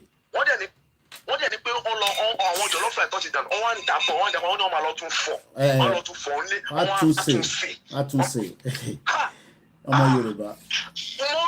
Mo rí kò ṣe kó sọ mo wà nígbà mo ní kí wọ́n fún ṣe ìṣẹ́ ọjọ́ máa lọ tún ṣe ní. Mo rí yẹn nígbà tí mo lọ sí Jẹ̀bú nígbà kan a máa tún ṣe tán máa tún ṣé ìyẹn la fi máa dúró de ẹ̀wá ní ká dúró de gbogbo àwọn yẹn ṣáwọn tí wọ́n lọ ń gba ráìsì tó lọ ń gba rẹsì tó ń gba gúgúrú àwọn ilẹ̀ wa ní ká dúró de ìjọ́ la fi dúró de àwọn yẹn dà. Ibùn tó máa ń gbà àwọn èèyàn wà educated ní level tí àwa ń sìn ibùn tó jí Tinubu bá wọlé ó fẹ́ wá ìgbésẹ̀ ló máa sọ tó máa fi kúrò mẹ́rin ETS. Tó máa ń gbé lóòótọ́ ló fi wá ṣiṣẹ́. Debt in Nigeria is about almost kìíní kan 64 trillion kọlọ́pẹ̀ nísìn debt wà lórí Nigeria. Tábà ti pín olúkálùkù alẹ́ pín debt lé wa lórí adẹ́mọ̀ pé gbèsè tiwa nìyẹn adẹ́ nílùú tiwa adẹ́ máa build economy tiwa. Kò sẹ́ni kankan tó lè build economy Nigeria ẹ̀ máa ń kọ́ parọ́ fún yàn kò sẹ́ni kankan tó lè build economy Nigeria. Olúkálùkù kọ̀ fi lọ́bẹ̀ nísìn kọ́kọ́ jẹ kọ́ dẹ̀ sá lọ kọ́ wá sọ pé wọ́n fi EFCC lé wọn káàkiri nítorí máa ṣe nìyẹn o. Kwara State 11 billion lọ́nà miss láàrin ọdún 2019 sí ìgbà kan ẹ yà fẹ́ lómi láyé ẹ̀gbọ́n mi jàre kò ní bàjẹ́ fún yín I love you so much mo dúpẹ́ lọ́wọ́ gbogbo yín so àbọ̀rọ̀mọ̀yé yín nísìn you know don't let anybody fool you ọ̀rọ̀ tó wà ń lẹ̀ nísìn ni pé kólúkálùkù máa lọ selection mọ àròlé tẹ́ntẹ́n kò ní bàjẹ́ fún ẹ selection ìtàṣẹ́ náà election ti tó ẹ má bínú gbogbo yẹn táwọn wà ó ti wà upside down because aláti máa charge àwọn fóònù ẹ àti pẹ́ lórí fóònù ẹ máa gbọ́n sókè à ń gbọ́ yín mọ́. ẹ kú iṣẹ́ takuntakun tẹ́ ẹ ṣe olúwa wà pẹ̀lú yìí àwọn youth wa ni mo fẹ́ bá sọ̀rọ̀ wọ́n gbọ́ yín. nǹkan tí mo fẹ́ kóyè wọn ni wípé Nàìjíríà ó ti expire téèyàn bá dẹ̀ ń lo expiring drugs ẹnìyẹn ti ṣetán láti kú. a máa ṣiṣẹ́ lódì ni. Yeah, definitely. So definitely ní ìsìn nǹkan tí àwọn youth wa ń jẹ nǹkan tó ti expire ni tí wọn bá múra láti stop ẹ̀ ikú ni ọ̀pọ̀lọpọ̀ wọn fi ṣeré. Kò dẹ̀ sí nǹkan tá a lè ṣe bí ẹni ju pé ká gba Yorùbá nation ká máa lọ. Bẹ́ẹ̀ni. Gbogbo nǹkan tí àwọn èèyàn ń jẹ ní Nàìjíríà àwa Yorùbá la ní. Mọ́mí ẹ wo ọ̀rọ̀ ẹ̀wà tó ń sọ pé wọ́n bá nìyẹn tó bá yẹ pé àwa la nílùú wa ni a máa ṣe the right thing tí ẹ̀wà yẹn máa jẹ́ big massive in tí ó máa jẹ́ export wa láti farm títí dé production center títí dé food shelf gbogbo store káàkiri. Bẹ́ẹ̀ni bó ṣe yẹ kó rí nìyẹn torí ẹ̀ ni wọ́n ṣe gba gbogbo nǹkan tó wà tẹ́ bá wo gbogbo nǹkan tí wọ́n ní bàbá wa tó kù yìí Awólọ́wọ̀ tó ṣe gbogbo ẹ̀ pátápátá ni àwọn politicians wa ti bàjẹ́ gbogbo àwọn factory wa gbogbo àwọn companies wa wọ́n mọ̀ọ́mọ̀ ṣe etí wọn ò bàjẹ́ tí wọn ò close wọ́n pin mọ́ra wọn lọ́wọ́ tó yẹ pé oníkálukú wọ́n fi ń bọ́ family wọn wọ́n ti school àwọn youth wa mi ò mọ bí tí ọpọlọ wọn dúró sí wọ́n ti school pa for past 6 months àwọn ọmọ tí wọ́n dẹ̀ wà labroad wọ́n kàwé wọ́n tún wá ṣe graduation wọ́n tún wá ya picture wọ́n tún wá sórí social media wọ́n tẹ̀sí wa lójú ni pé kí la máa ṣe wọ́n tẹ̀sí wa lójú ni pé kí lẹ fẹ́ ṣe ẹ̀yin ọmọ Yorùbá tẹ̀ ń pariwo kí lẹ máa ṣe sí. ó náà ni ó ti tó àsìkò nísìn ta ní láti dìde lórí ẹsẹ̀ wa gbogbo nǹkan tó bá wù ká fi jà a ní láti fi jà kí Yorùbá nation lè dúró Yorùbá nation nìkan. àtẹ̀jà wa fẹ́ defend ara wa ni mọ́mì àtẹ̀jà a máa defend ara wa ni torí wà pé táwọn Yorùbá ti ń gbọ́ ìjà bí ìjà yẹn mo ti rí mẹ́sẹ̀gì ìyá mi Adésanya mo ti rí pé ti bá wa send ọ̀dà máa fi ṣe flag mo ti rí mẹ́sẹ̀gì yìí a fẹ́ defend ara wa ni ó dà pé ìjà yẹn ó máa ń dẹ́rù bá àwọn èèyàn a máa defend ara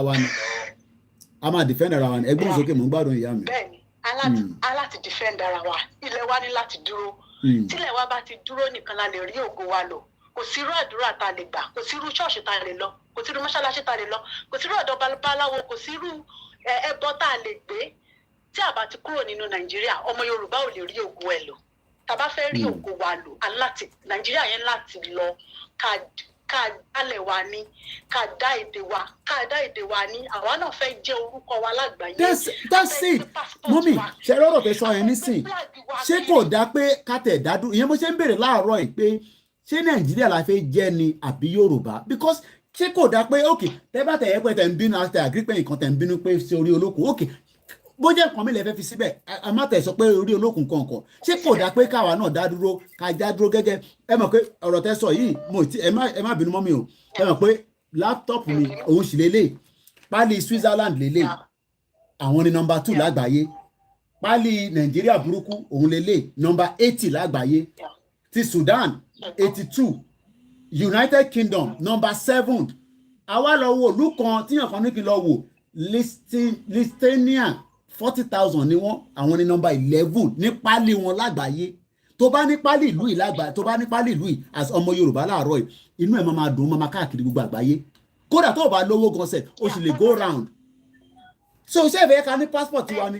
ṣé ìfẹ́ ká lẹ́kọ́nọ́mì tiwa ni ẹgbọ́n sókè ìyá mi mò ń gbádùn yín. even nínú òyìnbó kì í ṣe pé a ní owó rẹpẹtẹ owó náà dà kò sówó rẹpẹtẹ lọ́wọ́ wa kò sówó wọ́n balẹ̀ wípé a lè jẹun ẹ̀mẹ́ta lójúmọ́ a lè wọṣọ a lóná a lómi ojú ọ̀nà tá à ń rìn dáa adẹ̀ ń kọjá adẹ̀ ń wọ mọ́tò tó wù wá. bẹ́ẹ̀ni adẹ̀ ń sanwó mọ́tò yẹn ẹ máa bá ń sọ fún à ń san díẹ̀díẹ̀ ẹni tó bá lọ gba finance car ó ń san díẹ̀díẹ̀ àwa irú àwa tẹ́ pé Ọlọ́run bẹ̀ wá ni a lè lọ ra lórí eBay a máa ra ìta máa tọ́ ṣètúnṣe tí máa pe ọ̀rẹ́ mi ọmọ Jamaica àwọn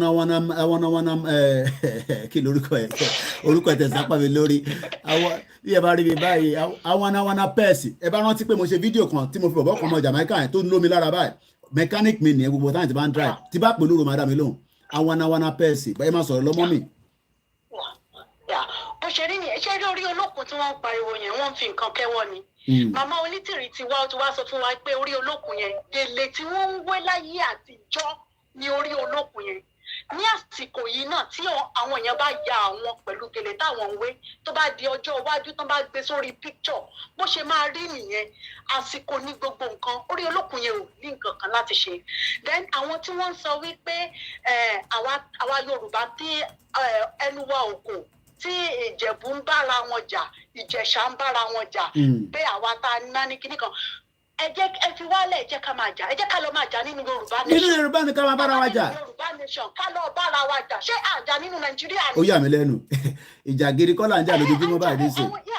ó náà ní èdè wa ò yéra wa nínú Nàìjíríà ṣé torí pé àwa nítorí pé àwa Ìjẹ̀bú àwọn Ìjẹ̀bú ń bá Ìjẹ̀ṣà jà Ìjẹ̀ṣà ń bá Òṣogbo káwá ní káwọn Fúlàní máa pa wá ní. òhó ẹ bá ń ṣàlàyé fún wọn ìyá mi ẹ jẹ́ torí ọlẹ́ bá ń ṣàlàyé fún wọn. kò sí ibi tí ò sí ní Germany tèmi wá yìí náà oníkálukú ń bára wọn jà pọ̀ wọ́n ní lọ síwájú torí pédè kan ni wọ́n ń sọ àwọn náà gbọ́ra wọn yé tó bá wà lórí ní tọ́ máa ń gbá sí gidi fúnra wọn àbí bẹ́ẹ̀ kọ́ tọ́ máa ń gbá sí gidi fúnra wọn. ẹ wá jẹ́ kí n bí mọ́mì mi ṣé taba náà lọ Yorùbá nation ṣé àní ṣe politics ni ṣé àní ṣèjọba ni. a máa ṣèjọba that's it. àwọn èèyàn wa ló dẹ̀ máa ṣèjọba. àwọn èèyàn wa ànídìí Haúsá ànídìí Ìgbò. anybody tó bá dẹ̀ lọ ṣèjọba wa nǹkan tá a bá ní kó fi búra láfi búra. bẹ́ẹ̀ni. ẹ tó bá dẹ̀ ṣe nǹkan ọ̀tọ̀ onílé àbí gbogbo nǹkan tí à ń struggle fún gẹ́gẹ́ bí ọmọ Yorùbá yìí tá a bá ti dálẹ̀ wa ní á pọ̀ jaburata àwọn ìlú kan wà ní Ọ̀yọ́ state èmi ní Ṣakí development ò dé bẹ́ẹ̀ rárá bó dẹ̀ ṣe máa wà títí ayérayé nìyẹn tá a bá wà nínú Nàìjíríà. wọ́n máa fi wá ṣe statistics. bàtà bá pín gẹ́gẹ́ bí ọmọ Yorùbá gọ́vùnà wa tó bá wà ní location yẹn ní site yẹn ó máa ní láti tún bẹ̀ ṣe tí ò bá tún ṣe àwọn ọmọ Yorùbá fúnra ara wa máa pè níjà ta la fẹ́ pè níjà látàbújá nìsín.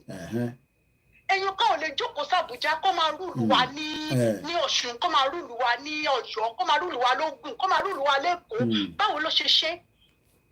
dẹ́nu àwọn èèyàn láti ronú pé constitution tí wọ́n ń lò àwọn Fúlàní ló favour kò sírú anybody tó wù kó lè lọ bẹ̀ kí 20 million Tinubu lọ bẹ̀ ó máa fail f-line parallel ló máa gbà because they will not allow him to do anything tó bá ti lè wọ bẹ̀ tó ti lè sún ẹ̀hìn báyìí àwọn náà máa control ẹ̀ kò sí nǹkan tó fẹ́ ṣe kọ́wọ́ wọn ní house wọ́n pọ̀ jù wá lọ dáadáa ní house so ká má dẹ̀ máa dìbò lé ní kọ́mọ Fúlàní kó dìbò fọmọ Yorùbá láíláí. kò sí bá a ṣe fẹ́ ṣe tán dà. àwọn dẹ̀ lọ ní nọ́mbà ẹ bá mi máa ṣàlàyé fún wọn àwọn dẹ̀ lọ ní nọ́mbà tó pọ̀ jù ṣe rí èyí tẹ wà nílé tẹ̀ ń sọ pé ká lọ dìbò àwọn tó pọ̀ jù ní sínẹ́tì yín àwọn málà ni so kò sí bá a ṣe fẹ́ bíìtì wọn so tábàtà ní kọ́dọ̀ change òfin tó máa favour gbogbo Nàìjíríà wọn ò ní change it because àwọn ò ní gbà. God bless you. God bless you. Kò sí bí wọ́n ṣe lè local government wa àwọn náà pọ̀ jù. Ó tẹ̀lé pa nílẹ̀ tí wọ́n lọ. Bí mọ́mí wa ṣe ń sọ̀rọ̀ ìwọ náà máa wo passport yẹn bó ṣe dán mọ́rán. Passport ìlú yìí 40,000 ni wọ́n wà between Austria and kìnnìkan ẹ máa sọ̀rọ̀ lọ́mọ́ mi sórí 40,000 ni wọ́n. Àwọn ọlọ́pọ̀ jù state àwọn náà ní state tó pọ̀ jù ká wá join Yíbò àti Yorùbá papọ̀ as our state we are 16. Àwọn Haúsá Fúlàní they are 19 states kan wá náà dìbò láàrin àwọn yẹn ṣọ́rọ̀ káwọn Fúlàní máa dìbò fáwọn Yorùbá ni wọ́n never dìbò fáwọn Yíbò ni kò possible láìláì kò sí bá ṣe lè win kò sí nǹkan tí Tinubu fẹ́ ṣe kò sí nǹkan tí Peter Obi gan even Peter Obi máa fìdí rẹmi ju Jonathan lọ́gbà tó bá rí dì so ká má wulẹ̀ jẹ́ ká wulẹ̀ dára wa láàmú. ká má tún lọ waste ká tún lọ waste time wa àtẹ́nájì wa pé a tún lọ dìbò kankan mọ́ n tá à ń sọ fún yín nìyẹn náà ń bínú sẹ́yìn tẹ́ ń ṣe APC no náà ń bínú sẹ́yìn tẹ́ ń ṣe PDP bínú sí yín kò ń ṣe bọ̀ a kàn sọ pé káwa náà dá dúró sórí pálí ìlú kan tí mo fi ń wọ̀nyí látẹ̀ǹkan yẹn gbogbo population wọn 40,000 sórí pálí yẹn tó bá ní léni right kódà pálí yẹn gbé ẹ lọ all over the world tó bá ń wọ̀n tó bá fi káàkiri 40,000 ní population wọn àbínú sí ọmọ tó ń ṣe APC àbínú sí ẹni tó ń ṣe PDP à ń sọ wípé káwa náà dá dúró gẹ́gẹ́ bí orílẹ̀-èdè káwa náà lè wà ká lè establish contact pé economy wa lélẹ́yìí GDP wa lélẹ́yìí a lè máa ṣe government láàrin ara wa kódà ìgbà yẹn gọ́sẹ̀ o ní fẹ́ ṣe government because wàá máa make owó directly láti business policy tí government bá ti set up government tó ń ṣe ibi tó ti ń rí owó gọ́ọ̀mẹ̀ntì máa lọ ń sábà àwọn èèyàn ni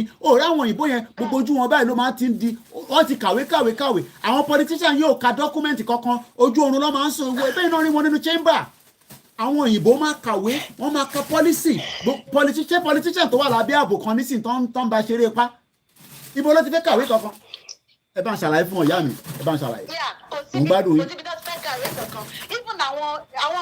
wá gbé kìíní ẹ wá ẹni sùn mọ́ mi ọmọ yín nísìn ẹ̀wọ̀n tó ṣe àyọ̀ dáadé ní freezer what do you want to do now when are you gonna eat this one o fẹ́ jẹ lọ́la òun lè lé nísìn chicken breast mélòó ló wà ní ilé nísìn sórí gbogbo kìíní ìtòun jáde máa jẹ́ kọ́ta máa fi wọ̀nyí bí gbé kìíní inú freezer ló ti gbé jáde nísìn ó máa fi sínú fridge á jẹ́ kó tọ̀ òun láì kó máa dáná bí nǹkan kan bí ṣẹ́ẹ̀fù ni nǹkan sọ pé nìyẹn chicken wa di tí yàn lè jẹ tẹ́lẹ̀ mọ̀ pé mọ́mì tó bá jẹ́ pé gbogbo wa dá dúró gẹ́gẹ́ bí orílẹ̀-èdè nísìn ní ilẹ̀ Yorùbá kí ló ṣe tá a lè ṣe poultry nídìí iná kò sẹ́ni tó fẹ́ ṣe poultry tẹ́ ẹ̀ bá ní iná gbogbo àwọn adìyẹn yẹn máa kú dànù ni ó nídìí iná ó nídìí 24 hours light poultry ò ń ṣe tíyàn máa tan generator lé lórí ẹ má jẹ́ kó parọ́ fún yín ẹ̀yà come and take.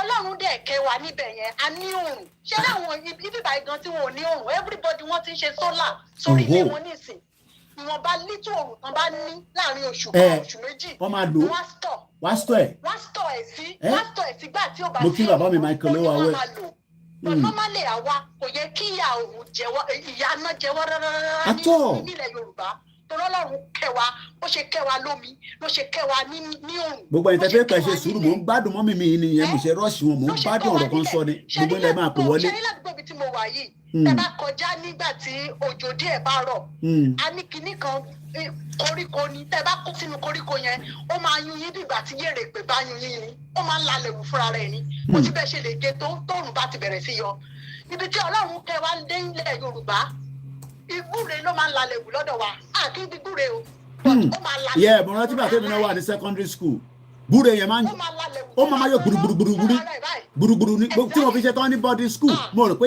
ìyá yẹn ra gbúre rí a máa lọ ń tọ́ ni. tó bá fi ẹ̀gúsí sí ẹ máa jẹ̀bà ẹ máa takìtì ní. thank you so much Aziz lórí Instagram ẹ ṣé gan ni ìyá mi mo gbádùn ọ̀rọ̀ yín thank you so much ẹ ṣé gan ni ma thank you so much mo gbádùn mọ́mì báyìí yàyàyàyà wípé kí mọ́mì má lọ mọ́ ni aláì I was just another mọ́mì náà tó ti fi pè báyìí àwọn mọ́mì ló ń pè báyìí ìyàwó ẹ̀ ló sọ pé a máa drag àwọn kan lọ sínú Yorùbá nation ẹgbẹ́ òsókè ìyá mi. ẹjọ́ Mr. Koiki ẹ káàárọ̀. ẹ káàbọ̀ mà á ti wà lórí ètò yìí ní something lọ bí 3 hours ẹgbẹ́ òsókè ẹ tó bá ṣẹ̀ ń darapọ̀ láti kọ́ńtínẹ́ǹtì I can imagine ẹ má bínú ẹ tẹ wà á lé mo kàn ń jẹ data yín lójoojúmọ́ ẹ má bínú sí mi ẹgbẹ́ òsókè ìyá mi. ẹ jọ̀ọ́ mo fẹ́ bi àwọn èèyàn wa ni o. àwa èèyàn tá a wà nílé mo fẹ́ kí wọ́n understand wa dáadáa. ọ̀dà sùkọ̀ mi respect money. orí wa kí alẹ́ mọ ọkọ tá à ń ṣe o. bẹ́ẹ̀ni. ṣe understand. àgbọ́yé mà. but ibi tí situation country yìí tó ti bá everybody dé òun ló jẹ́ kó dàbí ẹni wípé ọmọ alágbára di ọ̀lẹ o. wọ́n máa rò wípé bóyá àwa tá a wà nílé kórí wa ò pé àdéhùn ọkọ tá à ń ṣe. ṣé ti rí ẹ̀yìn tẹ́ wá wà ní ìta tẹ́ ń bá wa ṣètò gan ẹ̀yin ni mo fẹ́ bá sọ̀rọ̀ láàárọ̀ yìí. ẹ má sọ pé àwa tá a wà à ń fọ́lọ́ APC à ń ṣe kí èmi ò ṣe pọ́lítà mi ti ẹ̀ dìbò rí láti gbọ́ tí mo ti dáyé tí mo fi wíwú lórí èmi ò dìbò rí. ṣùgbọ́n ẹ má sọ pé àfọ́lọ́ ṣé rí alternative yẹn àwọn èèyàn ò tí ì rí. wọn ò tí ì rí alternative yẹn ẹ jọ̀ọ́ ẹ jẹ́ kí Yorùbá nation wáyé ní kíákíá ni.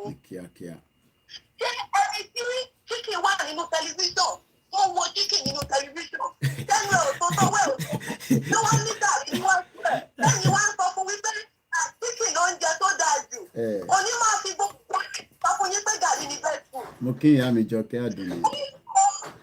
òun náà mọ̀ pé chicken dùn bẹ́ẹ̀ni. ó mọ̀ pé chicken lọ́ra.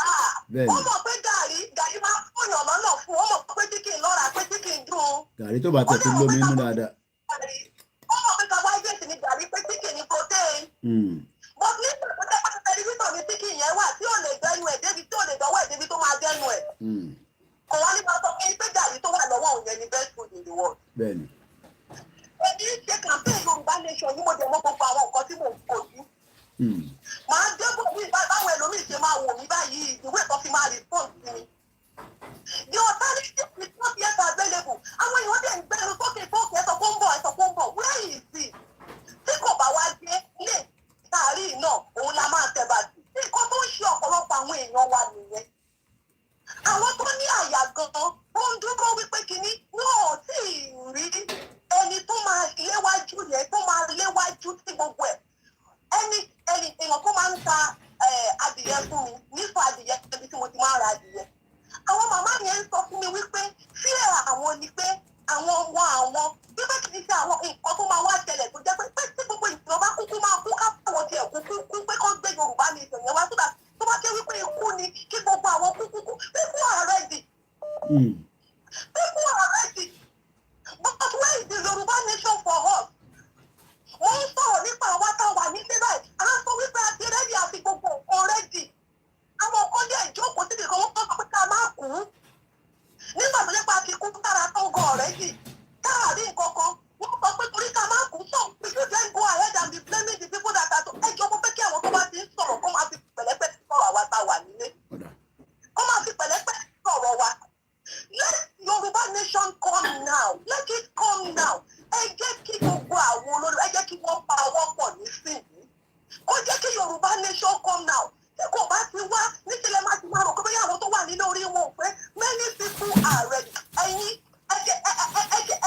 ẹjọ́ òná kẹwàá wo nǹkan tó máa ṣẹlẹ̀ kẹwàá wo bí àwọn èèyàn tí ẹ̀ believe tẹ̀sí rò pé bóyá wọ́n ń ṣe olóṣèlú wọ́n ń ṣe kíní kan ẹ̀ máa ń gbà yín lẹ́nu kí àwọn èèyàn ti máa tú síta.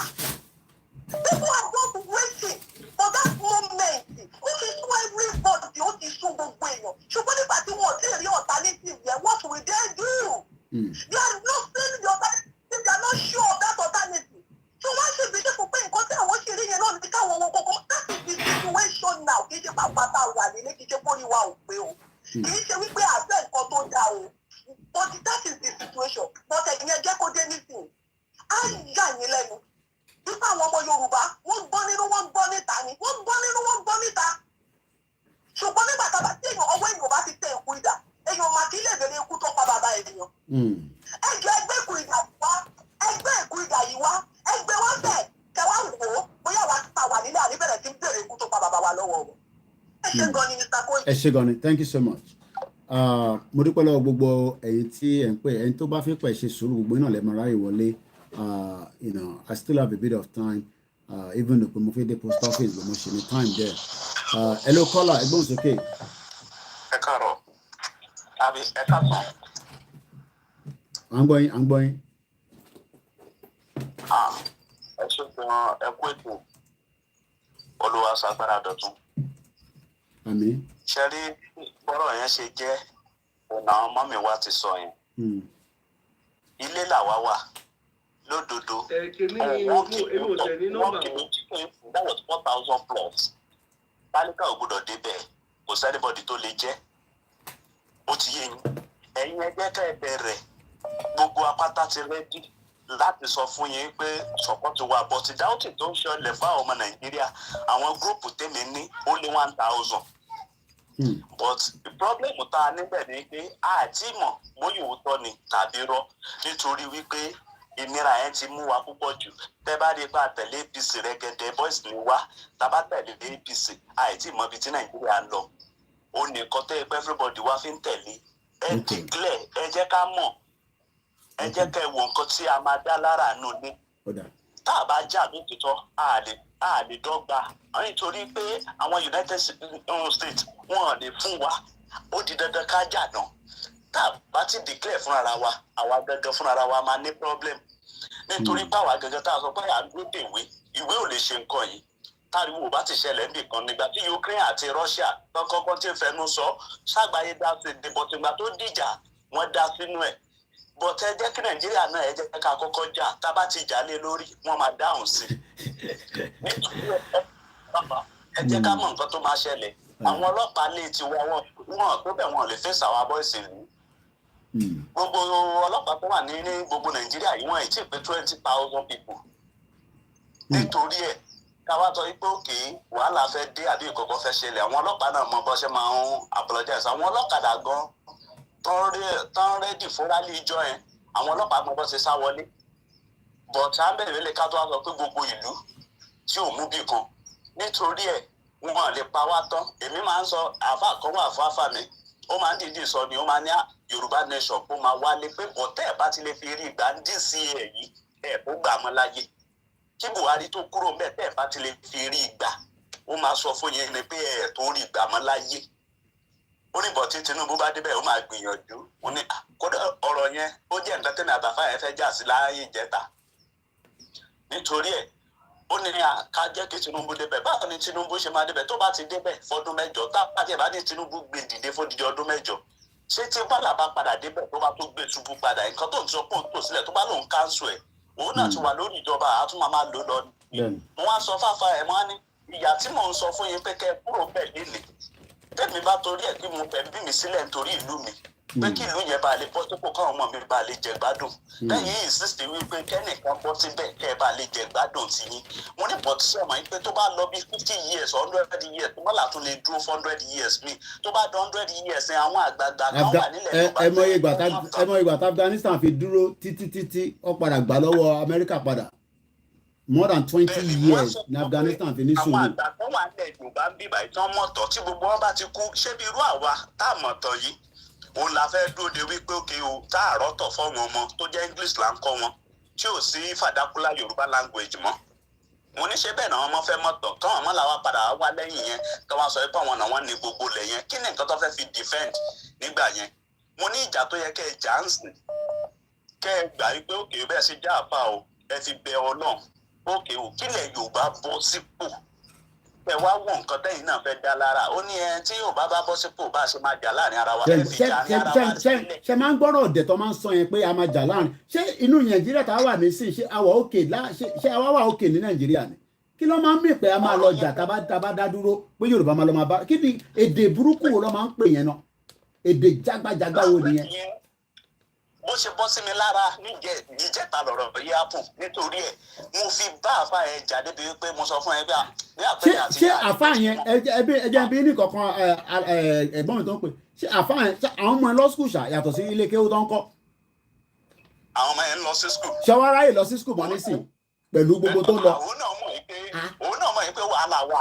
à ń sọ fáwọn èèyàn pé ìlú ò gbádùn ẹ̀ ń sọ pé tàbá dá dúró alọ́ máa bára wa jà ṣé làákàyè wo ló wà nínú ọ̀rọ̀ yẹn pé tàbá dá dúró alọ́ máa bára wa jà ṣé ní Nàìjíríà táwa wà nísìn ṣáà bára wa jà wọ́n bára wọn jà lọ́pọ̀ ọmọ ní mọ́tò ṣé tó bá yẹ pẹ̀lú gbádùn ṣé máa láti lọ́pọ̀ ọmọ ní mọ́tò sí sójú títì mọ́tò níyìn lọ́sàn gangan kí ló ń bára wọn jà fún tó bá yẹ pé system tó ń work ni ẹ má bínú because sometimes táwọn èèyàn bá request fún flag tí n bá tètè to pick information yẹn ó máa because nǹkan kan dé fún wọn tí mo ní láti add mọ́ ẹ má bínú ṣe rí gbogbo statement táwọn èèyàn máa sọ pé a máa bára wa jà yẹn understatement tí kò tẹ̀ kó máa wáyé rárá nínú ọ̀rọ̀ pàfẹ́gbà Yorùbá nation eléyìí ń sọ̀rọ̀ aláàjì eléyìí ń sọ̀rọ̀ alájà kò ń sọ̀rọ̀ mọ́lékéwú kò ń sọ̀rọ̀ àfà kò ń sọ̀rọ̀ wòlíì babaláwo kò ń sọ̀rọ̀ Catholic priest à ń sọ̀rọ̀ pé ìran Yorùbá ó gbọ́dọ̀ yọ kúrò ṣé bí ìran Yorùbá yìí ti wà tẹ́lẹ̀ ṣé etí ń dùn wọn ni pé ilẹ̀ Yorùbá ti wà tẹ́lẹ̀ òyìnbó àbí lórí ọ̀rọ̀ ìgbọ̀nsẹ̀ máa fẹ́ dé burial ground Lugard yẹn máa débẹ̀ láìpẹ́ yìí ó dà pé gbọ́dọ̀ rí burial ground yẹn tí kò dà bọ́ bá jẹ́ ṣe fídíò níbẹ̀ máa kàn ṣe recording kékeré bí gọ́mọ̀ tí mo fẹ́ máa jẹ́ kí ṣe fídíò tí bá débẹ̀ ẹ gbọ́dọ̀ rí burial ground bàbá tí ó pè wá ní Nàìjíríà ó dà pé bí ẹ tẹ bá rí burial ground yẹn ara yín máa bù máa sọ pé a kì í ṣe Nàìjíríà I will try to go there máa lọ bọ̀ mo ní sọ pé jọba ẹ̀ tí bá débẹ̀ tó bá yẹ kí n ṣe live máa ṣe live if tó máa record dé láti bẹ̀ mo ti délé tó ilé ẹ̀ tó gbé kó tó di pé gbogbo táyà tó ń tọ́ amalgamate Nàìjíríà mo ń gbọ́ yẹn gbọ́ mi ẹ gbé bó ṣe ń lọ jàre ẹ̀yin tẹ́ máa ń sọ pé kíní ẹ̀ mo ń gbọ́ yín mo ṣe wà pẹ̀lú yín jàre ẹ máa sọ̀rọ̀ à ń gbọ́ yín wọ́n là ń kó ti lọ látọ̀dọ̀ wọn ẹ sì wà ń bẹ̀ náà ẹ máa sọ̀rọ̀ lọ if not ká jẹ́ kẹ́lómi wọlé ara tá à ń sọ náà ni ìlú jágbajàgba èèyàn máa gbọ́ wa àwọn ò ní gbọ́ wa kí ni àwọn èèyàn Yorùbá ṣe máa ń sọ pé tá bá dé rà lọ máa bára wa jà so ṣé Nàìjíríà nísìn ṣé àbára wa jà gan nínú Nàìjíríà tá bá dé rà lọ máa bára wa jà ọ̀rọ̀ dọ̀tí ọ̀rọ̀ dẹ̀ ẹ ló kọ́lá tó ń sọ̀rọ̀ ẹgbọ́n sókè jàre. ẹ ló mi ta pọ́ẹ̀tì. mo ń gbọ́ yín. ẹ káàárọ̀ sà o. ẹ káàárọ̀. ẹ jọ ṣe rí ọ̀nà gbogbo àtúntò tẹ̀ tó ní orílẹ̀-èdè yìí ọ̀nà máa fún yín ṣe o. fún wọn nípa ọ̀rọ̀ Yorùbá nation yẹn ọ̀nà máa fún yín ṣe. ẹ sà Ọlásùnkànmí ti máa ń sọ̀rọ̀ Yorùbá nation ọ̀nà Yorùbá nation I don't believe it until I witness it myself. Okay. To my sister ó ṣẹlẹ̀ sí àbúrò mi gangan àwọn olè gba fóònù lọ́wọ́ ẹ̀ wọ́n gba owó lọ́wọ́ ẹ̀ a mú plate number mọ́tò yẹn because ó wọ mọ́tò ní laptop a dẹ̀ mú plate number mọ́tò yẹn àti everything a lọ report ní police station police láti sọ pé before they can do anything a máa ní láti for 150,000 naira. owó kí ni. this is our country wípé wọ́n fẹ́ bá wa track phone. wọ́n fẹ́ bá wa track wọ́n fẹ́ bá wa ṣe one or two things ká ní wọn ìjẹta ní kíní ìṣẹ̀lẹ̀ ìjẹta. ṣé ó ṣe ìṣẹ̀lẹ̀ lẹ́ ń sọ yìí ìgbà tí ẹ ti sùn ká lè gbọ́ yín dáadáa so wọ́n jí fóònù àbúrò yín wọ́n gbowó lọ́wọ́ ẹ̀ èyí wọ́n á mú plate number. wọ́n gba owó lọ́wọ́ ẹ̀ owó tó gbà lọ́wọ́ ẹ̀ lọ́gbọ̀n gbà 400 plus. ok lọ́gbà lọ́wọ́ ẹ̀. ẹ wá lọ report ní police station. bẹ́ẹ̀ ni sà ọ̀rọ̀ ta mú 150,000 kọ́lé ìtọ́ àìkò tí a sọ pé a máa rí fóònù yẹn o. mi Nàìjíríà ẹ mọ̀ pé mo ṣe sọ lórí studio kí n tó máa kúrò ní ọ̀dọ̀ àti tó ń bí mi Nàìjíríà never ṣẹ́rí tó o báyìí ti ṣẹlẹ̀ sí ẹ o lè understand pé Nàìjíríà and there will be more ṣẹ́rí àwọn yẹn nísìn petty crime tá a máa deal yẹ mú gbọ́ yín. Ọlásùnkànmí ti máa sọ kí ní ẹkùn mi believe it until I witness it myself. Hello? mo ń gbọ́ yín mo fẹ́ kẹ́ sọ̀rọ̀ ní mo ra dákẹ́ ni. ó ti máa sọ kí ní ẹ̀fún mi believe it until tí mo witness ẹ̀ fúnra mi. ẹ wá jẹ́ kí wọ́n sọ nǹkan kan kò wá ń ṣe pé kò sí olè ní London wọ́n ń jalè gidi tó ń jalè gidi but there will be probability pé wọ́n máa mẹ́ni yẹn without paying 150,000 ẹni yìí sọ ìyẹn number one because the system would have a CCTV number one tó máa nọ́mbà mọ́tò yẹn èyí táwọn ṣe ń ṣe wàhálà yẹn ọlọ́pàá ló ṣe máa ṣe wàhálà because ọlọ́pàá is meant to serve the people and this is why bẹ́ẹ̀ni bless you olúwa Nigeria is funny it's not funny Nigeria is now completely gone àwọn tí wọ́n ṣì ń kọ́ ṣe pé gbogbo èèyàn ló ń jẹ nínú politics but àwọn kan náà like bó ṣe wà ní ìdọ̀tí yẹn tó wà rowdy ẹ̀yin ìmájìyàn kan pé náà how can you be ibi ẹ̀ má bínú ẹ̀ tẹ́ bá ń jẹun kíyàn máa yàgbé sójú títì tó bá yẹ pé public toilet wà ní àwọnú toilet lálo toilet yẹn á dẹ̀ jáde ọlọ́run fún yín ṣe èmi mọ̀ pé fóònù yẹn ẹ forget it because eléyìí tó ní kẹ́ mú 150,000 wá that means pé ní 150,000 ọjí 400,000 lọ́wọ́ ẹ̀ bẹ́ẹ̀ bá fún ọlọ́pàá ní 150,000 tó bá tí ọwọ́ tún máa ní kẹ́ mọ́ ọ̀nà 50,000 wá tó bá yẹ ọwọ́ tún máa ní ọ̀nà kẹ́ tó mọ̀ kọ́sẹ̀ kódà ẹ fẹ̀sùn tó 1 million ẹ jẹ́ lọ bẹ̀rẹ̀ lọ́run pé kọ́lọ́run bá yín wá bẹ́ẹ̀ ṣe máa rí mi padà kò jù bẹ́ẹ̀ lọ tọ́ọ̀tẹ̀ kidnap àbúrò yín yẹn tó tún gbé lọ tá tún máa so ìtókùn yẹn iná ti ṣe sàárà nìyẹn at least ọlọ́run bá wà fi ṣọ́ ẹ̀ṣọ́ ẹ bá ń kí àbúrò yín kò ní bàjẹ́ fún wa. Alright. Ní Nigeria never happen to you. Nọ́mbà studio line nìkan là ń gbé nọ́mbà yẹn náà ni +44 74 0440 5917 just to slow it down 4474 0440 5917 live program lẹ́sìn wò yìí adẹ̀síwà ní ibi táwọn èèyàn ti ń pè wá tí à ń gbọ́ látọ̀dọ̀ yín studio line nìkan la máa gbé mo ti kódà tẹ bá ti ń save Koiki Media ẹ wá sọ pé studio line lélẹ̀ ẹgbọ́n sókè tó ń pè wá. Hello sir ẹ kú sẹ́nà sá. ẹ káàsán sá. Yes sir ó pè nǹkan tó ń sọ pé a máa bára wa jà ní tá a bá gba Yorùbá nation. bẹ́ẹ̀ni. ṣé wọn kì í bára wọn jà ní ìlú UK níbí tó ń jà gidi. conservative àti labour ṣé wọ́n ń bára wọn jà. ṣé wọ́n ń gbédè ara wọn náà ṣe ń ṣe nǹkan kan náà. wọ́n á bára wọn jà tó bá tó pẹ́ wọ́n á tó parí ẹ̀. wọ́n dẹ̀ sì ń ṣèjọba lọ tó dìjọba wọn lọ́wọ́ ni. ìdàgbàsókè bó ṣe máa mú ìdàgbàsókè wáyé náà nìyẹn. bí a máa bára wa jà ní tá a bá gba Yorùbá nation ó nọ́mà a gbọ́dọ̀ bára wa jà tá a bá gbédè ara wa jẹ́ àtúparí ẹ̀ bá ṣe máa jà àtúndọ̀rẹ́ bó ṣe ń ṣe nìyẹn àná àwọn tó ń ṣe mistake tó ń rò pé bóyá tá a bá dá dúró iṣẹ́ máa pọ̀ burúkú a lè ṣe tán ifo àwọn òyìnbó gan àwọn tá a máa nídìí láti wá ṣiṣẹ́ yẹn wọn ò ní níyì. bẹ́ẹ̀ ni àmọ́ láti máa ní káwọn ṣẹ́rí bẹ́ẹ̀ náà ṣe ń lọ sí ẹníṣòro ẹ̀gbọ́n mi ṣẹ́rí báwa náà ṣe ń wá bá ṣe fẹ́ struggle ẹ lè wọ UK mọ́ nísìn kò ń ṣe pé UK ti gbọ́n wọ́n ti tighten ẹ̀ so student àwọn èèyàn fi ń wọlé but àwọn èèyàn ṣì ń lọ sí UAE ẹ̀ ń lọ sáwọn other Arab countries kankan it's not going to be necessary anymore because interfere lọ ṣe ní Arab country yẹn ó máa wà nísàlẹ̀ but nísìn is a deliberate act wọ́ọ̀ fẹ́ jẹ́ kó ṣiṣẹ́ wọ́n mọ̀ pé tó bá ṣiṣẹ́ èyí tí mo mú chicken jáde ìwọ náà máa sọ pé kí ló ń ṣe Koiki ìwọ náà kọ́ máa mú chicken jáde àwọn ìpìtẹ́ chicken náà lélẹ̀ deliberate act ni àwa tàdé wà ní bíbà tẹ́ pé àwa náà ti gbìyànjú náà ní bíbà olúkálukú àti sáàbù queen àti ṣiṣẹ́ bíi kúrú ẹlòmíì ẹsẹ̀ ló ń dùn nísìn ó ti ní arthritis ẹlòmíì àgbà ti dé a máa bọ̀ nílé ìtàbáwá lè ṣe nílé àwa ṣe nígbà yẹn ó ṣe gbogbo àná la máa lọ sí farming àmọ́ náà tó wà ní service tó máa wà ní public sector wọ́n ń pe kinní kan ní public sector kò ṣe public sector tó jẹ́ odindi 11 billion ní Kwara State ẹgbọ́n sókè ẹ̀gbọ́n mi. àwọn èèyàn máa sá fún iṣẹ́ wọn ò ní fẹ́ ṣiṣẹ́ ẹgbẹ́ tó ló máa pọ̀ jù àti sọ pọ̀ jù òkè nílùú yìí nísìnyí báyìí bí ìlú yìí ó ṣe dáa tó bílẹ̀ wọn ò ṣe dáa tó ṣé wọn kàn ń gbẹ àgbàdo nílùú yìí wọ́n ń gbẹ àgbàdo nílùú yìí wọ́n ń gbé ó dẹ̀ ní táyì tó fi ń gbé táìmù sọ́mà yẹn náà fi ń gbé àgbàdo yẹn ẹ wò bí ilẹ̀ wa ṣe rí tọ́dẹ̀ tó rí àgbàdo yẹn gbìn wọ́n máa wẹ̀ tilẹ̀ yẹn wọ́n á wẹ̀ dẹ̀ gidi wọ́n á tó wá lo ajílẹ̀ oríṣiríṣi àwọn ò ní ìdí ẹ̀ ní ìdí ajílẹ̀ ní ìdí anything ilẹ̀ wa wà òkè ó perfect gan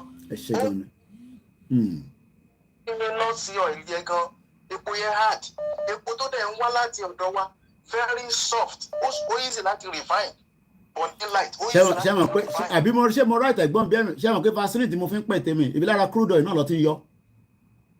dáadáa mo yẹ nǹkan tó ń yọ lára crude oil 40,000 tí mo fi ń pè tètè tèmi fi ń dán tẹ́ ẹ̀ wò pé Koiki olélò tó fi ń pè tè yìí ara crude oil ni ẹ wá imagine àwa ṣe wà ń kó lè síta wọ́n wá refine ẹ̀ wá ṣe wà dá padà wá sínú ilé àwa ṣe máa wá tún wá tún rà. To make sense. More than 4,000 items no refine lára crude oil no yọ the product no yọ lára crude oil. 4,000 items. More than yes. Epo tá a fi ń wa mọ́tò tá a ń lò fast moving products tó ń jáde tí àwọn ìtàn lè tètè sáré rówó ń díẹ̀.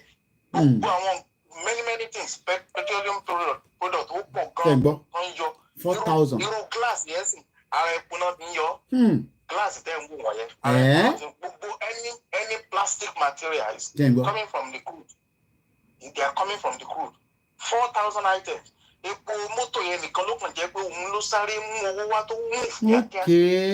ṣòro àwọn ilé nísìnyí táwa lọ́n rà ní tẹ́tẹ́ kọ́bọ̀ àbí mú tẹ́tẹ́ kọ́bọ̀ ta lọ́n rà bí £1 ní store àwọn ilé wọn máa pẹ́ because wọ́n láti ṣe púpọ̀ ilé mass production ẹ̀ èmi bẹ́ẹ̀ máa tó o bá lẹ̀ tán kó o lè mú ní lọ́rọ̀ kò dẹ́ ṣe gbogbo àní mò ń lò ó kàn máa yọ díẹ̀ níbọ̀ tí mọ́tò nísìnyí yẹn ń yọ ó ń yọ léraléra because tó bá ti drive mọ́tò máa yọ tó bá ti drive mọ́tò máa yọ. jẹ́rìí pé mo tún kọ́ nǹkan kan ẹ̀gbọ́n mi ṣe chemical engineer lẹ ṣe ní school. mo research gbogbo ẹ̀ mo research. so kò ń ṣe pé line yìí nìyẹn ẹ̀kọ́ tún lọ research ibẹ̀ yẹn àbí ẹ̀rọ tá à ń sọ nìyẹn pé. mo research nígbà ìgbà tí mo wà ní school gan tí mo wà ní poly nígbà yẹn wọ́n kọ́ wa ní properties of material ẹgbẹ́ mo ti mọ̀ pé ara epo ni glass yẹn fi ń wá.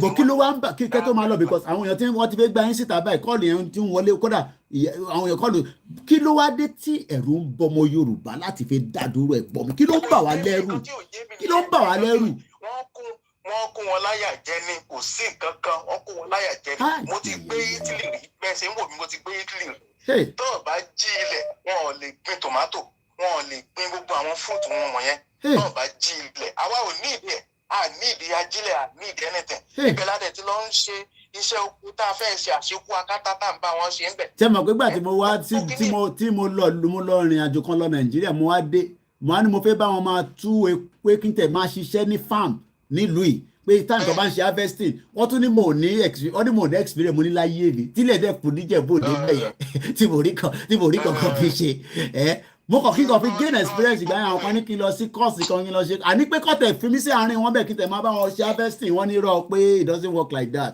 ẹ̀gbọ́n mi àwọn èèyàn ti fẹ́ push ewé kọ́ọ̀lì ti pọ̀ lẹ̀ rẹpẹtẹ ẹja ti fẹ́ lómi ẹ ṣe gàdí kò ní bàjẹ́ fún yín ẹ̀yọ́ ọmọ Yorùbá náà tẹ́ ẹ̀ bá jẹ́ ká tètè dé ẹ ṣe gàdí thank you so much adẹ̀kú weekend náà ẹni sọ̀rọ̀ ẹ̀ tẹ́ ẹ pé ìgboro ti dàrú rẹpẹtẹ báyìí ẹ̀gbọ́n Ìfàtà ẹ ṣe sùúrù ó ní kọ́ọ̀kọ́ tí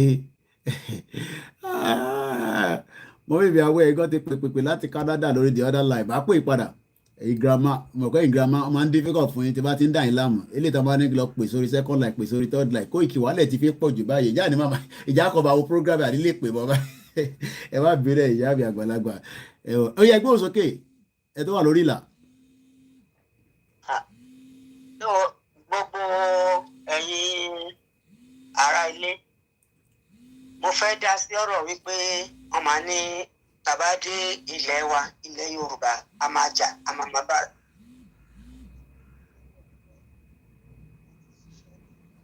àbìrì àwọn tó ń pè lọ́nà. House of Lords ibi tí mo dẹ̀ ti ṣiṣẹ́ House of Lords yẹn agbègbè àwọn parties inú ọ́fíìsì kan náà ni wọ́n ń jókòó sí wọ́n kàn máa gbogbo ọ̀nà ní tébù wọ́n jọ ń mumi kan náà ni wọ́n jọ ń ṣe pọ̀ tó bá dé chambers tó ti máa argue wọ́n máa bára wọn jà wọ́n máa tutọ́ síra wọn lójú tó bá dẹ̀ tó ti kúrò ní chambers wọ́n jọ lọ ń jẹun ní rẹ́sítọ́ráǹtì ni nítorí pé iṣẹ́ kan náà ni gbogbo wọn bìí pa wọn ṣe ọ̀nà tó lọ́kàlù ìgbàṣe èlò ìdàgbẹ́ lẹ́ni ọmọ abára jà wọ́n máa àwọn ìdíyẹn sáwọn èèyàn lẹ́nu láti fi confuse wọn kò sí nǹkan kan tó dàbẹ̀ ni wípé ká dá dúró olúkálukú wà láàyè ẹ̀ olúkálukú á lè máa ṣe ìjọba rẹ̀ owó tá a bá ń pa àti mọ̀ pé inú community wa ló wà ẹni tó bá bá a ṣe business á wá á pọ̀ òfin wa mọ́ èmi náà ti padà wá sílùú yìí nísìn ó ti pé 30 years ojú 30 years lọ à ń pa òfin wọn mọ́ la ṣe wà níbí báyìí látúnṣe láǹfààní àti ṣiṣẹ́ nínú pálíámẹ́ǹtì gangan kẹ́ni kankan máa nígbàgbọ́ wípé ẹ̀yàn máa bára wọn jà àwọn fẹ́ ṣe a máa bára wọn jà kò mátà but ẹ jẹ́ ká tẹ̀ kọ́kọ́ dé ilẹ̀ wa náà lágbára Ọlọ́run mo ní kí n dá sí. ẹ ṣé gan ni yàwá thank you so much once again aago kan ó ṣẹlù tí ó kọjá wákàtí mẹ́sàn-án ṣé mo right ṣá àbójú mẹ́sàn-án ẹ̀ pé yàrá tá a ṣe sọ náà nìyẹn pé gbogbo Yorùbá ẹ̀ gọ́sẹ̀ bàbá Ìfàtà yẹn jẹ́ ń tẹ̀sẹ̀ yìí náà ẹ ti ní kí n send irú fóònù wo mo fẹ́ wọ́n dẹ̀ ti dà mí láàmú gan nínú ilé mi pé send number pé ó ṣe ó ti send message sí bàbá tó tẹ̀ ní pé kó tẹ̀ mú fóònù wo ló fẹ́ mo ní mo ti ráyè mo ní spirit mo ti sọ pé kí n send ẹ̀ lọ́wọ́lọ́wọ́ tí bá fẹ́ sọ pé 9 minutes past 1 p.m. lédè Yorùbá báwo ṣe máa sọ ẹ kọ́ mi ẹ̀jọ̀ torí Ọlọ́run. aago kan kọjá ìṣẹ́jú mẹ́sàn-án okay then so mo gbìyànjú dáadáa ni so mo correct náà ni èmi náà ó sì wà lẹ́nu díẹ̀ ó yẹ gbóhùn sókè bàbá mi Ìfàtà ẹ̀mí ò ti background tẹ́ ń gbọ́ náà ètò nìyẹn.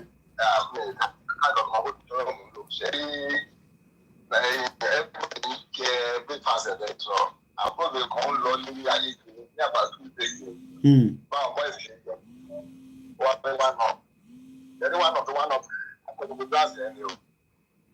ẹ jẹ́ ń gbọ́ yín dáadáa ó ń drive lọ nínú Agége ó wá pé àwọn boys wá súnmọ́.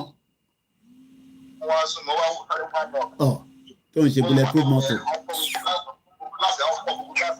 ó tẹ̀ tí wàá wọ wàhálà nìyẹn wọ́n tún máa extort ẹ̀ ju bó ṣe yẹ lọ bẹ́ẹ̀ máa sọ ọlọ́mọ ń gbọ́.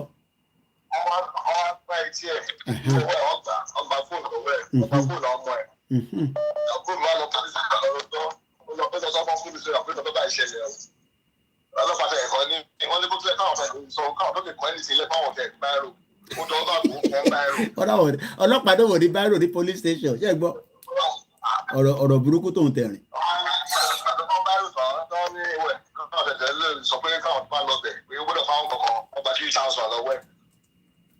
ṣe nígbà tí àbúrò mi ń fún mi náà nǹkan rẹ́rìn ni mo ní owó ìwé ló san mo ti fún ọgbà ìrọ̀lẹ́ mo ti fún 3,000 sọ. bọ́ọ̀lù ló máa jẹ breakfast ìlú wò. ọlọ́dẹ ọ̀nà ọ̀nà bẹ̀ ọ̀nà àwọn aládùúgbò nígbà kan ti nígbà kan gbà wọn lọ́wọ́ bọ́ ìṣẹ́ pé kò sí wọn láwọn lè ṣe sí. bàbá lọ wọn làwọn ní mọ́tò tó gbogbo àwọn tó sọ pé yóò bá dájú wọn máa jà ẹgbẹ́ lọ́wọ́ pé ṣé láàrin fámìlì ọ̀nà kì í jà. wọ́n ní ṣé láàrin fámìlì iṣẹ́ kì í jà. wọ́n sọ pé àtàtà Yorùbá wa máa jà o láàrin fámìlì wọn ìbèrè wọn fi náà kì í jà. ló bá tán. tó bá jà kí wọ́n máa ṣe sí.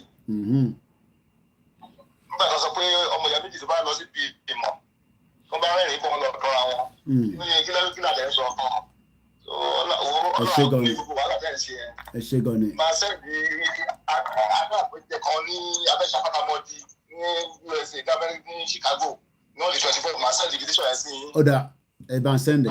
ọ̀rọ̀ bá mi ṣe flag nǹkan pé flag ń tẹ̀ ìjọ ẹ̀ lágbàá náà. Alright, ẹ tètè yẹ ká produce so that kó lè tètè move.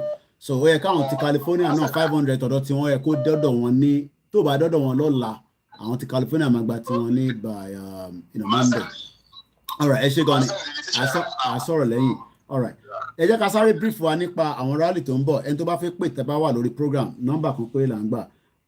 Àkúrẹ́ ní on the 10th of September rally ń bọ̀ ní Àkúrẹ́ lágbára Ọlọ́run. Ó ń bọ̀ ní Ìsẹ́yìn now on the 10th yẹn náà, so it's a very busy day on the 10th.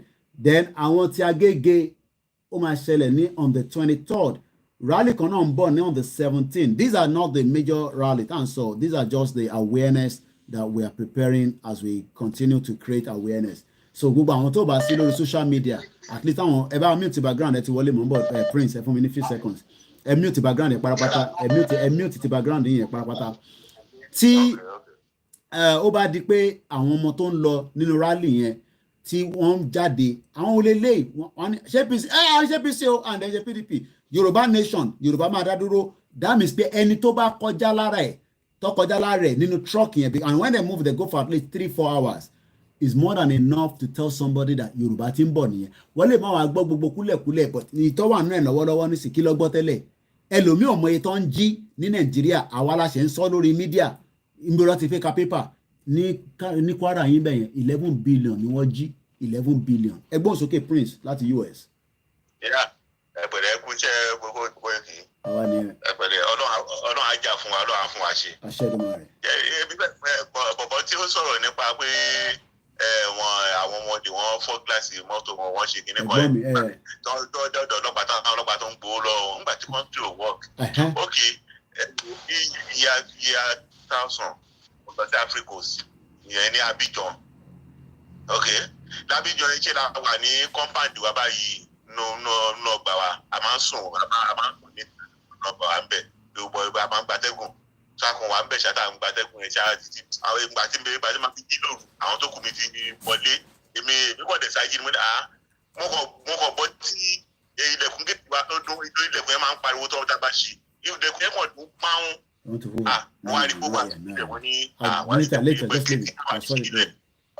ìdíkín lọ sí géètì yẹn o àwọn tó kù mí dẹ̀ ti wọlé ìyá mi mọ̀ bá àwọn ọmọ ilé ti wà nulẹ̀ bí mo ṣe mú kí n dẹ́nu ọ̀nà géètì ti báyìí máa wo ẹgbẹ́ mi báyìí lórí bí kan wà tó bọ́ sí kọ́nà lẹ́gbẹ̀ẹ́ wa mọ́ ṣe kọ́lé yẹn lórí bí ó ṣe mo kàn rí àwọn ọ̀kọ̀ wọ́n kàn lọ́kọ̀ sí mi pẹ̀lú àgbẹ̀ àdá wọ́n bá dé kí n sọ kí wọ́n bá fọwọ́ ń bẹ̀rù pé tí wọ́n bá sọ̀rọ̀ ẹgbẹ́ French ni wọ́n nọ́mbà sọ pé nọ́mbà ní làjàn owó ni French ń pè ní làjàn wọ́n ní làjàn mo ní bí mo nǹkan tó ń jẹ́ làjàn mo ṣe dé sí kíni please I don't know what is làjàn wọ́n bá ní money banu bí mo tí mo lè sọ ń bá ẹ ṣàkà lọ èmi sẹ́ pé mo ṣe dé ọ̀dọ̀ ọ̀rẹ́ mi tí mo dé sí mo manage lọ́dọ̀ ẹni bí jáde ó yà ẹ̀ka lọ nọ́mbà tẹ̀lé gbogbo ọba tẹ̀lé mi àṣẹ wọ́n tẹ̀lé wà nílé ọ̀rẹ́dì wọ́n ti wọnú yàrá wọ́n ìkan wọ́n ti sọ̀rọ̀ àdìgbò nílé níta àwọn bí mélòó kan wọ̀ tẹ̀lé wọ́n ṣe tẹ̀lé mi báyìí lọ́ba wọnúlé mo kàn wọ ọ̀rẹ́ mi dẹ̀ sínú ilé pẹ̀lú ìyàwó ẹ̀ wọnúlé mo kàn ń gbé ogun láìlọ́ tí ẹ gbé sókè gbogbo ọdún mo kàn ń gbé fún ọ̀ya ìyàwó wà nínú ẹ̀wé lè nọ́mbà ń wò ẹ̀ẹ́dẹ̀kọ̀ mú kan lọ́wọ́ ẹ̀ẹ́dẹ̀kọ̀ má dà lẹ́ẹ̀dẹ̀kọ̀ mú àdá ó mú síbi lẹ́yìn ọ̀run báyìí ṣe ládàá yẹn tí n bá ṣèkì ọ̀run báyìí àdúgbò ọ̀run ló wọ̀ tàbí agédànù ni gbogbo bí dáadáa ẹ̀ mú tó àdáyẹ̀ ò ní kò lẹ́kọ̀ọ́ ń di kò ní kí n kò dẹ́ni tí ń di ó kàn wà bí àwọn ìtẹ̀mọ́rọ́ àdáyẹ̀ ṣá kó kúrú báyìí ni so nígbà tí bọ́ọ̀yẹ̀ máa fi jí báyìí ó kàn tó fi àdá sọ́run bọ́ọ̀yẹ̀ ní kó kò gbọ́dọ̀ pariwo ní bọ́ọ̀yẹ̀ náà ń pè mí pé ọ̀gá mi pé chairman bọ̀wọ́ máa ń pè ẹ má sọ̀rọ̀ nọ́mbà jà tó gbogbo nílò gbogbo èmi mo ìbílẹ̀ tí mo ra ti padà wá sí Nàìjíríà gbogbo nǹkan tí mo rà sílẹ̀ òróró igbá wo tí mo gbé máa kó wá sí ìgbéyàwó mi gbogbo ẹ̀ náà kó wọ́n ṣáà ṣe iṣẹ́ yẹn ṣá wọ́n jà iṣẹ́ yẹn pa kò pé ẹni tó wọnú yàrá ìyẹn kò pariwo fònẹ́ o lè ní French máa ń pè ní fònẹ́ o lè fònẹ́ wọ́n kò sájáde ni so wọ́n ti sájáde wọ́n ṣe lọ gbogbo ilé ṣàjáde jẹ́rìí nǹkan tí wọ́n fàyọ ni pé nígbà tó bá tó bí ọ̀sẹ̀ kejì àwọn ọlọ́pàá kan pè wá nílé wa ni pé ká wá pé kẹ́nìkan wá nílé wa ọ̀kan wá àwọn fẹ́ weakness pé àwọn lè wá sílé wa pé so àwọn dẹ̀ ti máa wọlé yẹn láwọn wò pé ta ló wá report fún yín báwo lẹ ṣe mọ̀ wọ́n báwo lẹ ṣe mọ̀ kó lè wá sílé wa báwo lẹ ṣe mọ̀ kó lè wá sílé wa ẹ wo tó o tẹnu wọ́n máa máa ọmọ lè yẹn láì lọ report láì lọ ṣe anything wọ́n náà fẹ́ jẹ́lì wọ́n torí wọ́n náà fúnra wọn náà kà pé àwọn lọ ṣọṣẹ́ ní ilé báyìí wọ́n tó lọ ṣe kí níbi kan wọ́n mú wọn á ń bèèrè lọ́wọ́ pé ń bolẹ́ tí lọ jáde gbogbo ọba bẹ̀rẹ̀ sí ní káwọn bàbá ilé wa náà mẹ́sàn ilé wa báwọn ọlọ́pàá ṣe wá pé a ní pé káwá fún witness pé torí àwọn fẹ́ jẹ́lì wọn. kẹ máa wo kọ́ńtì tó wọ́ọ̀kì o láì jẹ́ pé àwọn àlọ́ rìpọ́ọ̀tì débi tọ́tẹ̀ máa gbowó lọ́wọ́ wa láwùjọ àwọn àlọ́ ṣe é ní. ẹ ṣe gan ni bàbá mi. wọ́n dẹ̀ kó gbogbo wọn káwọn Nàìjíríà káwọn Yorùbá kan ń rorí wọ́n jẹ́ kárí òkú wọ́n mọ̀ àwọn èèyàn mọ̀ pé tá a bá dá dúró ni a máa ní sinmi gbogbo pé ká má lọ ẹ̀rọ ló bá dé wọ́n mọ̀ Prince so ẹ ṣe gan ni ìyàwó. ilẹ̀ Yorùbá yàtọ̀ ní gbogbo kì í ṣe ní gbogbo Nàìjíríà ni mo fẹ́ sọ ilẹ̀ Yorùbá yẹn ó yàtọ̀ ní gbogbo àgbáyé ilẹ̀ tọ́lọ́ mi sí ni nígbà tá a wà ní skul tá a wà kékeré tá a wà ní skul a máa ń dá táìmù ni nígbà tá a máa wẹ primary school a máa dá táìmù pé lọ́la o à ń lọ wá gbé lọ́la à ń lọ kó kété lọ́la o bá a dẹ̀ ṣe máa ṣe bàbá yìí jáde sí lágbo méjì báyìí a máa múra à ń lọ sóko ìgbín nìyẹn a máa kó ìgbé wálé rẹpẹtẹ tá a máa jẹ ni. ẹ ṣe gan ni Prince. family tá a máa jẹ tó ọtẹ tá a máa lọ sóko kété náà a máa lọ sóko kété tá a máa pa òkété wálé tá a máa jẹ fáwọn fábí gbogbo ẹjọ́ tó sì gbé oh my God káwọn èèyàn kan jẹ́ ká rògbò àlò ilẹ̀ Yorùbá yàtọ̀ sí gbogbo ilẹ̀ kọjọ tó rọ Ọlọ́run.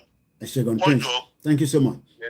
ẹ jẹ́ kí n sáré brief again because 2:00 so that means I have about almost 40 thereabout minutes. I just want to summarize because a lot of you must have joined us and it's already a long program because I can see that we've done almost 4 hours. We talked about ṣé United Nations máa fún yàn nílùú ibi tá ti bẹ̀rẹ̀ ní ẹ láàárọ̀ ẹ̀ and I said that I have lived with the British system to say categorically that with the policy of international community if we go on that route 30 years from now we're not going to get Yoruba Nation if we are waiting for United Nations to come and declare for us. And moreover, UN do not declare a country. Again, because I think we may briefly. Briefly.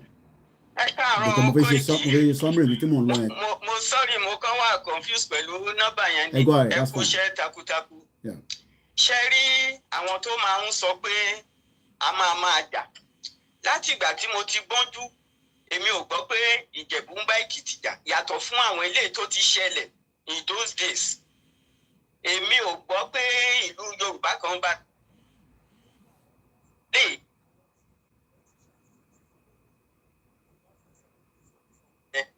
láti lè máa confuse àwọn èèyàn so mo kàn máa rọ àwọn Yorùbá irọ́ gbà ní gbogbo yẹn a máa nífẹ̀ẹ́ ara wa ó jẹ́ ìhòòdì la pàdé bí ọmọ ìyá la ṣe máa ń ṣe dìtẹ́ǹtì náà nílé tí Èkìtì bá lọ sí Ìjẹ̀bú wọn máa jọ máa gbé pọ̀ pẹ̀lú ìfẹ́ pẹ̀lú ìrẹ́pọ̀ tó kà.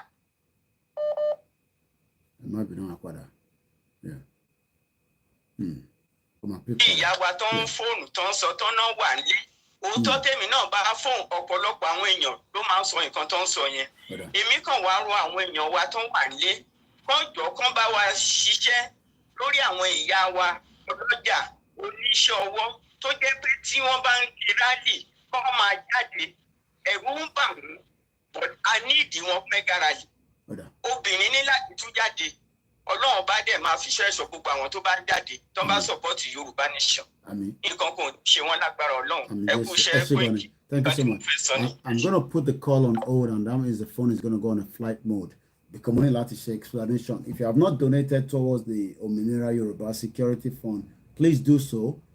Also, the YSDM, they have their own website. Should you want to go in there, it's called ysdm.org. They have a donation button there as well. We're going to put the link out for the benefit of those of you. We have different groups. Group kọ̀ọ̀kan ló máa kó wa kúrò nínú Yorùbá Nation. Gbogbo wa pátápátá la jọ máa kúrò nínú Yorùbá Nation. Yes, we might have some group that say that they want to be the pilot. There's nothing wrong in that. But every Yoruba ló ní right. And we're not duplicating anything. All we are saying is, ẹ̀yin èèyàn wa tẹ́ wà nílé àtàwọn tó wà níta, tó bá máa pè fún declaration, which is our fundamental human right. Gbogbo wa la máa agree sí pé we are all involved. So kò ní jẹ́ pé bàbá Akíntóyè, ìyá Onítìrí, Chief Sunday Igboho, no. Every one of us will be involved. So the reason why I've stopped the line so that I can focus on this, and they'll probably open the phone line, but 2 o'clock I will end this live transmission, and then I might not come back out again tonight, and if there's any other reasons I will, but for now let me just complete this particular broadcast. Now I want to go back to recognition of a new state. Recognize one.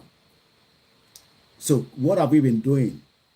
We've been telling the world that Etowa, as an indigenous people, we are taking it. Ìjà wa fẹ́ gba ẹ̀tọ́ ẹlẹ́tọ̀ọ́ la ṣe dúró pé a fẹ́ gba Yorùbá Nation. Màá ṣàlàyé again. And kí ló ń pè lẹ́tọ̀ọ́ ẹlẹ́tọ̀ọ́? A fẹ́ gba ilẹ̀ onílẹ̀. A fẹ́ lọ set up government sínú ilẹ̀ onílẹ̀. Because ẹ̀yin tẹ́ ń rò pé ṣá lè set up government tí governor kan wà níbẹ̀ nísìn. Governor kan ló ní ilẹ̀ yẹn. Kódà mo sọ débi pé àwọn ọba aládé ilẹ̀ Yorùbá lọ́wọ́lọ́wọ́ yìí àwọn kan ló ní ilẹ̀. They are just the custodian of the stood. They are not the owner of the land.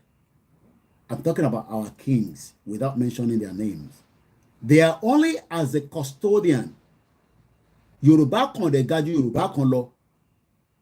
Kódà àwọn tó sì believe in one Nigeria láti sọ fún mi pé when they eventually become part of the Yoruba Nation, which they will, but tiwa lè override Nigeria because òyìnbó ló create Nigeria. Ìyẹn la ṣe sọ fún wa pé tiwa ní more superiority, more priority ju ẹni tó ń campaign fún Nigeria lọ. So ìtẹ́ ń béèrè pé ṣé tá a bá lọ declare iṣẹ́ wo ni governor máa ṣe? No, governor ò ní moment yẹn mọ́. The governor is no longer part of us. But it will be what they call an interim government. Yẹ́n mọ̀ yẹ pé ọ̀rọ̀ tó wà nílẹ̀ ọ̀rọ̀ tó le gan ni. Because the impression of you thinking that governor náà ní àwọn sójà onírọ̀pá tó ń guide wọn, a máa ṣùrùbọ́nú lé governor ni tá máa take control. Àwọn ọmọ Sri Lanka ní sin wọn Sri Lanka wọ́n kúrò nínú presidency villa wọn tó ń ṣe fàájì lọ. A máa take over aláwùsá gbogbo government house tó wà nílẹ̀ Yorùbá. A máa flood ẹ̀ pẹ̀lú àwọn èèyàn tó máa wọnú bẹ̀. Because your governor do not own that territory. Ọ̀rọ̀ tó ń bọ̀ yìí máa dùn ẹ fọkàn balẹ̀. A máa yàwọ̀ anywhere ni mo sọ ẹni Koiki ló sọ bẹ́ẹ̀ bó ṣe máa rí nìyẹn.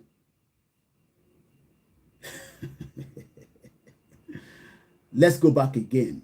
UN do not give countries.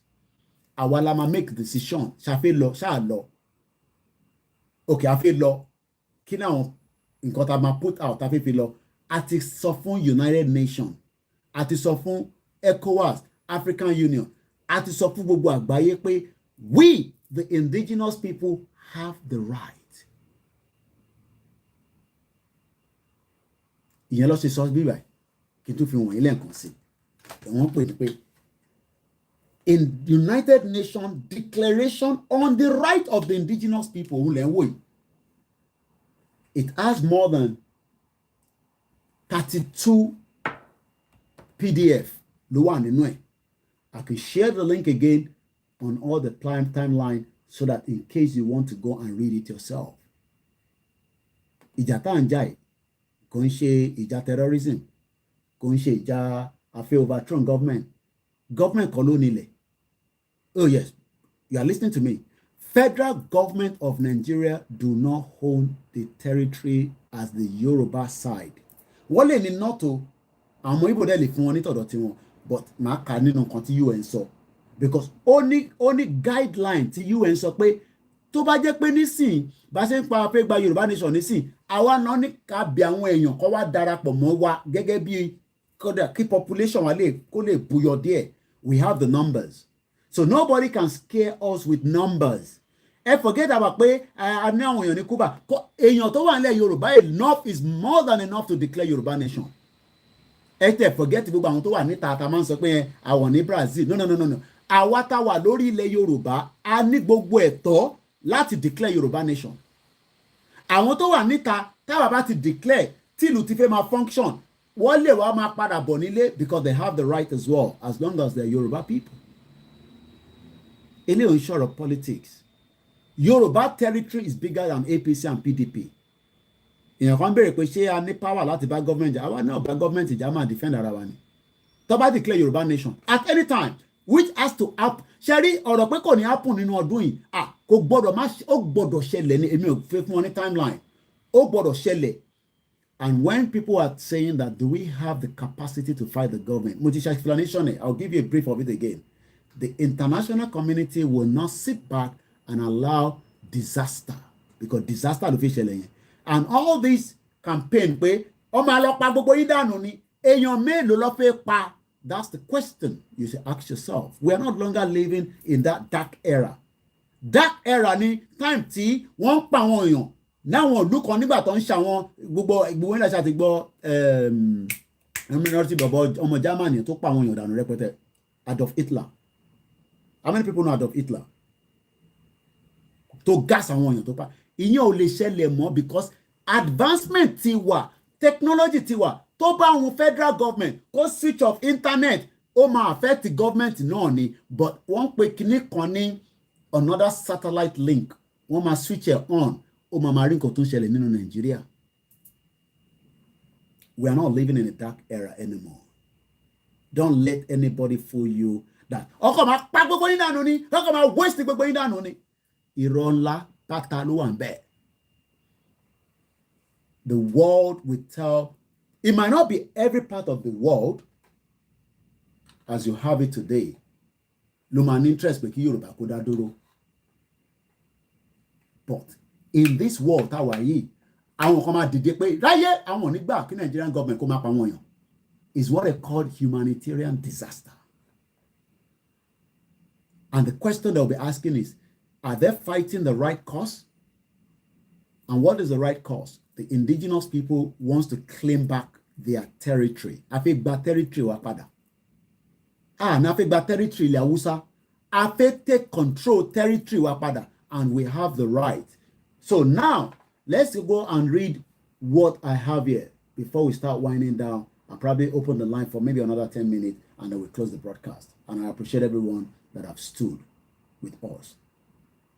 Recognition of Yoruba nation is an act that confers a status. Before we can say Atidilu, Akbodo declare. As far as the world is today, we are not yet a nation. And if you don't add the declaration to it to say today, blah, blah, blah day, means that the Yoruba people have now declared themselves as, from that moment, the world becomes a different entity entirely. Things will change within the space of 1 hour. A lot of things will start happening.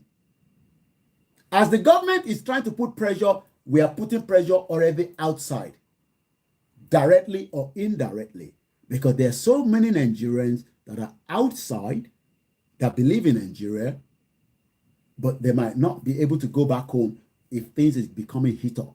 That means, and person, I'm just giving an example now. Imagine somebody that have traveled to Paris for a weekend or went there for 2 weeks. To gba visa. Tí crisis bá ti ṣẹlẹ̀, airline ò ní lè gbé padà lọ sí Nigeria. Ọ̀rọ̀ tó máa dùn gidi. Òun á dẹ̀ máa sọ fún France pé òun ò lè lọ nílé because problem ti wà nílé. Lẹ́sẹ̀kẹsẹ̀ ó gbọ́dọ̀ claim asylum nílùú tó bá wà yẹn. Kò ṣe pé nìyẹn support Yorùbá nation o.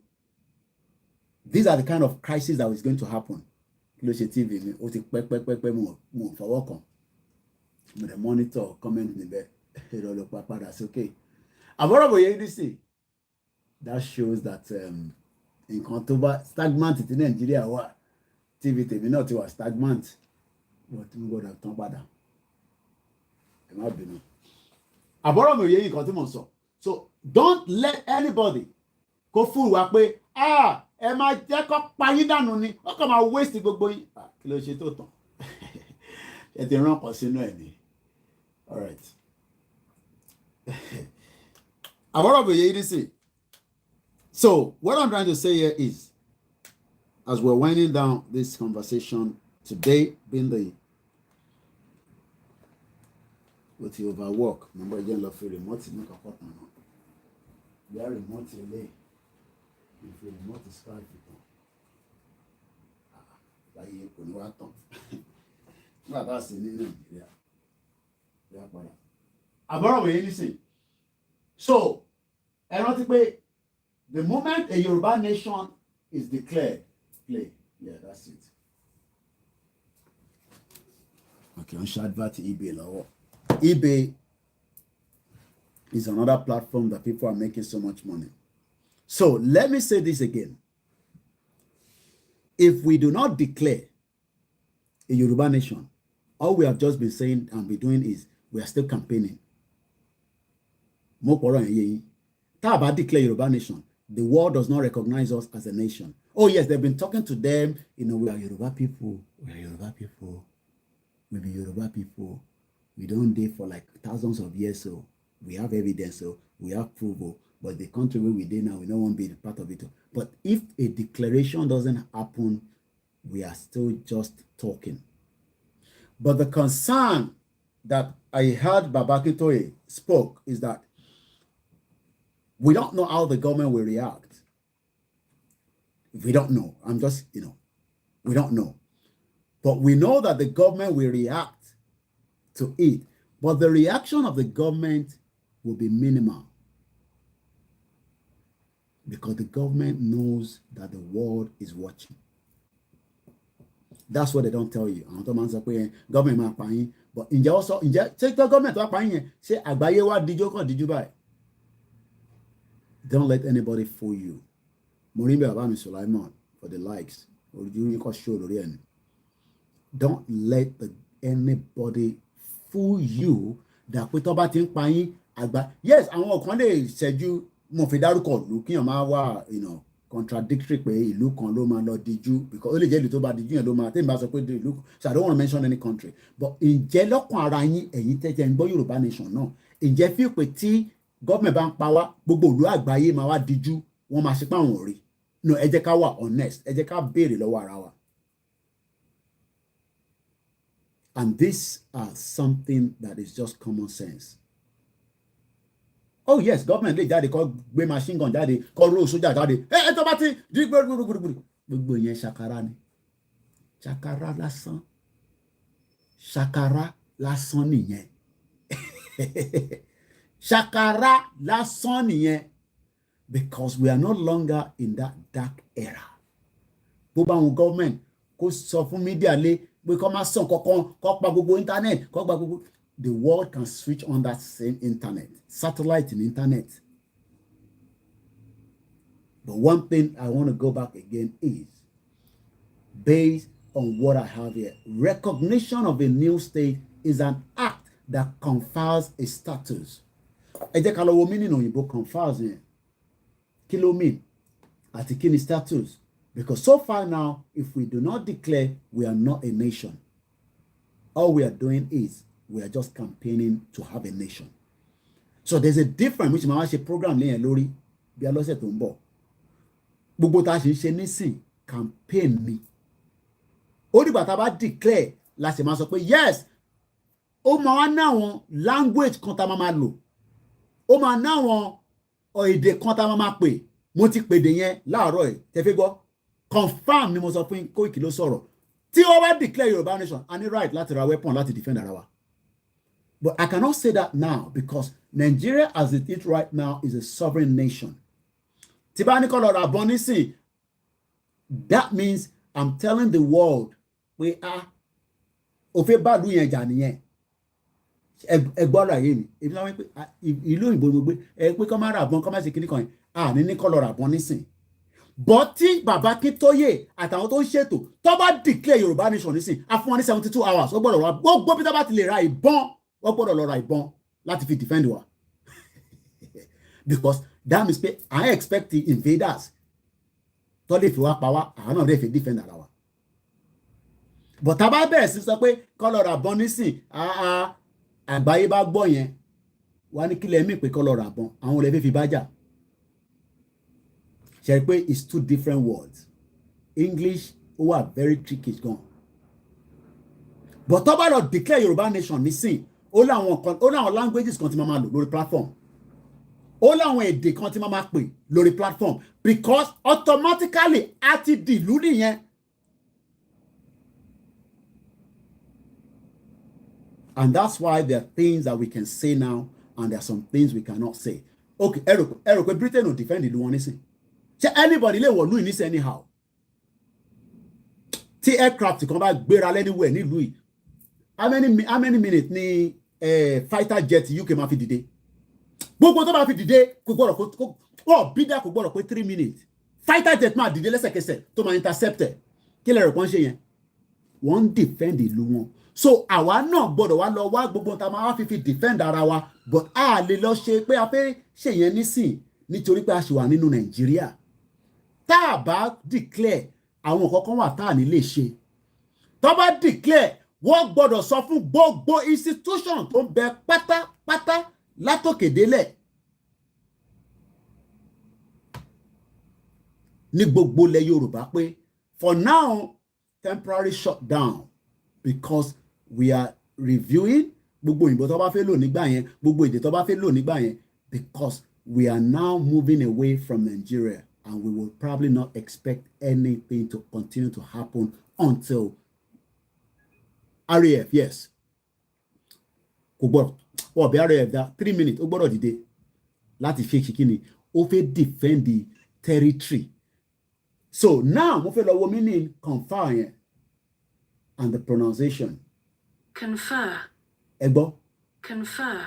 Kí ló ń pè bẹ́ẹ̀? Grant. The minister may have exceeded the power conferred on him. Wọ́n ti ṣagbára lò ní Nàìjíríà. Because Instagram have done 4 hours, so we need to start it again.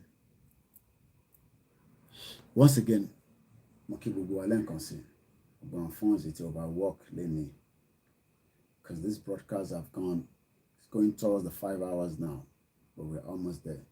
2 o'clock la máa parí ẹ̀ kí ló ṣe lè bá ẹ̀ tó ń pè láti Germany àgbékọ̀ kankan mọ́ fún náà ẹ̀ ṣe sùúrù ẹ̀ gbọ́ summary of the program àti wà lórí call àtẹ̀kàn.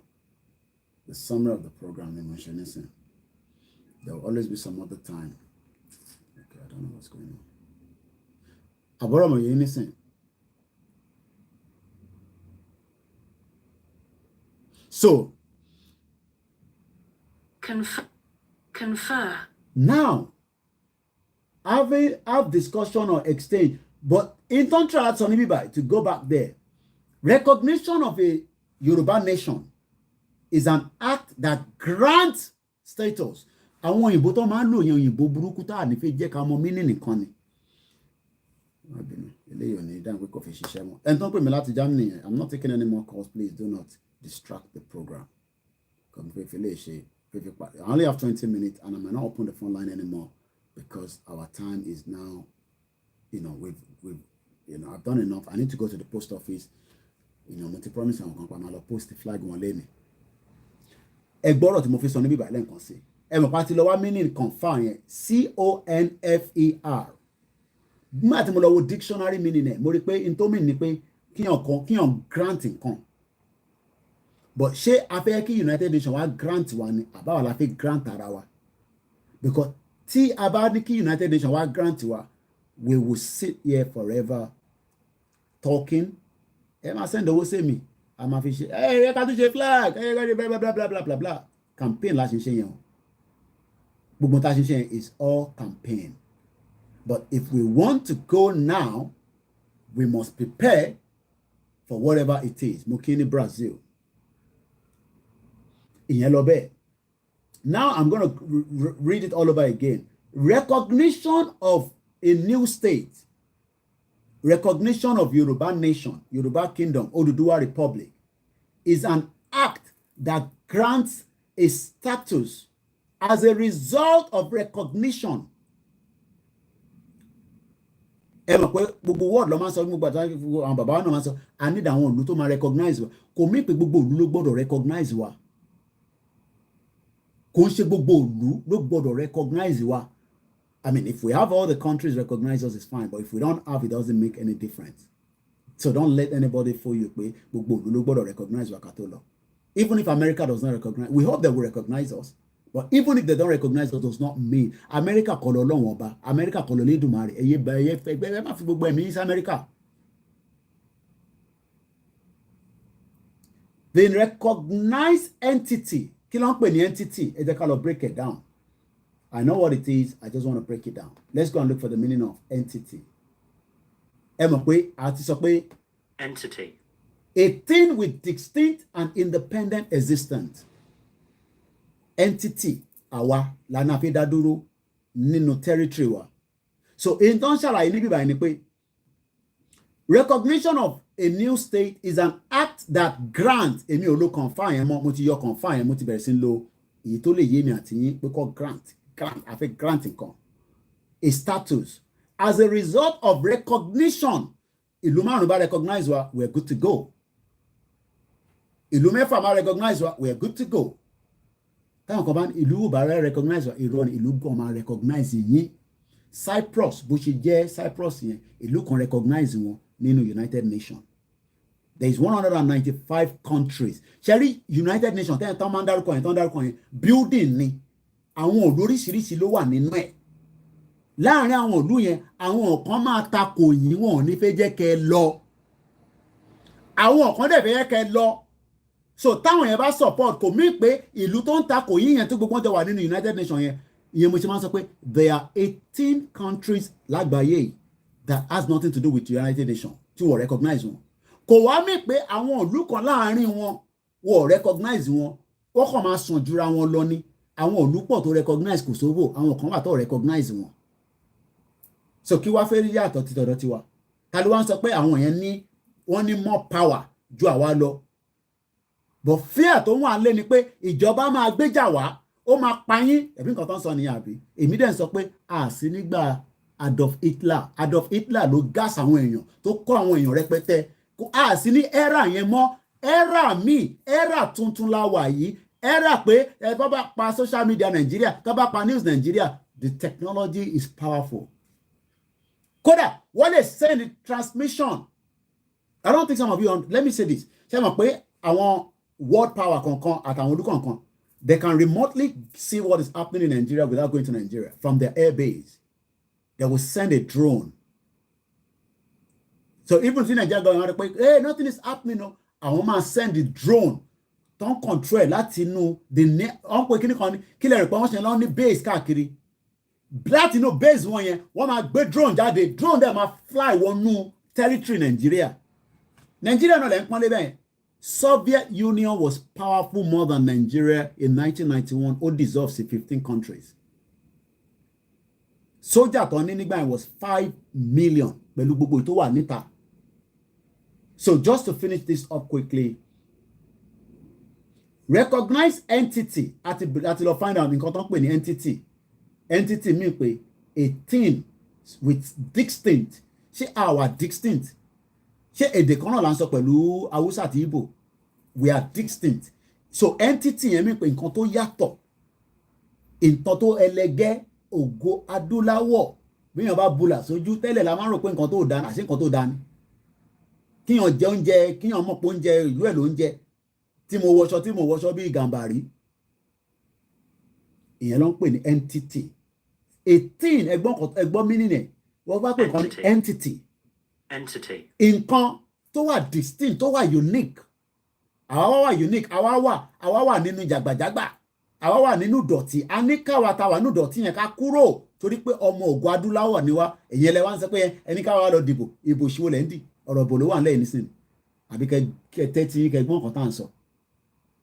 Entity. An independent existence afẹ́dádúró àṣẹ Nàìjíríà mọ̀ ìta ṣe pẹ̀lú Nàìjíríà ti tó ó tó gẹ́. Now let's go back again. The time now is 13:46. I'm still on my time. I will probably say 2 p.m. we will finally end this program. Nígbà tá ti mọ̀ meaning entity in tó wà unique. Ṣé rí pé mo ti yọ àwọn òyìnbó tí wọ́n kúrò mo ń fi tèmi sí kó lè bá yé gbogbo wa ni. Èmi náà gbóyìnbó. Màá tún padà sẹ́yìn. Kọ̀bí ṣe ń padà sẹ́yìn yẹn mo fẹ́ kó kọ̀ kíkìn pẹ̀lú nǹkan tá à ń sọ. Recognition of a new state, a Yoruba nation. A Yoruba nation is an act that grants a status as a result of recognition.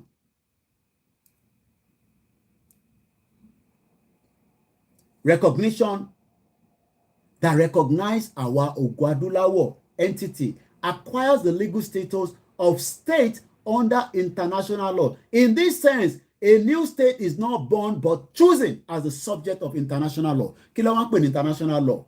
International law can be defined in different ramifications. There can never be one international law. They can never Sharia entity and disturb Instagram here. We are almost done. If you want to speak to me, please, maybe I should be patient after the broadcast. I'm not going to open the phone line. The time is gone now. Omar to take me, Omar shoot me, and we're already 5 hours into the program. Now, nígbà tá ti mọ̀ yẹn, mo wá ń béèrè kankan ní sí pé ṣé ẹ feel pé international law kan la máa lò la máa fi jáde nínú Nàìjíríà? We cannot use one international law because international law tó lò ní 1991 òun kọ́ ló lò ní Sudan. International law tó lò ní Serbia òun kọ́ la máa lò nísìn.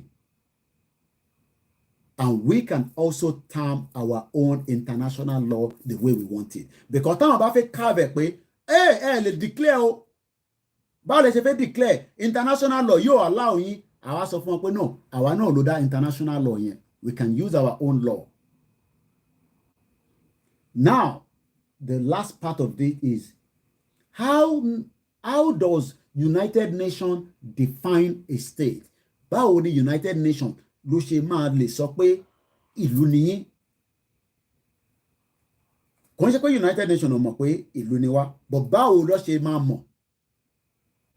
Ọ̀nà mẹ́rin ló pín sí. First, they have applied a traditional definition of a state. Tó bá ń pe state náà, òun náà ni nation. Again, in international law, which regards ẹ rántí pé entity yẹn kí la pè entity lẹ́ǹkan tẹ́ bá rántí a pè entity pé àwa distinct independent existing ẹ mọ̀ pé bàtà ní entity wọ́n tún lo entity ní bíbáyé again entity mean pé people that are unique does not mean that we cannot live together among other ethnic groups but akọ́kọ́ fẹ́ dá ní unique country tiwa. Just as Britain has their own, just as France have their own, Japan, India, Pakistan, Bangladesh, South Korea, even North Korea. Please do not call, as I'm almost finally ending the program. We're not taking any more calls. And if you're calling, you're actually, we're not taking any calls.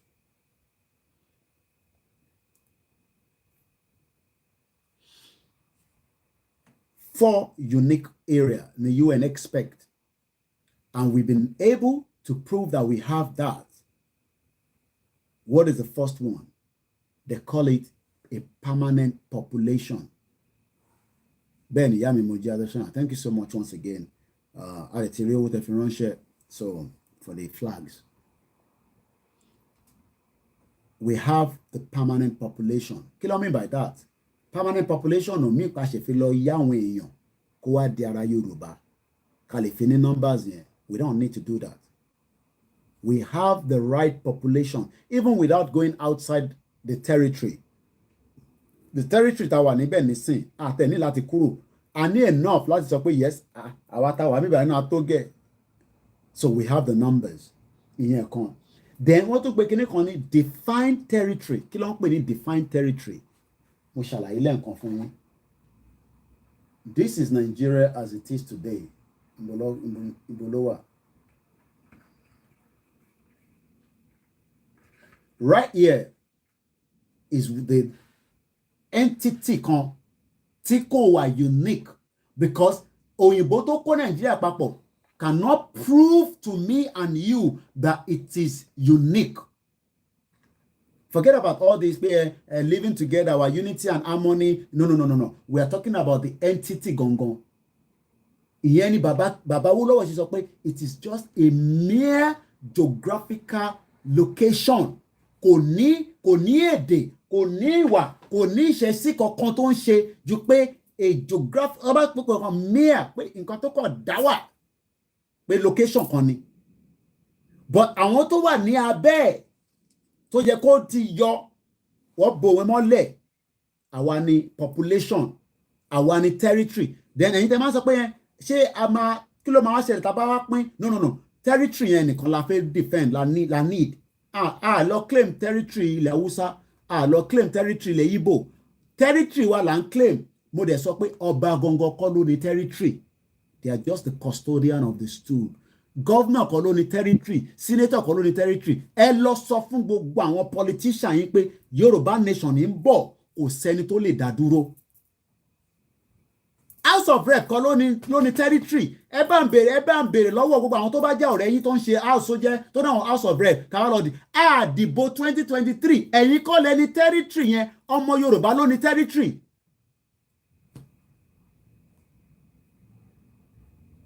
Ẹ̀yin kọ́ lẹ ní territory yẹn, the territory belongs to nobody. A wà lórí program lọ́wọ́ ọbẹ̀ ṣe ń pè yẹn ẹ̀ ń disturb. Mo wà lórí program, máa pè tí bá ṣe tán. A wà lórí program máa pè tí bá ṣe tán. I'm just almost 10 minutes away and we're not taking any more calls. Máa pè tí bá ṣe tán. Ẹ̀yin kọ́ lẹ ní territory yẹn. You do not own that territory. The territory belongs to every Yoruba person. The kings do not. Àwọn ọba wa kọ́ ló nílẹ̀. Ọba kọ́kọ́ nílẹ̀. Elédùmarè ló fún gbogbo wa nílẹ̀. Àwọn kò jẹ́ tí ó jẹ́ bí custodian. But rather than protect our interest, they are now protecting the interest of another ethnicity against us. Báwo lọmọ Indian ṣe máa ní, báwo lọmọ Indian ṣe lè ní kíní ju àwa lọ? Yẹpọ̀rọ̀ yẹn make sense. Báwo ni ọmọ Japanese, ọmọ Lebanese, báwo làwọn ṣe lè ní opportunity ju àwa lọ? Kò make sense. The territory belongs to us. And just to finish it up as well, they will now call what they call government. United Nations kọ́ ló máa bá wa ṣe government wa, àwọn kọ́ ló máa bá wa ṣe ìjọba wa, àwa la fi ṣe ìjọba ara wa. United Nations ò kì í báyàn kankan ṣe government. United Nations ò kì í báyàn kankan ṣe ìjọba, àwa la máa ṣe ìjọba ara wa. United Nations kò ń báyàn ṣe ìjọba. United Nations is there to protect the interests of every part of the globe, and sometimes they cannot even do so. Àwa la fẹ́ protect ara wa. So don't let anybody fool you. It doesn't matter wherever platform or wherever you are watching it. We are the one that will do everything to make sure that we can say that àwarawa.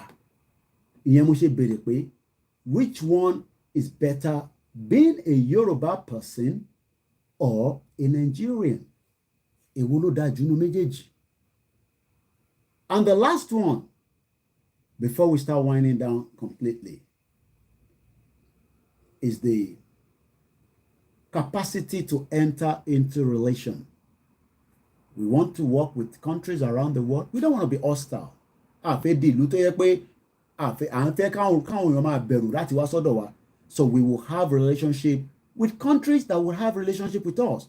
Some people will say, what about all the embassy? Gbogbo àwọn embassy tó ti wà ní Nigeria tó ń wá represent Nigeria. They will have to recall back their ambassador. I don't think some of you understand the magnitude of what is about to play out. Because the reason why they have to recall them is because there is now a new nation. And if they want to continue to operate, they are not going to operate anymore using Nigeria on our own entity, on our own territory. Wale mention Nigeria law, there's no problem about that. But we only law Nigeria láti fẹ́ fi run the operation nínú territory tiwa anymore. And international community understand gbogbo kini yẹn. Ẹ̀yin lẹ ń bẹ̀rù. International community mọ̀ pé tá bá ti declare Yoruba nation, àti fáwọn ní pressure. Kí ni pressure yẹn ni pé we have actually put them on their toes because inú territory yẹn will become a danger for them, and they will try to make sure that they first and foremost move their people out and then see who are the government or those that they have to talk to in that new territory. I don't think some of you understand that. Taba declare Yoruba nation, all the embassy tó wà ní Nigeria will no longer have any territory, any authority, ẹ má bínú, lórí ọ̀dọ̀ tiwa mọ́. Bó ṣe máa work nìyẹn because àwa náà ti dìlú ká má pàṣẹ. Kó tó lè wá ṣe anything lọ́dọ̀ tiwa, wọ́n kọ́kọ́ gbọ́dọ̀ lọ bá àwọn olórí tiwa sọ̀rọ̀. Wọ́n ò ní láti ṣe lọ sí Àbújá mọ́ kó tó wá bá wa ṣe. Kò mí ìpá fẹ́ lé gbogbo company tó jẹ́ tó àwọn foreigners tó wà lọ́dọ̀ wa. But language máa change, èdè máa change because sí nínú Nigeria mọ́. That declaration is not about Nigeria, it's about the international community.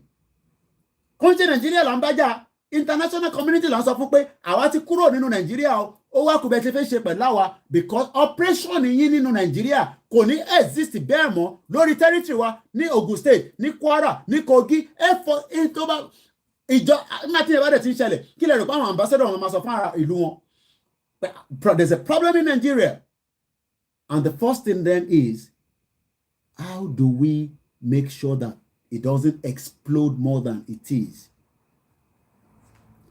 But I'm on car report láàárọ̀ lórí Star Radio. Japan kọ́ ni mo ná fáwọn kan ní student scholarship. Do you know how much Japan is investing annually? Well, I mean the business trade, not investing. The trade between us and Japan. How many people will follow the program láàárọ̀?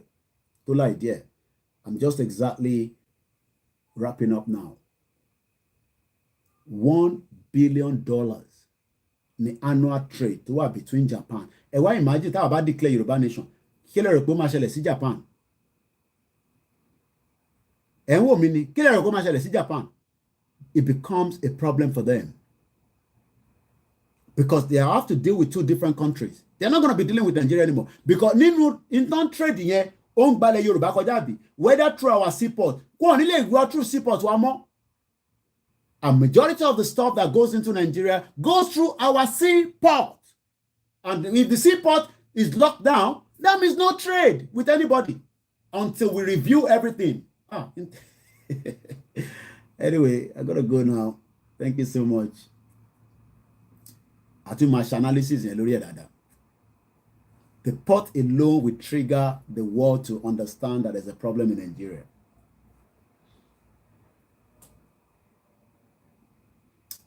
Èèyàn mélòó ló ti fún wa lówó nísìn lórí GoFundMe? How many people are we looking for now? I think as of yesterday, we were looking for 240 something. Can you brief me? Okay, we need 243 more people before the end of this month to donate $100 each. And apart from those that are still donating their little $10 and £20 as we speak. So 243 people will be needed. If you can, that will give us the $50,000 we need. It's not a lot of money that people think, when you compare $5 billion, after he has died. That's a lot of money. So I got to go now. Thank you so much.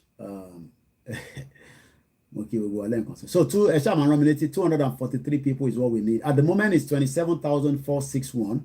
let's continue to donate towards that. 243 people before the end of September. At least go to work towards the deadline. Then I did talk about the letter to Babakitoye. That letter, my prayer is the government doesn't respond to it, but Babakitoye and the rest of the team have the right to trigger the next thing after the end of this month. They have the right, because official letter to Nwajumi, Tokosi Buhari, dead or alive. And on that note, have a very good afternoon. I'm sure there'll be so many other programs that you will join. Like I said, I might not come back for the late night broadcast. We're just going to relax and go through your messages, which I know is going to be a lot. If anybody still wants to help us as we continue, we've rolled out 2 extra batch of flags. The first 2 batch are already, the first batch has been disbursed. The second batch is already in the process, but the next 2 batch, so on a production line, lower. So the quicker we can get them done, the better we can also make sure they get to, the Yoruba land for those of us that we can give. Not everybody will be able to give, but if you can do yours as well, do it. So much once again, don't let anybody fool you that we don't have the right to declare Yoruba nation. We have all the right, just as Awon Oyinbo. My mom doesn't want me to use the word Awon Kiniko in English, so Molimalo Oyinbo. She doesn't like that word when I use it. So, Lori Meji, Jawalo. How can a country that is 43,000 decide for me? How can a country that is less than 2 million decide for me? Lórí méjì, gbogbo ẹ̀yin tẹ́ ń wò mí, tẹ́ ń comment yìí, gbogbo yín lẹ ní right láti sọ pé a máa declare Yorùbá nation. Right yẹn ń ṣe ọwọ́ Baba Akintoye nìkan, gbogbo wa pátápátá la ní right. And like I said, the carnival that is coming, which is the big rally, everybody gba truck. Ẹ ṣé gan-an ìyá mi tèmi. I can't mention all the names, but thank you so much, every single one of you. And those that keep supporting us. Every time I just wake up, sometimes I see a bit of donation there. We appreciate it. It keeps us going. We love you all, just as you love me, and all your prayers for me and my family. And likewise, as we always say, Yoruba nation is our future. May God protect our land, and may God bless Yoruba nation. And when I say God, it could be Ledumare, it could be Jesus Christ, it could be Anabi Muhammad sallallahu alaihi wasallam. And I will educate everybody. You will understand. I will break it down to the barest minimum. And then even if you go to another person's program, your heart will already be adding. I spoke to Chief Sunday Adeyemo this morning before coming on air. As usual, he's doing very well. We're all getting ready for the mega rally. We're just on the date. And as soon as we have the date will be communicated by all the medias. I understand there's a lot happening on the social media. Don't worry about that. It's part of the journey. So as it's happening, I don't want to mention names. I watch it as well. It's just part of the journey. We cannot be perfect before we get there. But when we get there, we will tidy things up. Those of you that don't believe in Yoruba cause, whether you're a politician, person, you be politician, shut up, blah, blah, blah. Okay, we will drag you there. I drag you there. Let me play my anthem, and then I call it a day. At least I can go to the post office and do what I have to do. Come back home. You can not send me. Give me my TV. Give me my program. I think I'm not sure. I think Marcus wants me to come out with him tonight. I have to review that because I already have another engagement, and I promised him. Oh my God. All right. Anyway, we see how that goes. And on that note, if you watch me on WoTV, you're watching a repeated program. You're not watching a live transmission. Have a very good afternoon. My name is Olami Koiki. You know, when I smile, that means I'm happy that we're getting closer. I won't say more than that. Unity is fine. I did get in touch with her. I can say more than that. Don't ask for any of those numbers from me. I'm not going to give it to you. It's as simple as that. ìyẹn tó tún ń pè nísìn láti US. If you know, you sing along.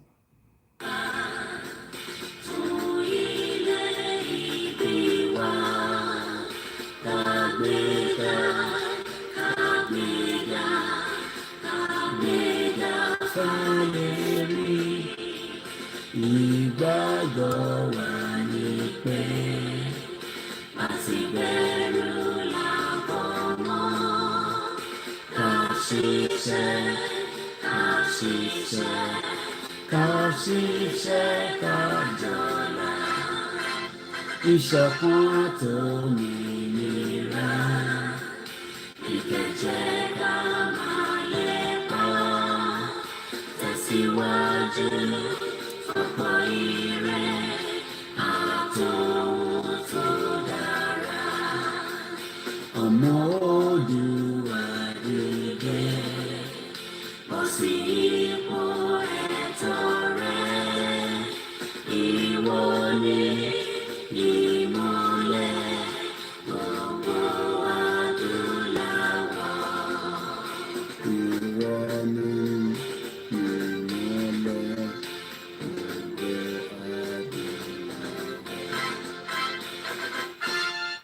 can never know what is in my head. You won't think. I told you 2 years ago, there are millions of things here. I keep them there. Election on the hold in Nigeria in 2023. Bye for now.